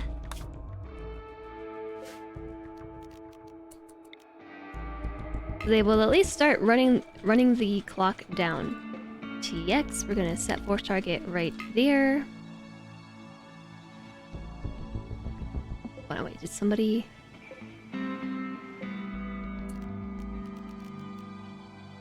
This is confusing. Okay. Red. Red is green. Utopian is red.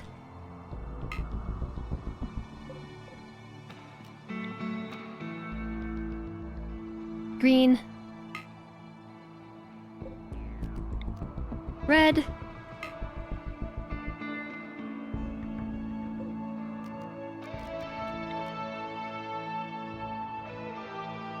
Dr. Sean Green. I think we're gonna have to double check that I have aimed the mortars at the right spot.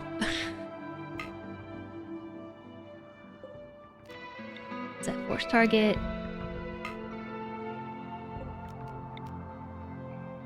It's gonna be such a big boom. This is play shifty. This is play shifty. Green. No one confused just by saying blue. Yes, please don't. The color coding is actually helping a little bit. In ways that I wasn't expecting. But as I am panning through the map, it's making a difference.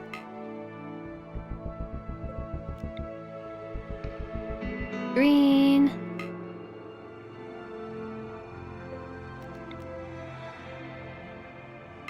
There's a Mega Sloth down here. We might have some Mega Sloth friendly fire.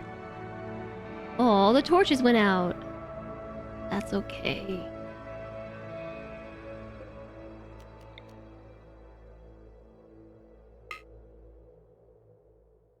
Who wins if they accidentally blow someone up from the other team?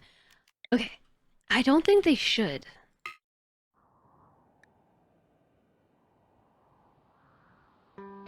Oops.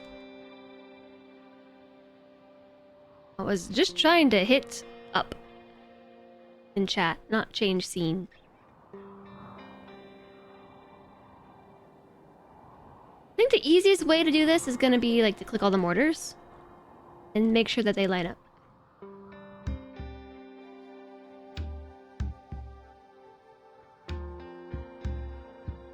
Yeah, okay. So then we're gonna grab FG's mortar and then double click. And then all of these should line up.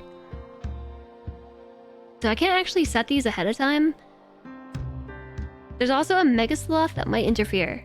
I'm not sure if that's going to be interference or not.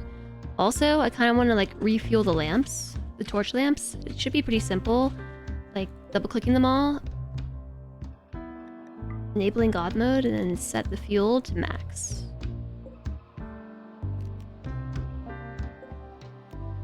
Set fuel to max because this is going to be much more satisfying if the candles go out. It's like blowing out birthday candles. Yeah! Looking good. So then the next thing we do is overwrite this. The torches have been lit. Beacons are lit, the torches are lit, and now we just similar down the line. Unhold fire and hit play. Gondor calls for aid. Are you ready? The beacons are lit. Gondor calls for aid. Bonus points if Gazebo manages to hit the Mega Sloth. Should I delete the Mega Sloth? My shirt. I did save. I'll save again. This makes everybody feel better. This might be pure chaos. Yeah, are we ready? They should insta-fire. It will be impossible to track. No, it should be possible because there is some math on mortar miss radius. Would you like to see it before we fire? So you understand what we're testing?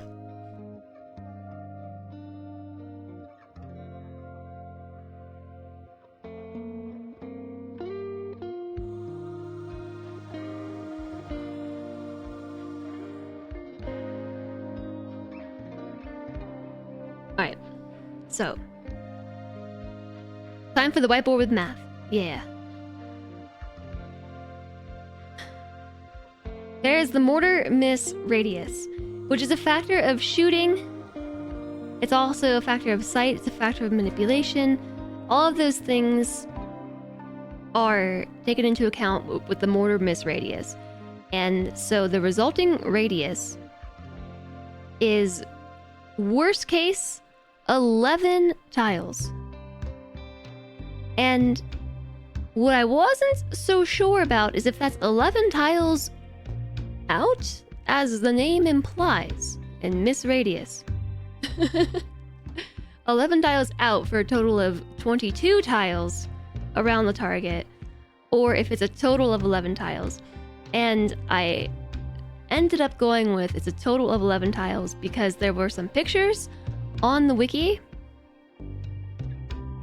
about mortar miss radius. Best case scenario, like 4 tiles, and it showed the disbursement to be 2 tiles on either side of the target for like the resulting diameter of 4. So we're kind of just rocking and rolling on that assumption. This might miss the target. This test might miss the target. Literally, it might miss the target. It's close to midnight. Math no rookie. I get it. You should find your bed. Find your bed, Cody. Good newts.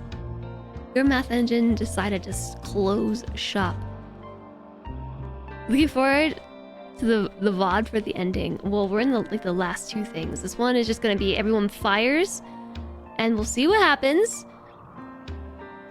And then the last one is everyone is going to equip their knives that they made, and we're gonna make everyone berserk, and then they're just gonna duke it out and see who the last person is standing.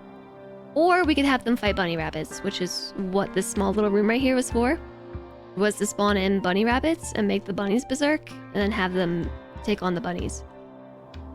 And then go to the final pit to fight each other after they fought their bunnies. Which I think would be more fun. Yeah! I'm going to war! Wartime!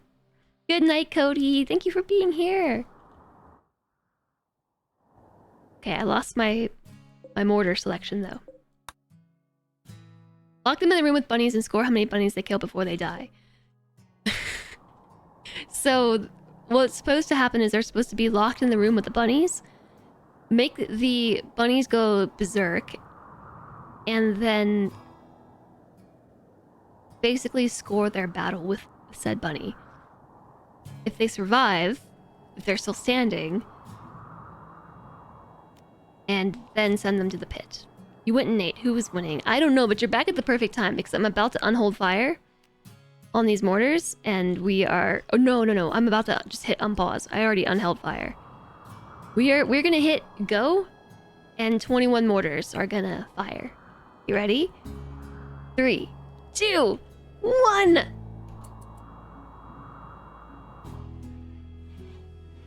Oh, there they go! Pew pew! Pew pew!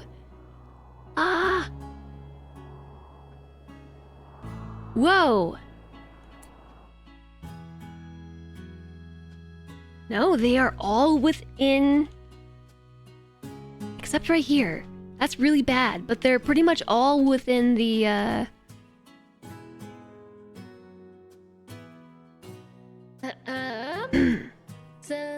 It might actually be 11 tiles out. It may actually be 11 tiles out from the central point.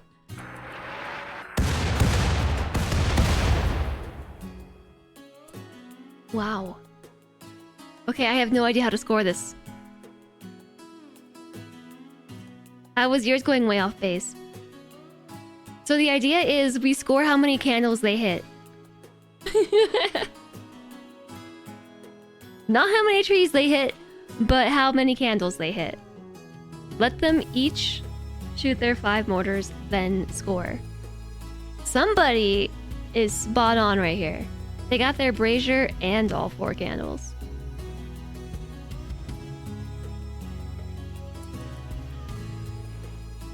Okay, they're firing again. The countdown's on.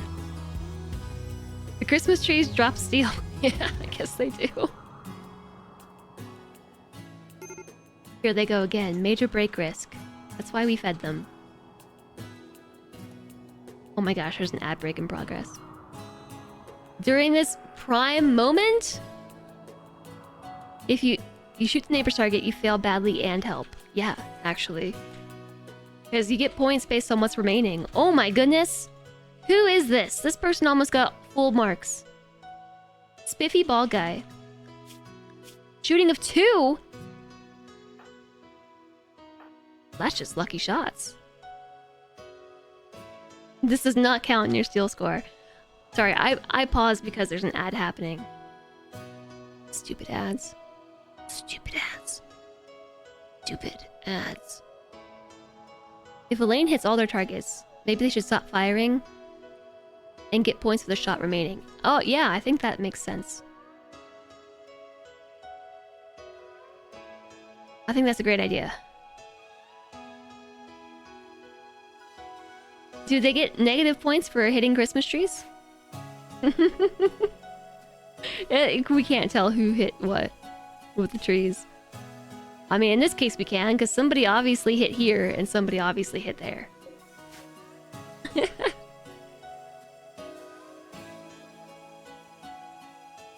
Maybe one day Twitch will fix the ad break warning not popping up for me. That way I know not to start these things, because an ad break is coming. Alright, the ad break is over. Resume! Resume mayhem! This one's going way off course!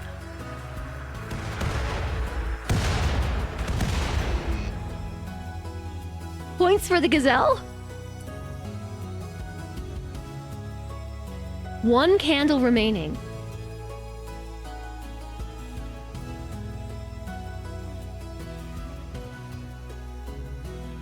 One candle remaining for whoever that is. I think that was Spiffy Bald Guy.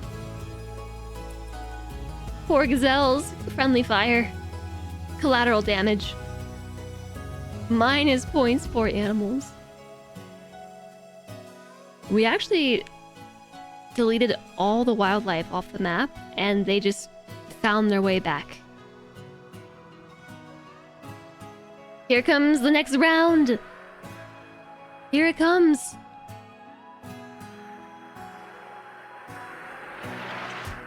Oh!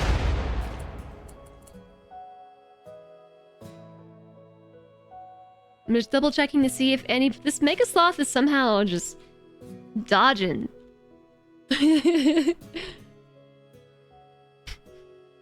It's cheesing. Hit me if you can.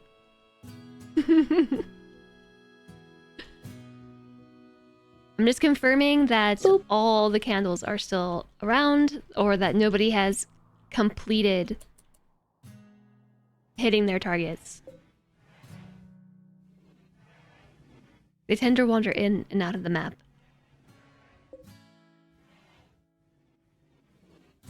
This is the best part. I'm happy about this. Yeah, I think this is a good idea. If they manage to hit all of their candles, then we stop firing for that particular person and give them bonus points for extra mortar shells. What is going on right here?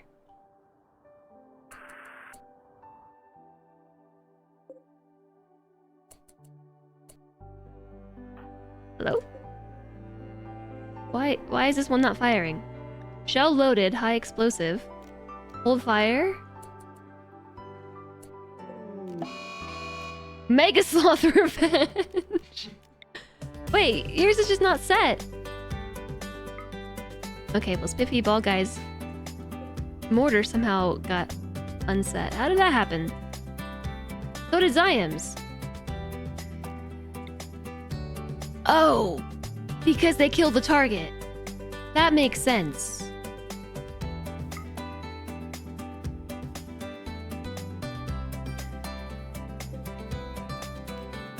Okay.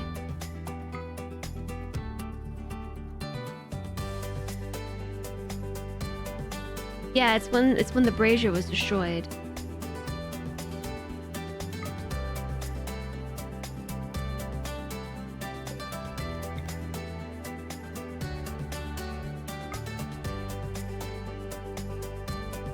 Yep, they stop firing when they blow up their target. See all these mechanics we're learning about? Okay.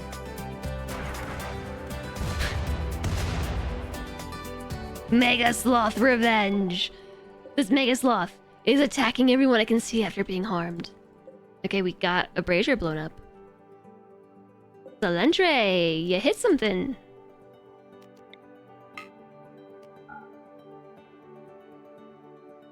Everybody's still aiming, correct? Everyone's still got a target. This is probably the easiest way to check. We're looking for these little lines.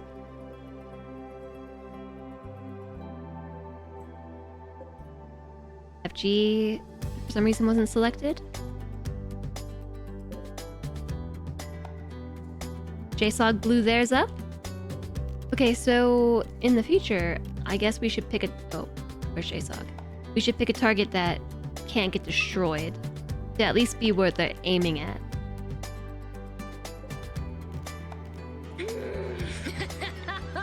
Shoot, which one's Alistair? Yes. This one?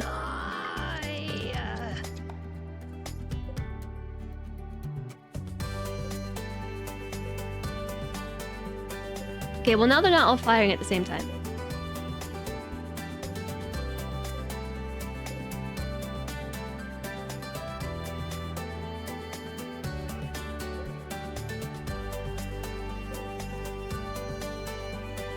Alright. We could hold fire to resync. Yeah, that might make sense.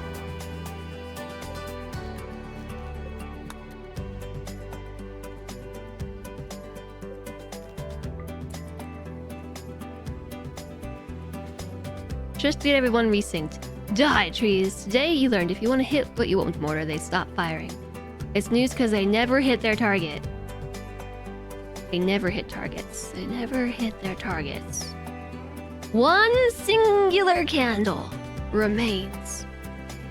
Here, there are 2 spots with candles. Alright, I think everyone's locked and loaded. Unhold fire!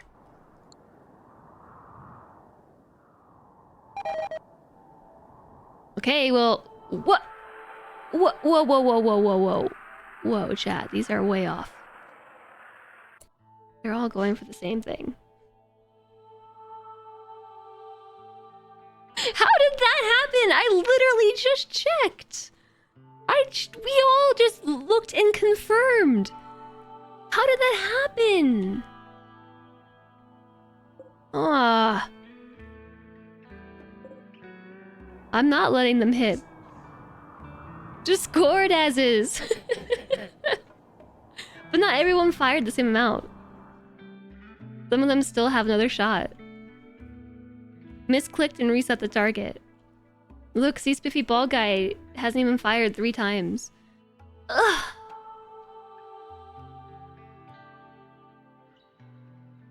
The only way I can think to do this is to go back to our quick save. And isn't this what saves are for? Yeah, I probably should have saved after every shot. Crud. That was the practice round. Good job, everyone. Good practice round. Woo! Well done! Well done. Good practice. This time, maybe we should aim...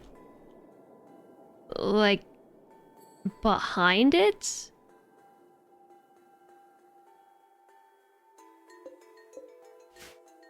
Retarget if it dies?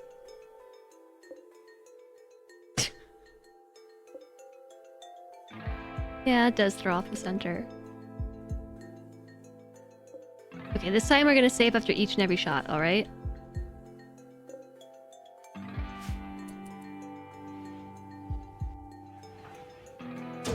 Oh, okay, we're going.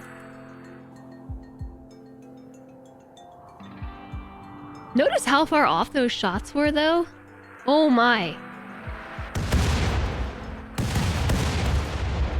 Kaboom. Save. Shot 1. We lost 1 brazier, which is a good thing. TX, good job. Oh my goodness, TX, bullseye. That was a bullseye. Yay, practice. Oh, check that out. Alistair with another bullseye.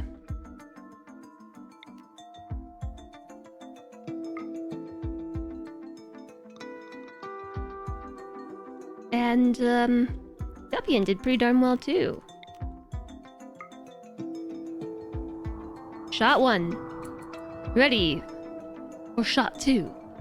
Please stand by while we gather the parts of our line judges. There might not be too many parts remaining, just saying.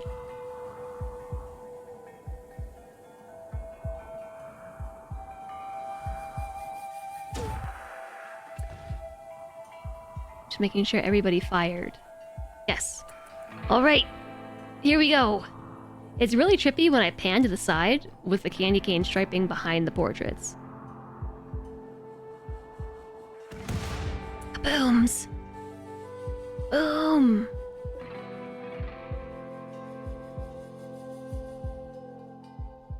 Is this a new one? Dr. Sean hit their target. This is still Alistair, correct? Yeah. Who's this? Zion hit their target. And Guppian. Alright, so save. That was shot dash, or dash shot number 2. Major break risk, the referee.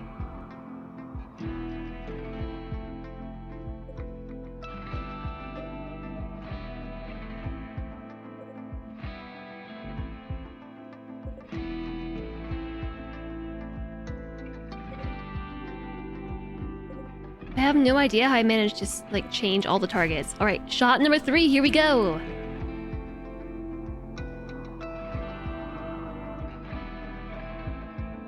After we let them count down for 30 seconds.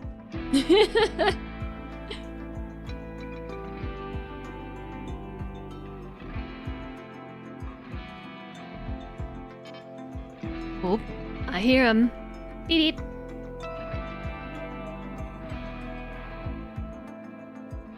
This one's going way off course.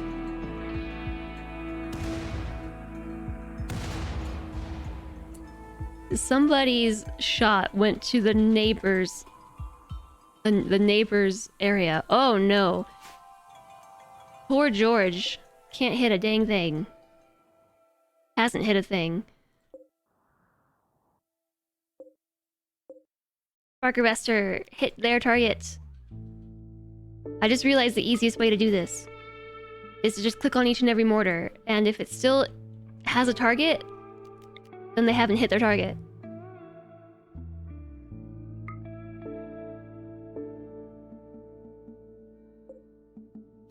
Nice, Oscar.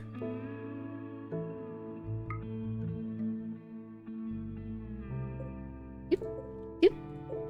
JSOG.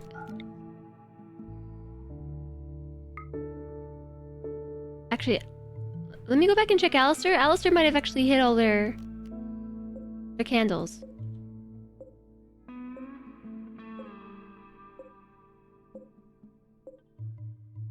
I think Alistair hit everything. At which point we need to hold shots. Woo! Alistair! Alistair got them all. Yeah! Hold fire, Alistair. Eject your mortar shells. Because you did it. You hit your targets. Killed all those pesky torches. I just need to turn on the... I gotta let Alistair out of their room. As a reward for destroying your torches, you can now leave the mortar chamber. You have to be good at something. We've got 1 torch remaining on this track and that track. Those belong to TX and Sparker Rester. 3 torches remaining here. Alistair got all of them. Oof. Oof. Mega Sloth bombing bonus round. Mega Sloth bombing bonus round. Guppy, and thanks for the 100 bits, but poor Mega Sloth. Everybody did better last time. Look at this. There's 4 targets in a row where not a thing has been hit. They did better during the practice.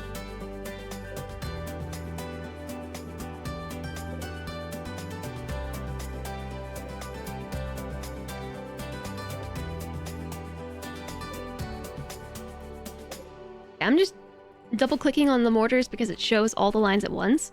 Thank you for the 100 bits, Gupian. In a show of excitement, I shall hit play and will fire more mortar shells. Alistair's been released from the room, watching for targets, and undrafted. And it's free to continue doing whatever they're doing. We've already scored everything, so they're just going to continue along. Oh, here we go. Wait! I know, that's what I was saying. Wait! Save!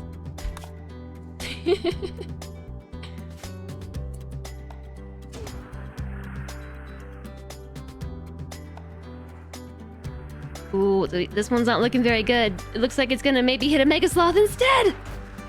Nope, just Christmas trees. Ooh, somebody hit their candle. Is this still Alistair's section? That was Alistair. Alistair's the only one who's hit all their targets. We got 1 torch remaining in these 2 as well. Cleaning dirt as a reward. As a reward, you too can clean dirt.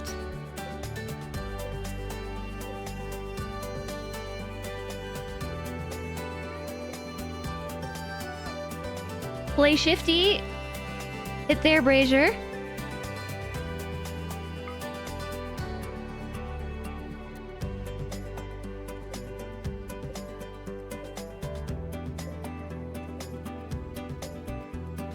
Okay. That was shot 4. And the last shot, everybody. Get it together because this is your chance. The practice round went better, I'm concerned. Oh, Lisa Dell's about to snap, too. I hope Lisa Dell manages to get the last shot off before they have a mental break. Bloop, bloop, bloop. The last melon. I feel like I should let them all out before they mental break. Pew pew! What's this?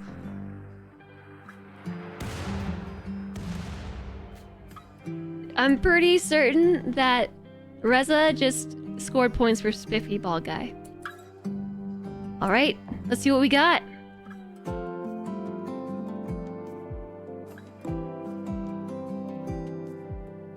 Only one person managed to hit every target, and that was Alistair.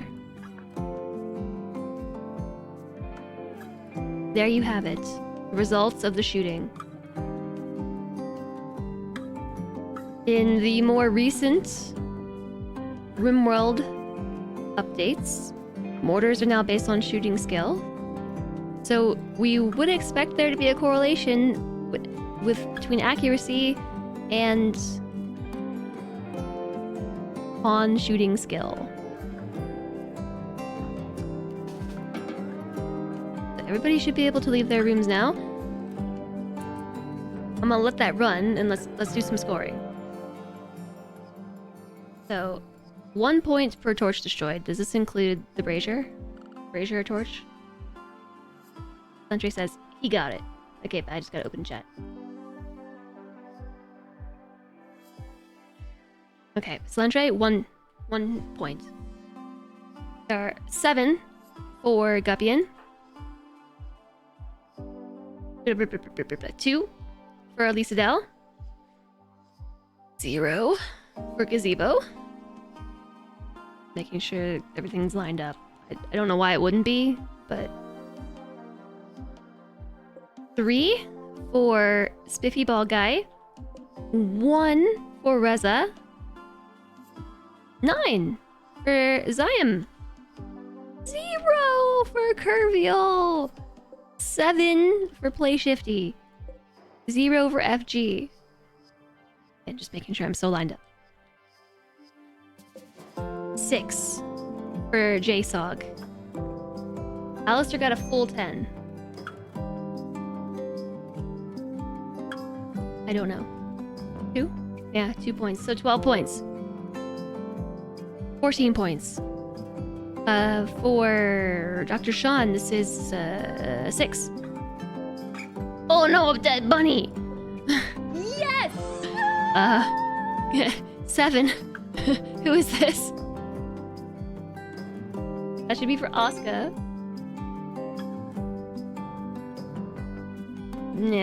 7 for Undeserved Capybara.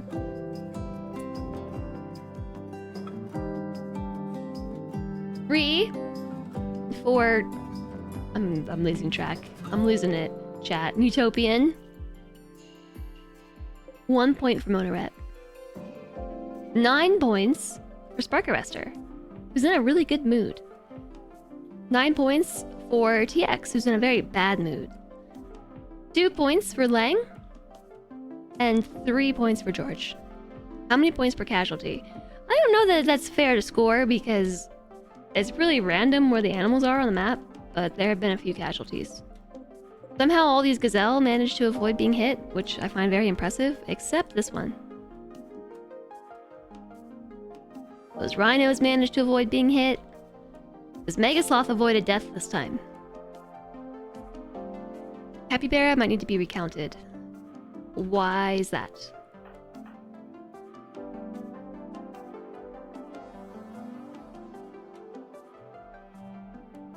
Seven. 1, 2, 3, 4, 5, 6, 7. Wait, 1, 2, 3, 4, 5, 6. Wait, there's only 9. No, wait. Yeah? Oh, the Brazier is worth 2. Well, then I don't know. You have to remath it all. Can't change the rules on me, Solange. Okay, in this case, that's 5. This is George, 5 points. 2 points for Lang. 9 checks out. 9 checks out. 1 checks out. 3. That is 7. 7. 2, 3, 4, 5, 6. All points. 2, 3, 4, 5, 6. Who's that? You keeping up with this? 0. For whoever that is. 2, 3, 4, 5, 6, 7. 0. 9. 1. 3. 0. 2. 2, 3, 4, 5, 6, 7. 1. Okay, so it only mattered for one person.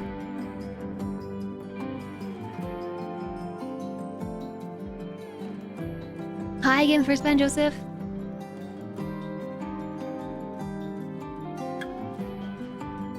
So, chat, that just leaves the last battle. The last one. The very last battle, which is the bunny.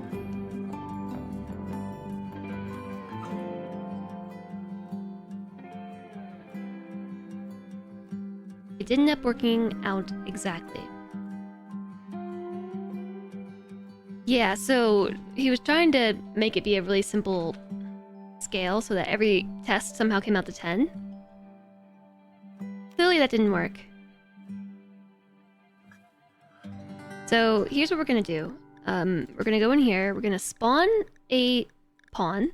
That's gonna be a hare. There's our wild creature. No health conditions. So then I'm gonna go into the character editor for this here bunny. We're gonna save it to slot 25. Then load from spot 25. Spawn bunny 1 by painful 1. Why slot 25? It's because that's the one I clicked. That's really all.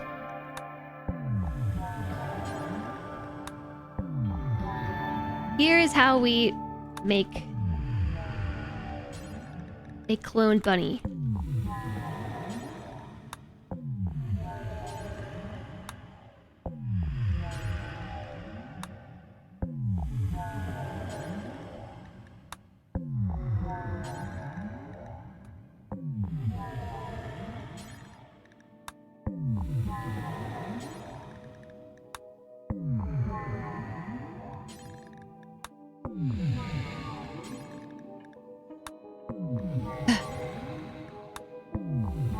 This takes more brain power than I care to admit.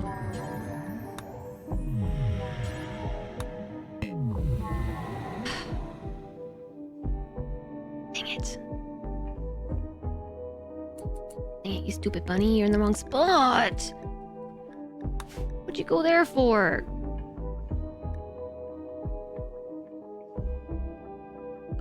Now my house is broken in. This is your fault.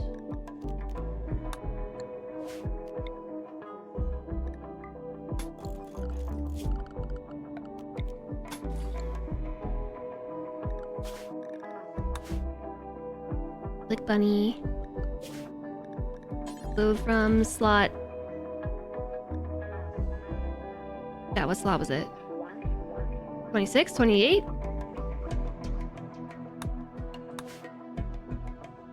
25? Thanks, Lang. Shoot. I might also just be able to hit clone. But I don't know. There. Oh, so the last thing that I forgot to do is that we need to also install everybody a wall light.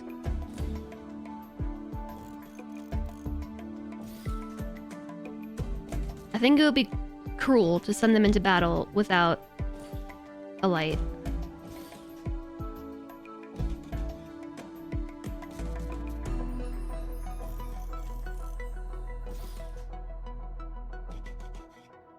This hurts my eyes. Whew. Okay. It's like panning thing. Woo. How's it going, Lang? I don't know if you're winning or not.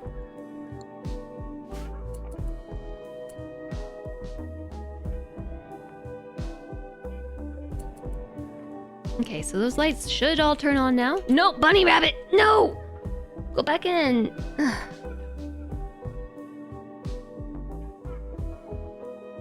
Okay, no, I think this is fine.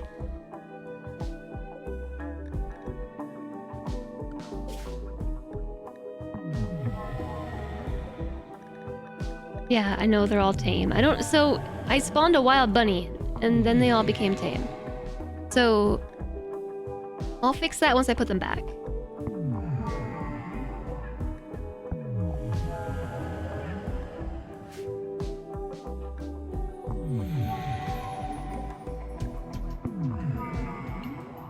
Remember how I said that trying to clone everything took an unreasonably long amount of time? This is why. Okay, that bunny didn't even leave yet.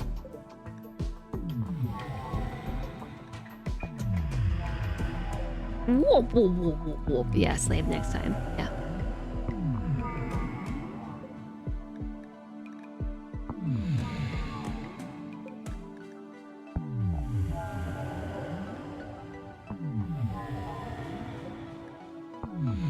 That was what the facepalm was for. When I facepalmed and was like... because I didn't save.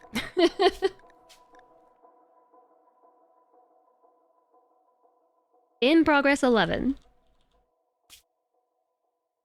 Hope Elisa Dell keeps you safe from that monster. Okay, so for this one, I have to go through and painstakingly set their faction. Painstakingly set each individual bunny's faction to nothing.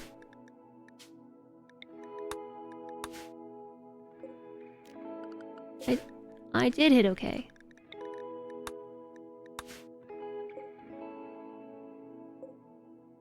This one didn't change either. What the heck?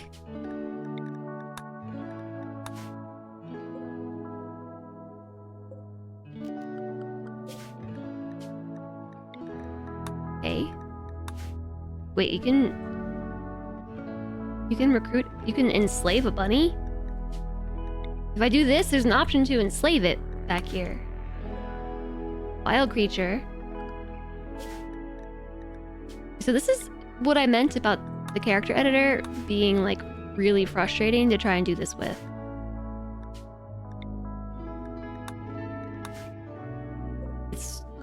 probably fine.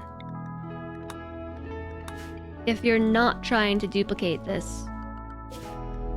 Or to, like, edit the status and...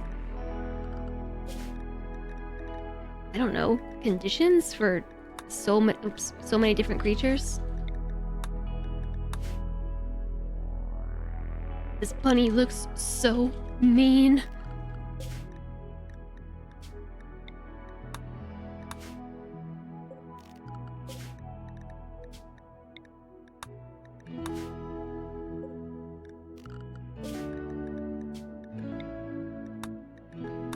So many random places to click.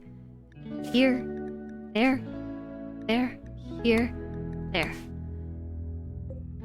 1, 2, 3, 4, 5.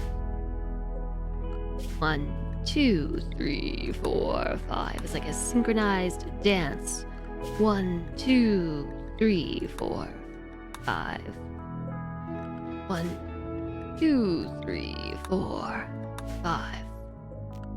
1, 2, 3, 4, 5. 1, 2, 3, 4, 5, 6.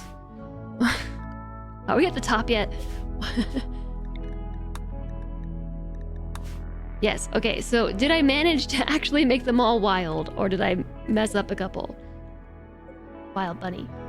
Wild bunny. I guess I could check this way. Colony animals. Are any of them bunnies? No. That must mean they're all wild, but I don't trust it, so I'm gonna click through them anyway.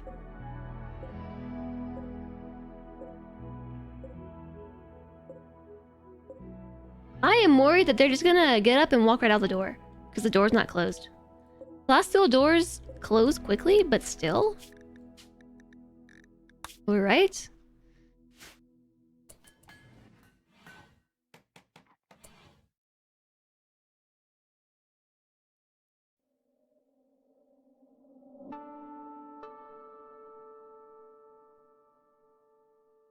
Okay. Phew. That was difficult. That was very difficult. How should we do this? They need to all go equip their knives. And they should still be, like, okay on food and everything. Should we top them off on food and sleep again?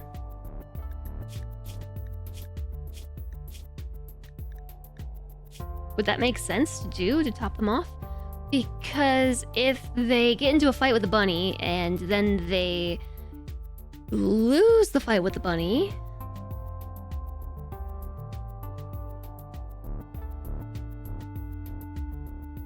because the plan is to then take them... Yeah, I think we might be able to top them off in this menu. This might be the right thing to do.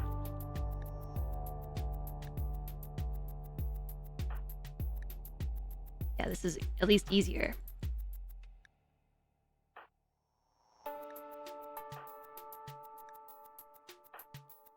Just because food and sleep can make a big difference in a fight. And again, we want to keep as many variables controlled as possible.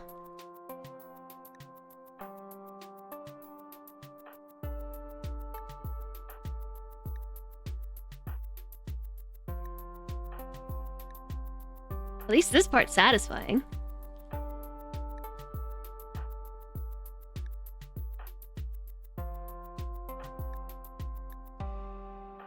Okay, so I'm just gonna oversave again, overwrite at prop number 11. And so then... just finish feeding the prisoner. Equip your knife. Lang, equip your knife. TX, equip your knife. Spark Arrestor, knife. Monoret, knife. Utopian, Jez knife. Jez knife. Jez knife. Jez knife!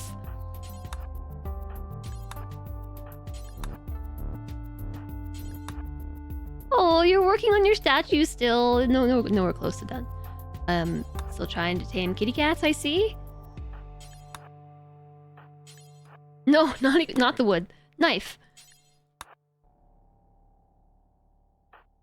Forget about the prisoner.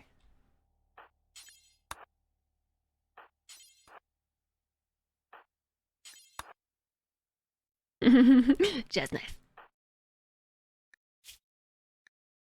Now I just want to make sure that they all equip the right thing. So everybody should have knife. Build complete, make small sculpture. Okay, well... let's see what it would have given you if you had finished it. Oh, it's a good sculpture too! Oh no. Half points. Oh, that stinks for Elisa Dell. They had so little work left, it was like 15. That's why I felt really bad not letting it conclude. That sucks. Alright. The moment we've all been waiting for. Shouldn't have had that rant! It scared the poor kitty cat, yeah. Yeah, I guess what I should do It is my draft professional everybody. opinion that now is the time to panic! Uh-oh! No panicking. No panic. We're just gonna put them in the slot adjacent to the bunny. And then I'm gonna drive all the bunnies berserk. And then we're just gonna watch chaos unfold.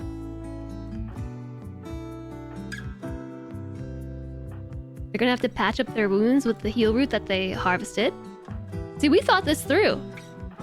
We thought this through, so now they've harvested the heal root, and that's what they will use to patch up their wounds. And I feel very bad about this because I really hope that George isn't watching, because George, Mallory the viewer, is like a lover of bunny rabbits, and I feel very awful about having George the pawn take on the bunny rabbit.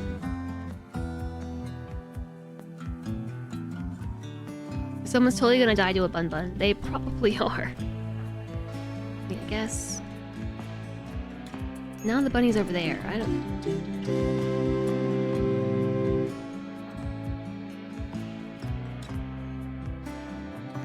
Bunny labor, it's just a hair overpowered. Just a Just hair BLZ. overpowered. I just need to make sure that they're not all occupying the same space. They kind of are here. TX, thank you for the 100 bits.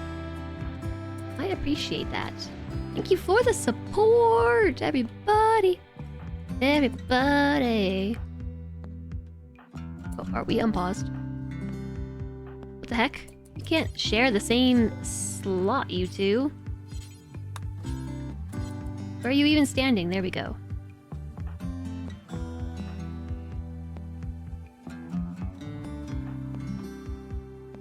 Okay, in the future, maybe we should do 3 slots, because now they're just like stuck occupying the same space. Okay, there we go. We ready? We need to save. Let's do another one. In progress 12.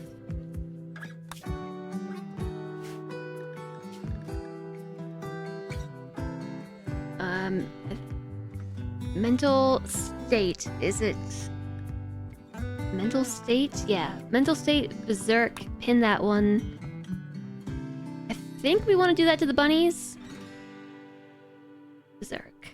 Berserk bunny. Berserk bunny. Berserk bunny, berserk bunny. Berserk bunny, berserk. Berserk. Berserk bunny. How are you occupying that again?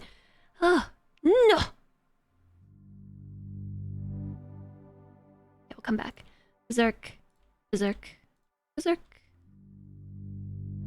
Welcome back. Welcome back to that one too. Berserk. Berserk. Welcome back. Me do an overwrite. Because the thing I'm worried about is I'm gonna drive the wrong person berserk. Like the wrong creature. Yep. Saw that coming. Teleport the pawn. No, I can't because that causes neural heat.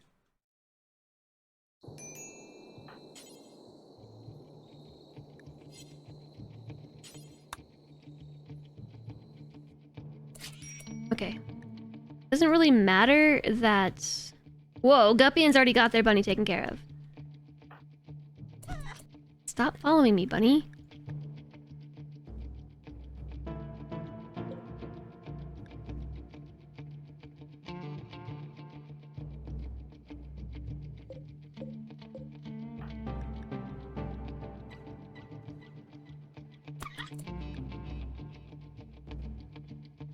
Okay, got that one handled, that's being handled. Play shift needs to move over. Oh, bunny murder sounds.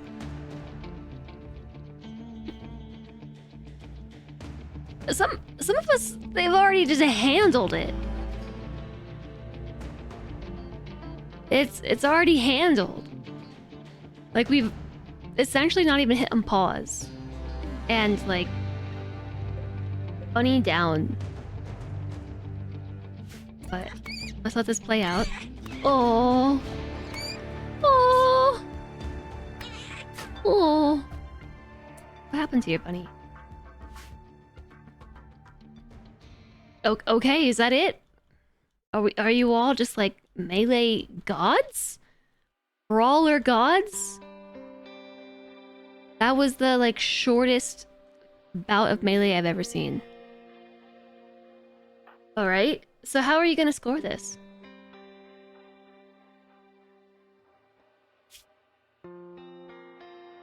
Everyone, okay. Well then, George has 1 injury. That fight got hairy. Did you mark it? That fight got hairy for a moment there. It got hairy Just gasp. for a moment there. Thanks for the 100 bits, Alistair. Lang times 2. TX times 2. Spark Arrestor, fine. What? Spark Arrestor's fine. Monoret, fine. Mutopian, fine. Undeserved Capybara, fine. Oscar's fine. Dr. Sean, 1 injury. Alistair is fine. JSOG, also fine. FG fine. Play Shifty fine. Curvial 1 injury. Diam fine. Reza has 3 injuries. SBG is fine. Gazebo's fine. Elisa Dell, 1 injury. Guppien dodged it like a pro, and so did Cylindre. Ed, E, Hair, you are fine. Now, I feel very bad.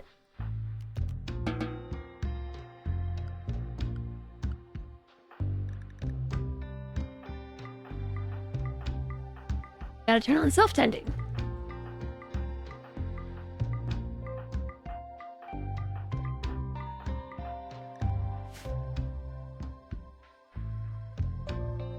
Might need to make them fight more bunnies here. I mean...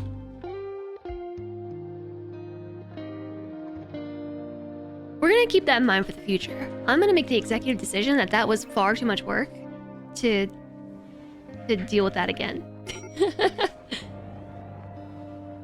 What do I do about the bunnies, though? I feel really bad for them. Destroy them? I think that we can, like, heal them. Or we can just destroy them. That's... we can destroy the evidence. Resurrect them? Then we have to take care of them. And they're gonna be just like random bunnies in this room. We can add it to the taming.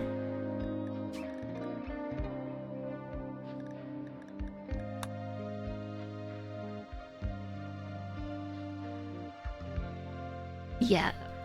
So Celentre's saying, now we just sent everybody to the middle.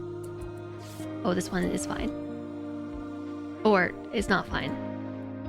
But I can dev mode the injuries away. This one must be injured. Injured. Alive again! Alright, we are erasing the evidence. Nobody tell George this happened. Nobody tell George this happened. What do you call a line of rabbits walking backwards? A receding hairline. I've not heard that one before. That was good. Thanks for the 100 bits. Thank you. Oh my goodness. Alistair just like butchered this poor thing. Melee of 6. Thank you so much for the 100 bits for Spen Joseph. That was a good joke. I hadn't heard that one before. Okay, erasing the evidence. Left kidney destroyed. This never happened.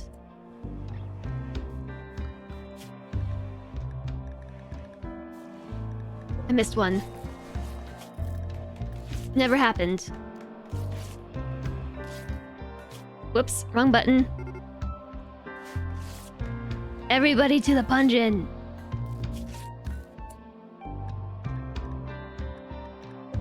This is a different bunny.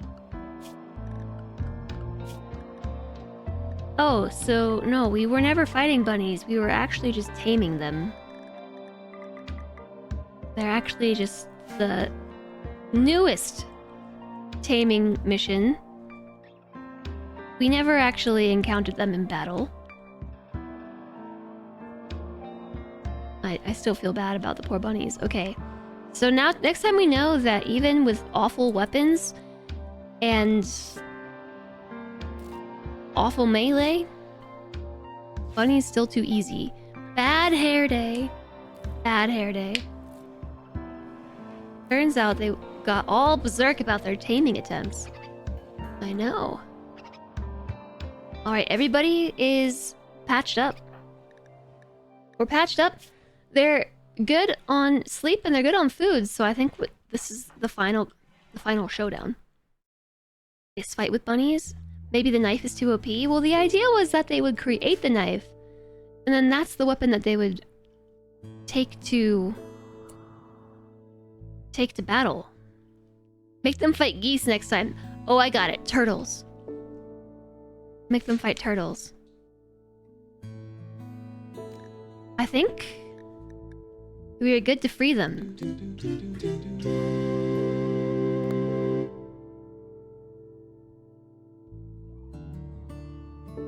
What is the gingerbread man's greatest fear?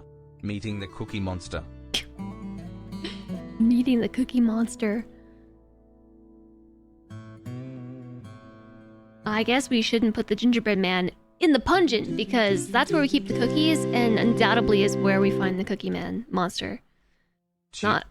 Not a place for gingerbread.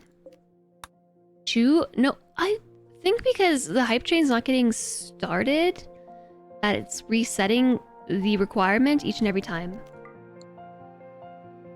If you know what I'm saying, because like we didn't start the hype train 3 times now, so it makes it restart on recent events. Spark Racer, thank you for the 100 bits. Let me open up OBS real quick. 34 minutes ago, Guppian, thank you for the 100 bits. TX, thank you for the 100 bits. Alistair, thank you. 6 minutes ago, 100 bits. First Ben Joseph, thank you for the 200 biddies. And Spark Arrestor, this minute, thanks for the 100 bits. The last thing to do here today for this battle, this event, I think, is to bring them all to the center. Chunga, chunga, chunga, choo choo. They are the free. hype train has left the station. Hype my heart. My vassal! Hype my heart. Vassal! My vassal! Everybody's my vassal! Ooh, lucky number 13. That's the save. 13. Are there 13 tests? We have 13 saves. That'd be cool. Undeserved Capybara, thank you very much. Hype my heart. Thank you for the 100 bits. JSOG, thank you for the 5 gift subs to Urban Hermitess, Rizel, Rotorhead Final Blow Joe, and Pershbear. Thank you very much. Also, now you've started a hype train. This is the worst time to do this, but I have to go to the bathroom. This hype train is taking me straight to the toilet. This is a hype train to the toilet. It's okay, I'm out of here. My vassal! You're my vassal! My vassal! Everybody's my vassal! Level 2. Woohoo.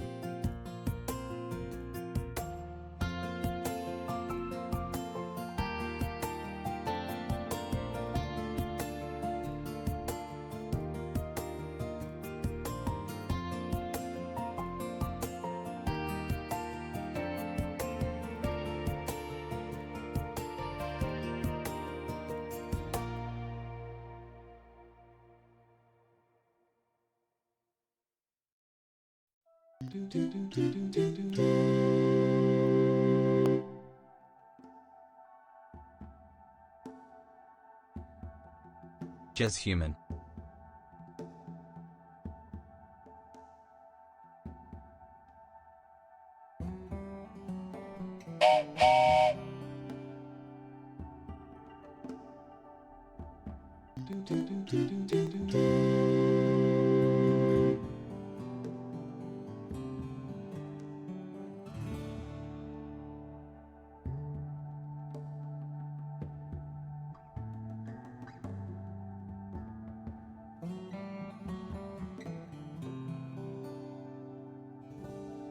I'm back! Alistair! Thanks for the 100 bits. Undeserved Capybara, thank you as well! The what? Toilet bits. Thanks. Thanks, Tony Otter. We didn't really plan how to score the final event. But is everything accounted for? Everything except cooking, which may just be a wash. Alright, chat. Prepare your eyeballs because I'm about to blind you again. Oops. Not on purpose, you know, just it's bright. I can see how bright it is. Here you go. These are the scores up to this point. Are you on team green or team red? Because they're very close. Like, look at this. 56. This is an average? Yes, this is the average for team green. This is the average for team red. 56.34 to 56.71. Here are our possible points, though. Let's see who is in the lead heading into the final arena. Heading into the arena. Undeserved Capybara's got 78 points over here. Despite having so many possible points. He apparently is carrying other team members because it still rounds out to be about even. Who's doing the worst? Elisa Dell. Oh no, with only 34 points. Are you on Undeserved Capybara's team?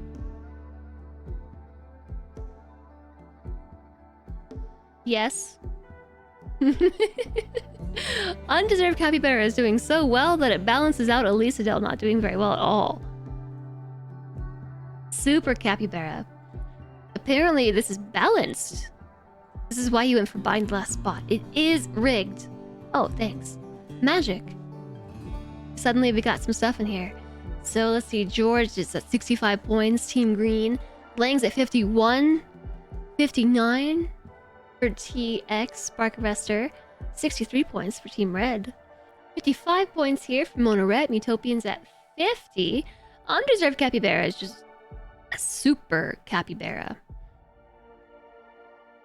Is Team Green deserving of these points? I'm not sure. Are you deserving of Capybara on your team? Oscar's at 62. Dr. Sean's at 58. Whoa, Alistair, Team Red over here with 77 points. There is Team Red's carry right there. Jason's got a whopping 67. Looks like Alistair might be carrying FG though, 45 points. Play Shifty's also got 45. Curfew's also got 46. 61 points for Zion, 64 points for Reza, 48 for Spiffy Bald Guy, 52 for Gazebo. Block Arrestor! Everybody's my vassal. Level Those- 3. Those Wowie. gift subs don't count towards your point value. They don't count towards the point value. Thank you for the 5 gift subs, though. Brainiac, Aqua Fane. Enjoy the gift sub. Enjoy. Omnishift, Country, Rainmac, Egan. Enjoy, everybody. Make sure you refresh so you get hit by those pesky ads. Whose kitty was wicked? I will check. At least level 34. Gupian at 56.26, which is a weird number.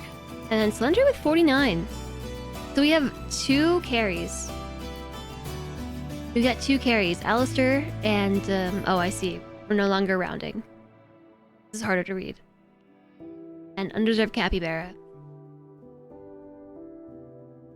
On each team, we got a carry. Oh, but we made it to level 3, so we can unlock level 3 Hype Train emotes. Yes! Thank you everybody so much for the support. I'm gonna get rid of eye murder mode. Oof. I also need to turn off, Flux. For 1 hour. Okay. Woo! Suddenly everything very blue. My eyes hurt. Alright, so we're heading to battle. Right here. Now, I'm not really sure how to score this. Alistair had a good plan. What was Alistair's plan? Based on when they go down. Okay. Well, regardless, I see a well-played game and an even score. Good work, all pawns. P.S. Does someone have a spare bed? Does someone have Gibb. a spare bed? Jazz Gibb. Wicked Kitty. Let's see. That was Mutopian's kitty. Wicked belongs to Mutopian. Alright, in they go. In they go for the final round. I don't know if I should spread them out or something. I think I'm just gonna smush them all in the center. No, because whoever's in the center has disadvantage. So...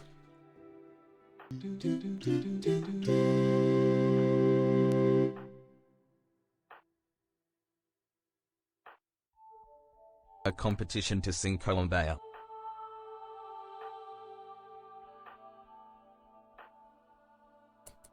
Okay, let's see how this looks. The competition to sing Kumbaya. Thank you very much. For the 100 bits Marinara Menace.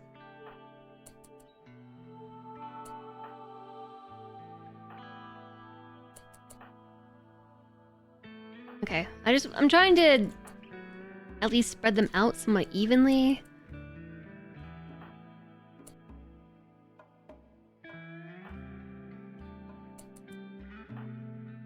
Am I gonna have 21 pawns? 21 pawns doing uneven numbered things. Solantre in the center?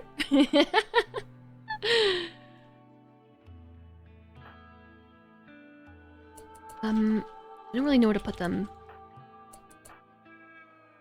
Just like here. Good enough. Solantre at the center. Okay. Sure.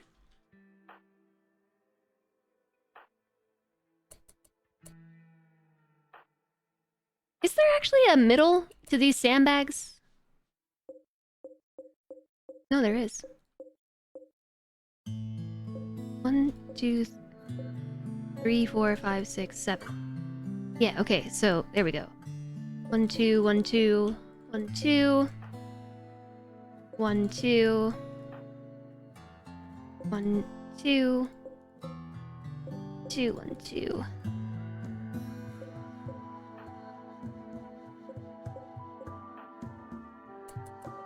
Okay, for some reason, Solantre gets the advantage of being in the center. It definitely gives an advantage, but I don't really know what else to do. Because we have 21 pawns. Except we could put Solantre like right here. Thank you all so much for the hype train, everybody! Who's the best melee? Are you suggesting the person with the best melee goes in the center?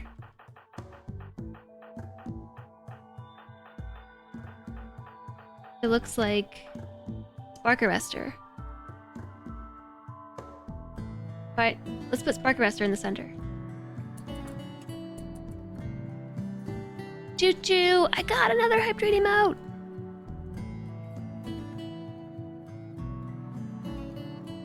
Yeah, I was gonna say, if anything, it should be the worst in the center. But we have a bunch who are the worst. We have a bunch of worsts.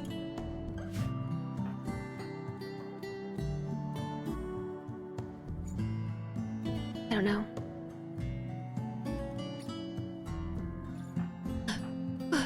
Okay, fine. Cilantro, you get advantage just for being awesome.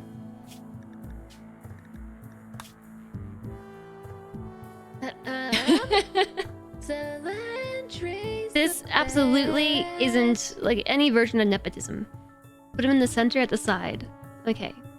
Between FG with a melee of 3 and George with a melee of 05. Alright. Berserk. Berserk. Berserk. Berserk. Berserk. Berserk. Berserk!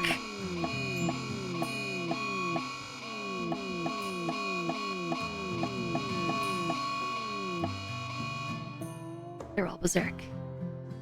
Welcome to the Hunger Games. Welcome to the RimWorld Royale finale! Are you ready? Your greetings. Joking about cleaning. Let's go on somewhere. Are we ready? Are we ready? You heard one of the contestants is married to the game master? Nonsense.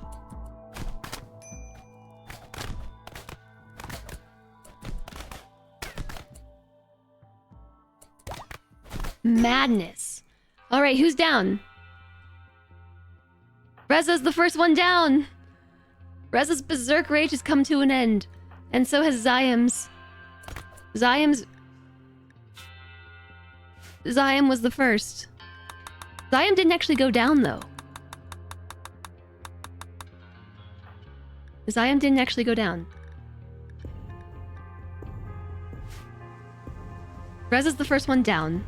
Their berserk rage came to an end, but they have not fallen over. Gazebo's the second one down. Andrea's taking notes.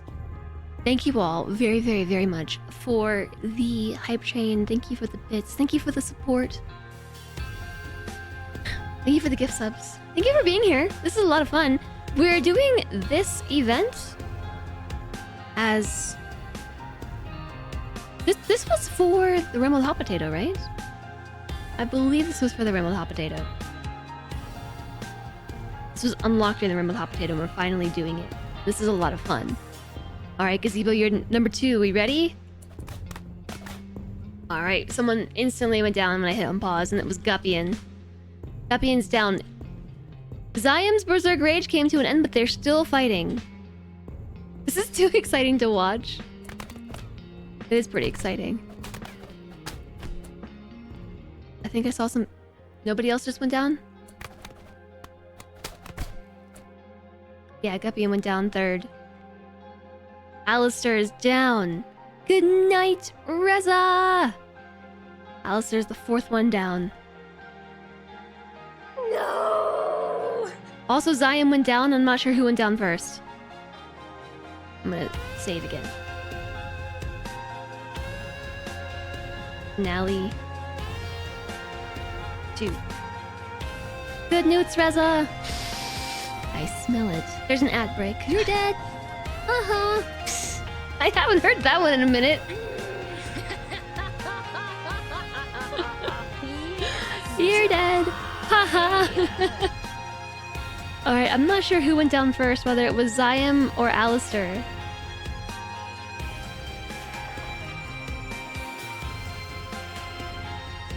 All I know is Alistair's berserk rage came to an end. Song is really loud. What? Back in the what?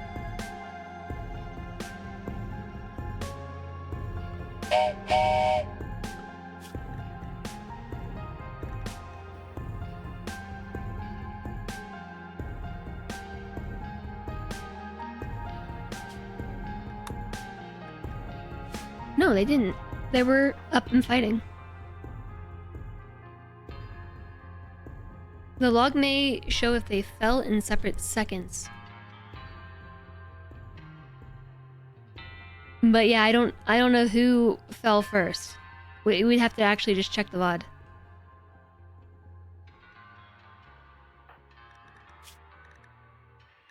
It doesn't have a timestamp. Wait. 1 second ago, Alistair crumbled. 1 second ago, Zion crumbled. They went down at the literal same time. So I think they get the same score for that. I'll leave that to the score sheet person to figure that out.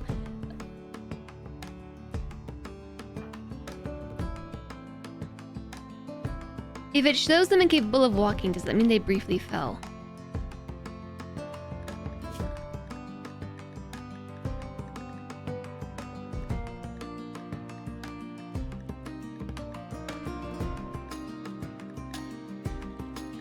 Zion collapsed thanks to a stab wound, and then instantly stood up and started fighting again. So you're right. Okay. So... this was 7 seconds ago that Gazebo fell. It was 10 seconds ago that Zion fell. It was 6 seconds ago that Guppian fell.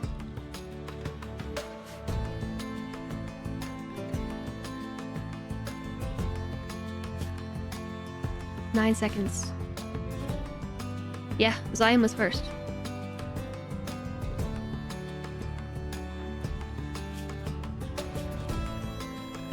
Yeah, let's check this log. Zion's Berserk Rage came to an end, so it was Zion, followed by Reza, followed by Gazebo, followed by Guppian, followed by Alistair. Alright, we got it. Ready? Go! Play Shifty down.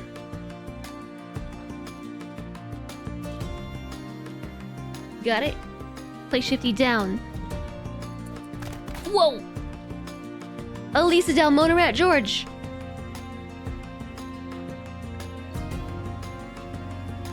The shoelaces! You forgot to tie them!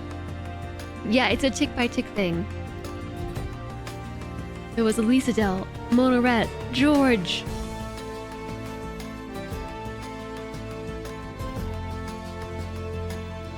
Out of this group, Spark Arrestor's the last one standing and is in perfect health!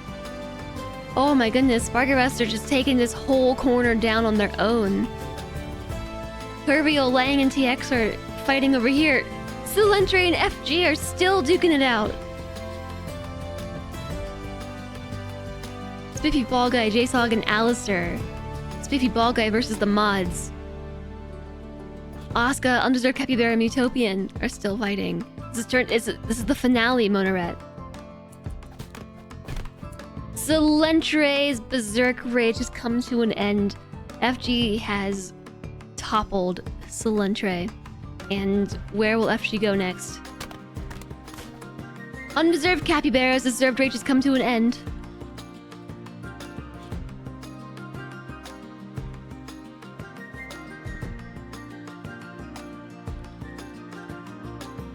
Alright, let's see what's happening over here. Spiffy Ball Guy, JSOG, Alice are still duking it. It's now Mutopian versus Asuka. Asuka's in perfect health. Mutopian's pretty beat up. Missing a finger. Spark Arrestor still hasn't even moved, is watching for targets. Reza, Lang, and TX. No, wait, that's not Reza. That's Curvial. Curvial, Lang, and TX are still fighting. FG's found the target. Spark Arrestor's identified a target. TX's Berserk Rage has come to an end. Mutopian's Berserk Rage has come to an end. JSOG's Berserk Rage has come to an end. This is interesting, like, every corner. Somebody's Berserk Rage is ending. Alright, Asuka is the last one standing on this corner and is beelining it towards Spiffy Bald Guy or towards Dr. Sean. This is actually Dr. Sean, not Alistair. Alistair's name is popping up over it, but this is actually Dr. Sean. Alright, Spark Arrestor is going for Lang right here.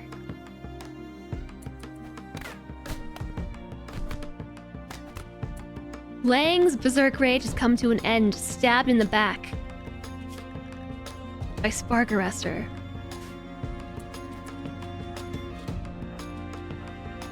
Curvial and Spark Arrestor are about to face off. And then down here we have just a dog pile, a pawn pile. FG Squared's Berserk Rage has come to an end. I don't know. Maybe? Shifty got back up? Question mark? Here's the log. Is Shifty back up? No, play Shifty's down. Alright. Dr. Sean's Berserk Rage has come to an end. We have 4 pawns left standing. We've got Spark Arrestor. Not an injury to him. We've got Asuka with only a bruise. Just a bruise. We have Curvial, death in 20 hours. Lots of stabbies.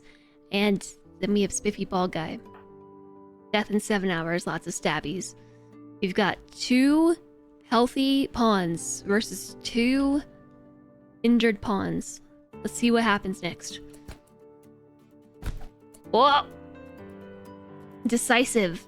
Spiffy Bald Guy's Berserk Rage has come to an end.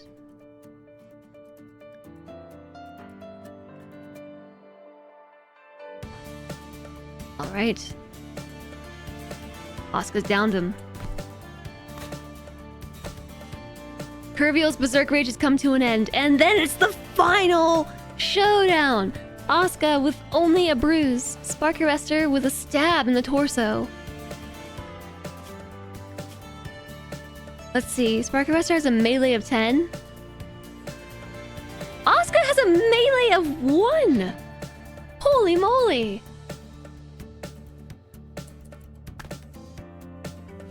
Let's see how it helps you here.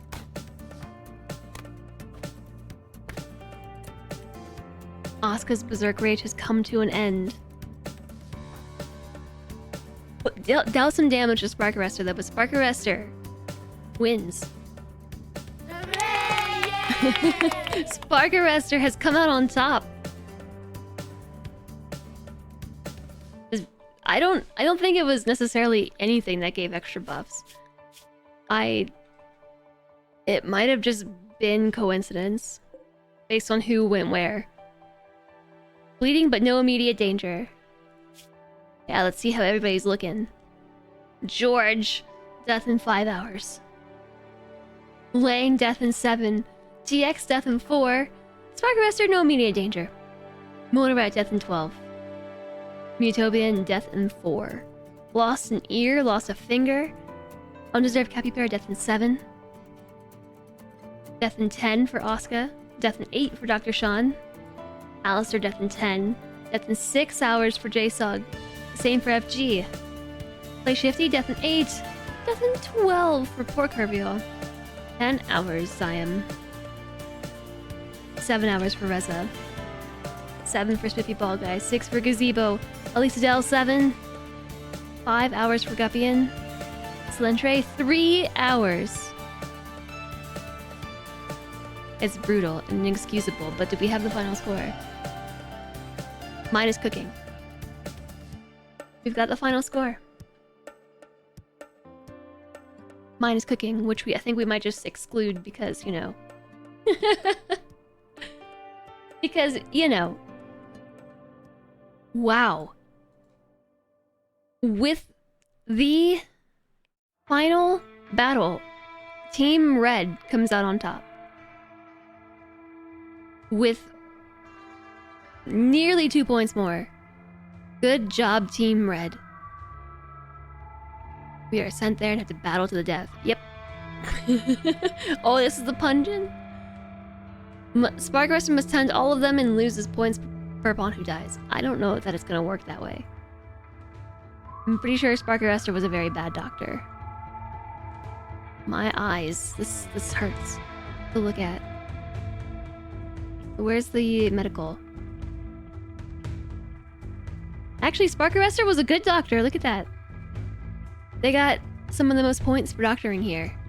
Curse those rogues. Did we say it goes to Team Red? I mean, the only thing that we didn't take into consideration was cooking, but excluding cooking, I think Team Red wins.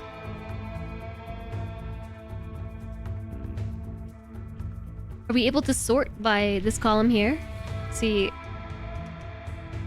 I don't know how to do it without like expand. How do I expand the selection and sort? View.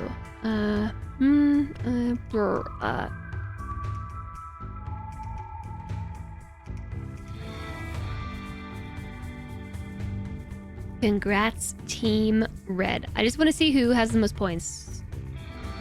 I'm seeing a lot of points for undeserved capybara still.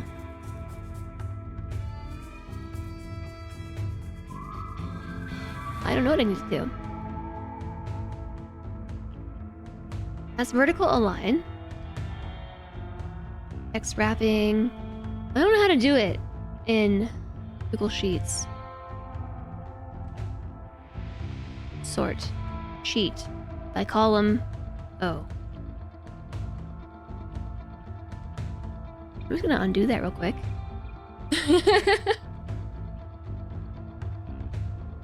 Maybe here's what I'll do. Copy. I want to paste with formatting. Paste special. Paste values. Oops. I just pasted it endlessly. Yeah, it pasted it endlessly. Paste. Special values only. There we go. And so now, let me do data sort column T A to Z.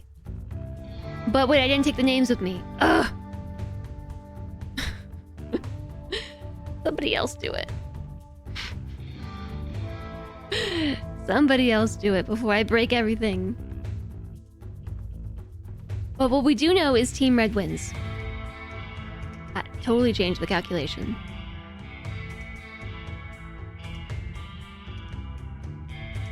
But they're still not sorted correctly.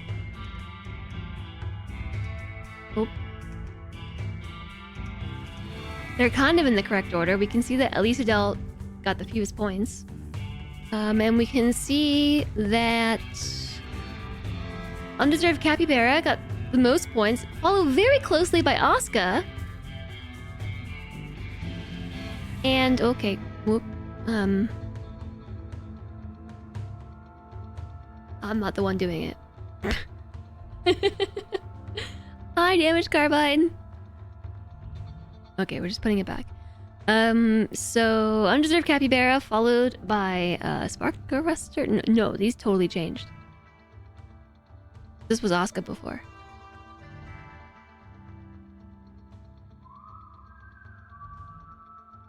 I don't know what happened. You should undo. You should undo until it's undone. Because it broke. Well, I'll just do this the hard way. Spark Arrestor was in the 80s. Undeserved Capybara, 88 points. Let's see. Alistair and JSOG made it into the 80s. Obviously, mods are cheating. Obviously. I love the battle music is still happening. So yeah. Alright, Spark Arrestor with 83 points. Undeserved Capybara with 88. Asuka did have 81. And then we had, yeah, Alistair and JSOG. Those were our top 5.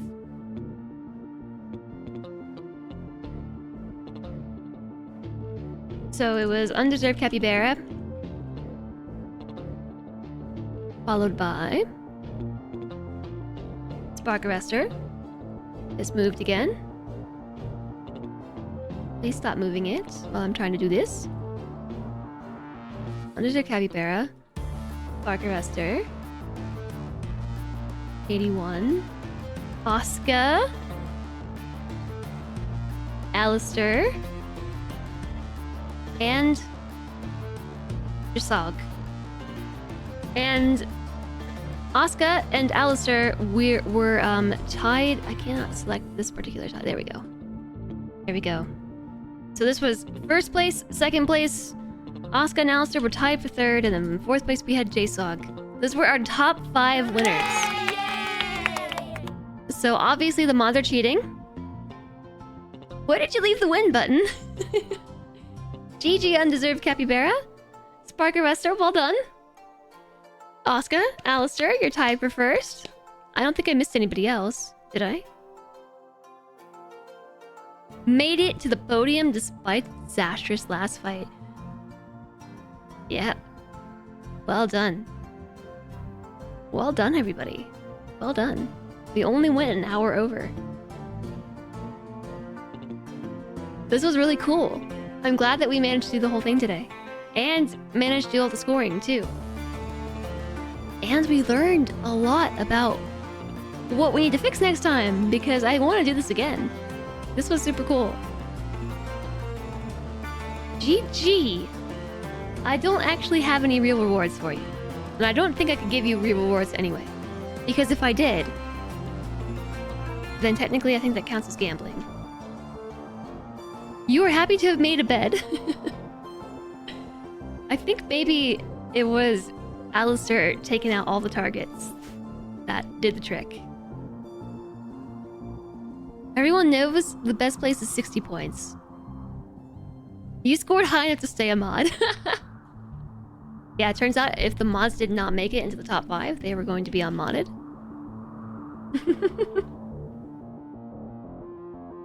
I think we did an excellent job today, everybody. I might just leave everybody here. How did Cody's team score? Well, Cody was somebody's prisoner. Cody was Undeserved Capybara's prisoner. Oh, rigged. Ah, rigged. All the mods were in the top 5 in one way or the other. Except Solantre. And that means we've unmod Solantre. There goes your chances. Can we have a boom rat apocalypse now? How would we even have a boom rat apocalypse? Besides spawning in a million boom rats. Spawn thing. I know. Spawn... No, it's not spawn thing. It's spawn pawn. Boom rat.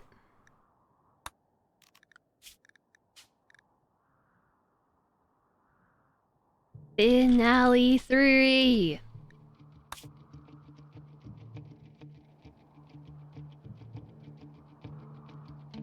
I did say first, yeah.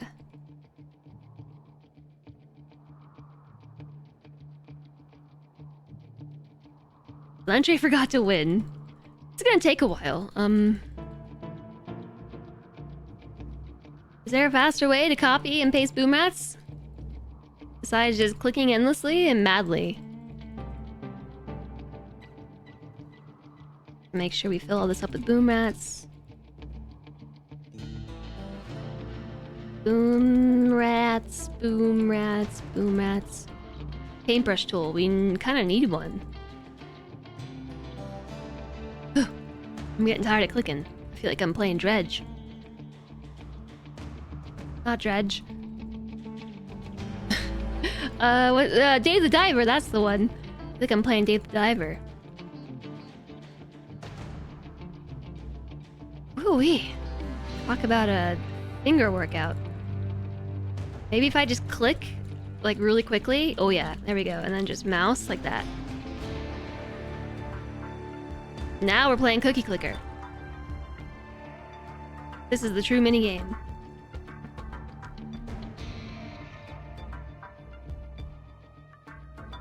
That's actually kind of difficult. I feel like we have a distinct lack of boom rats over here. I also also don't know if the density of boom rats is enough to cause an explosion to spread. This is where we need Mr. Miyagi. Why is that?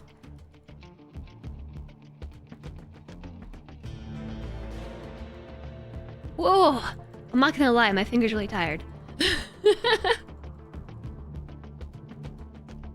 Now the question is, how many boom rats per meter square do we need for a satisfying boom? That's what I just said.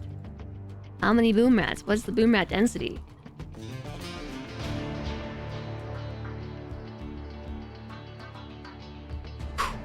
I'm tired. Okay.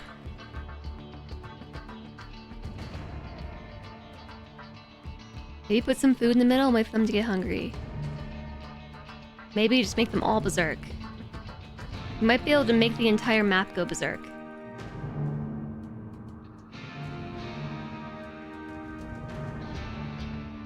Okay. Whew-wee. Save. RimWorld Royale. Boom. Rats. There.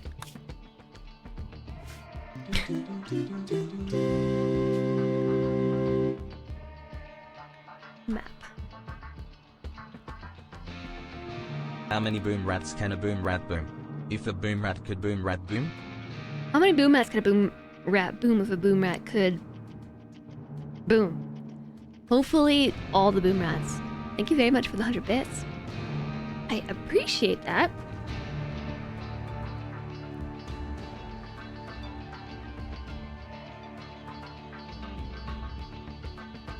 I think there's a way to like set all.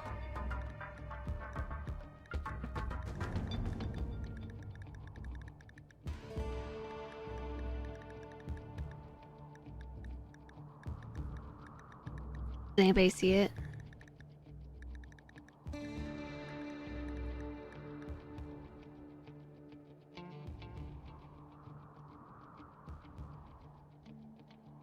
Mental state. Berserk. I just can't. Search all.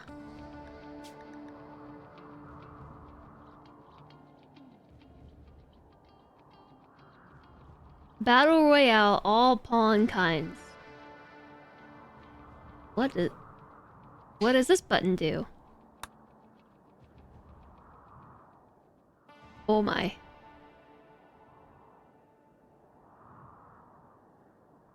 That? I don't know what I've done. FPS is like 1.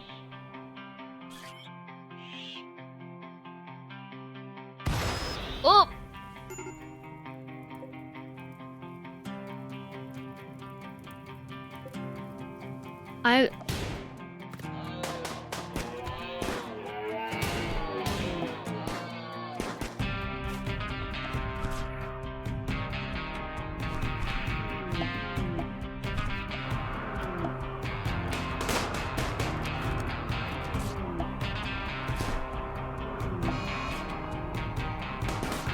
What have I done?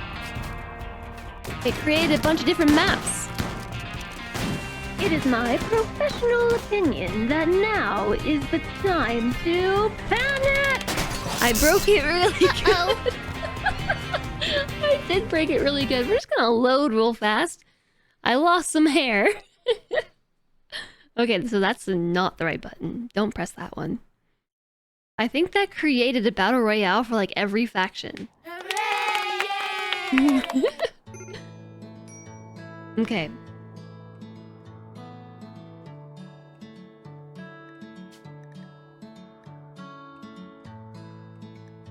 Weather. Change the weather. Dry thunderstorm.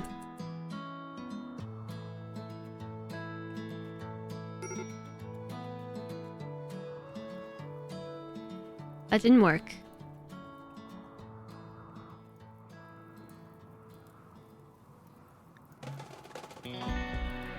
That didn't work, or did it? There's a fire? Well, Spark Arrester's taking on... Change the weather. To a dry thunderstorm. Alright, there we go.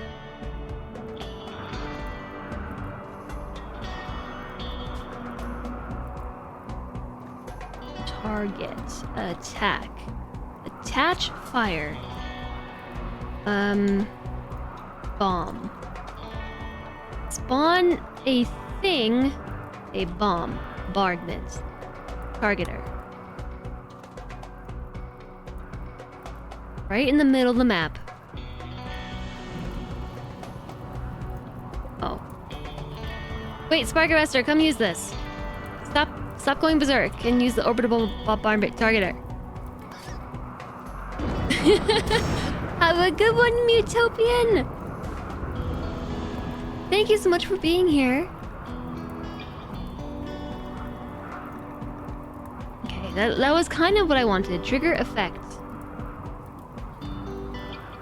Bomb. No.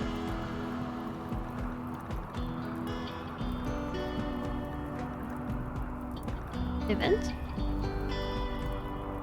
Where's event? Where's incident? Do incident.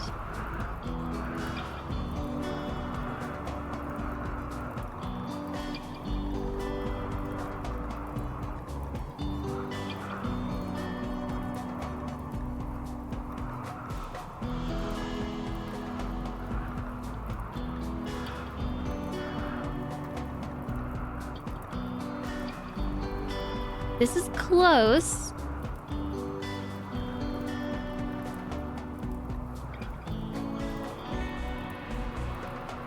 Incident times 10? Oh, there, I got it. Mass... Animal mass... Incident, yes. No. Okay. Yes. Everybody's angry. Everybody's gone mad. Incident. Points.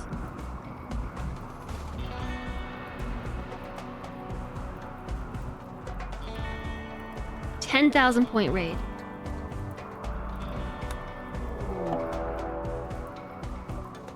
Neanderthals are approaching nearby from multiple angles.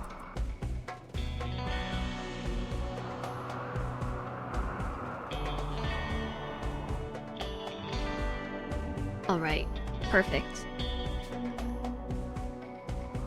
Incident times 10.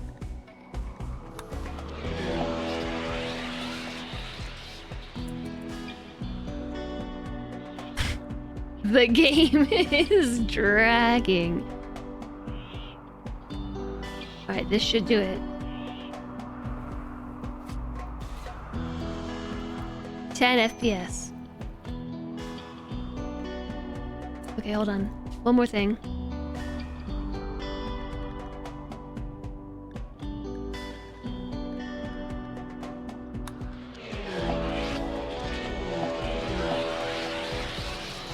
Alright, there we go.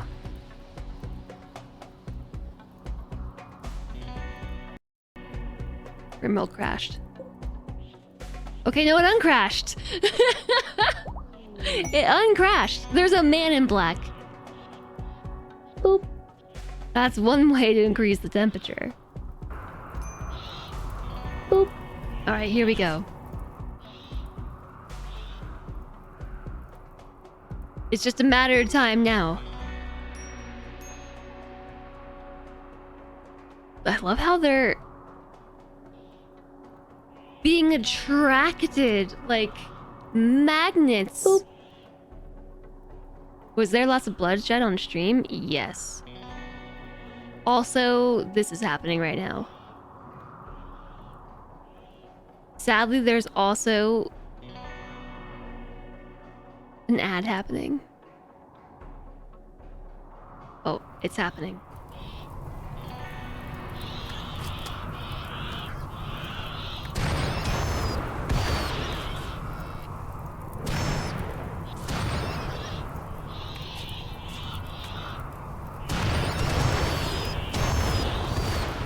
It's not causing like a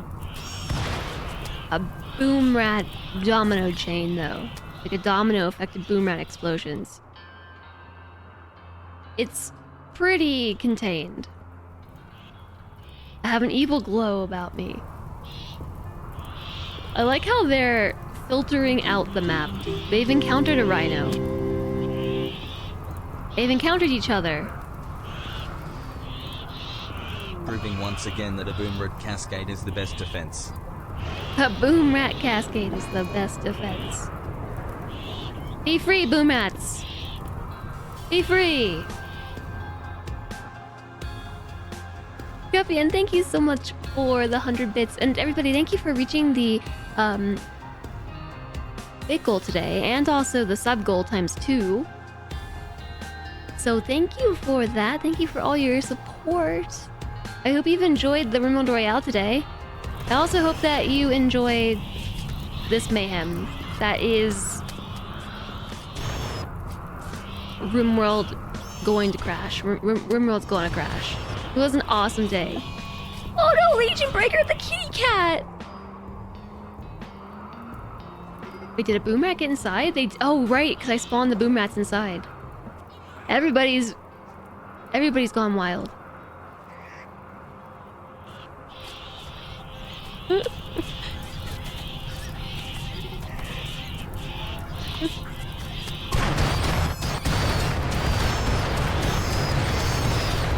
Oh yeah.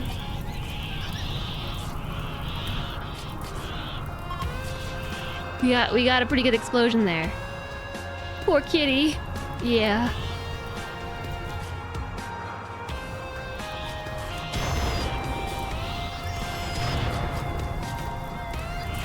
This group still fights.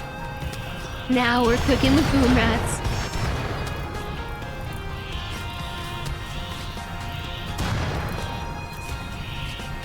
Oh yes, yes we are. This group still hasn't fled yet. The result of this year's potato, everybody's addicted to boom rats. It's hard to turn down the boom, you know? Yeah, this one bear has somehow escaped the mass insanity. Like, everything else on the map has gone insane except for, like, this one bear. And this lynx.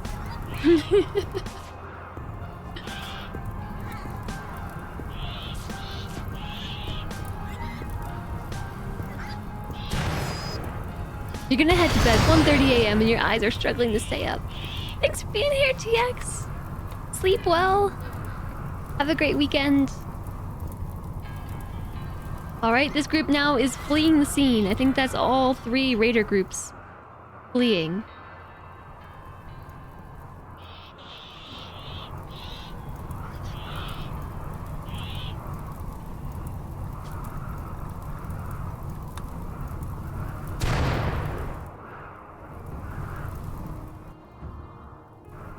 I'm just finding like the epicenter of boom rat.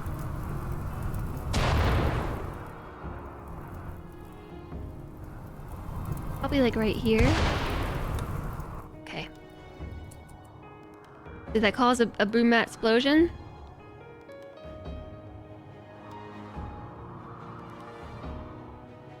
It did not.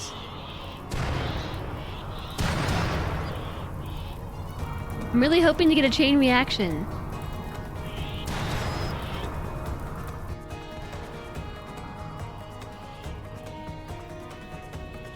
Dang. Oh, that was a pretty good one. Where are they all going now? They're like on a mission. All the animals are rushing this way. They're heading for the raiders that can't escape. Hi, Goat Swarm! Perhaps it was Spooky the Bear. Only you can prevent boom rat fire. Okay, yeah, all the boom rat groups. The animals are on the move. I can't speed this up either. We have 3 FPS and that's just the way it's gotta be.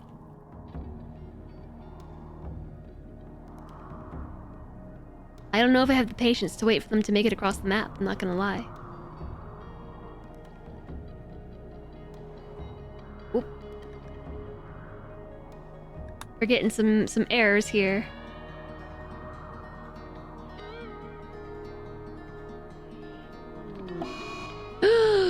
Some of the cats are dying.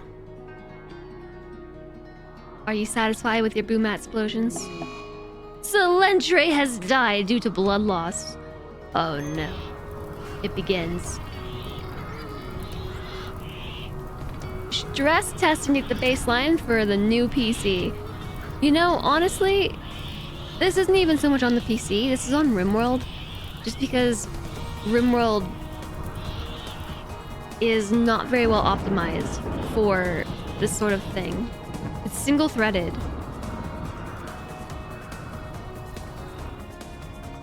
So this is more on the game being unoptimized.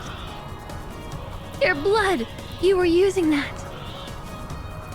Here we go. RimWorld. Boom rats. Lol. Alright. What? He's not talking to me anymore. He's talking to the pets. He's not talking to me. Alright. We did it. We did it. It only took 7 hours and 20 minutes for the RimWorld Royale to conclude and then blow everything up too.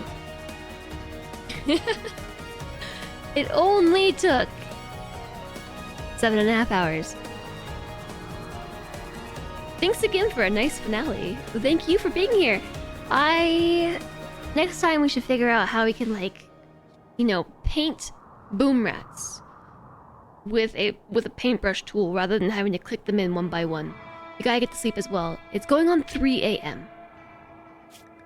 It's going on late for me too, and I have to prepare for tomorrow's stream. Tomorrow we're doing another fun stream. It's gonna be a pumpkin carving stream, which I know it's like the day before Christmas Eve, and like pumpkins before Christmas Eve.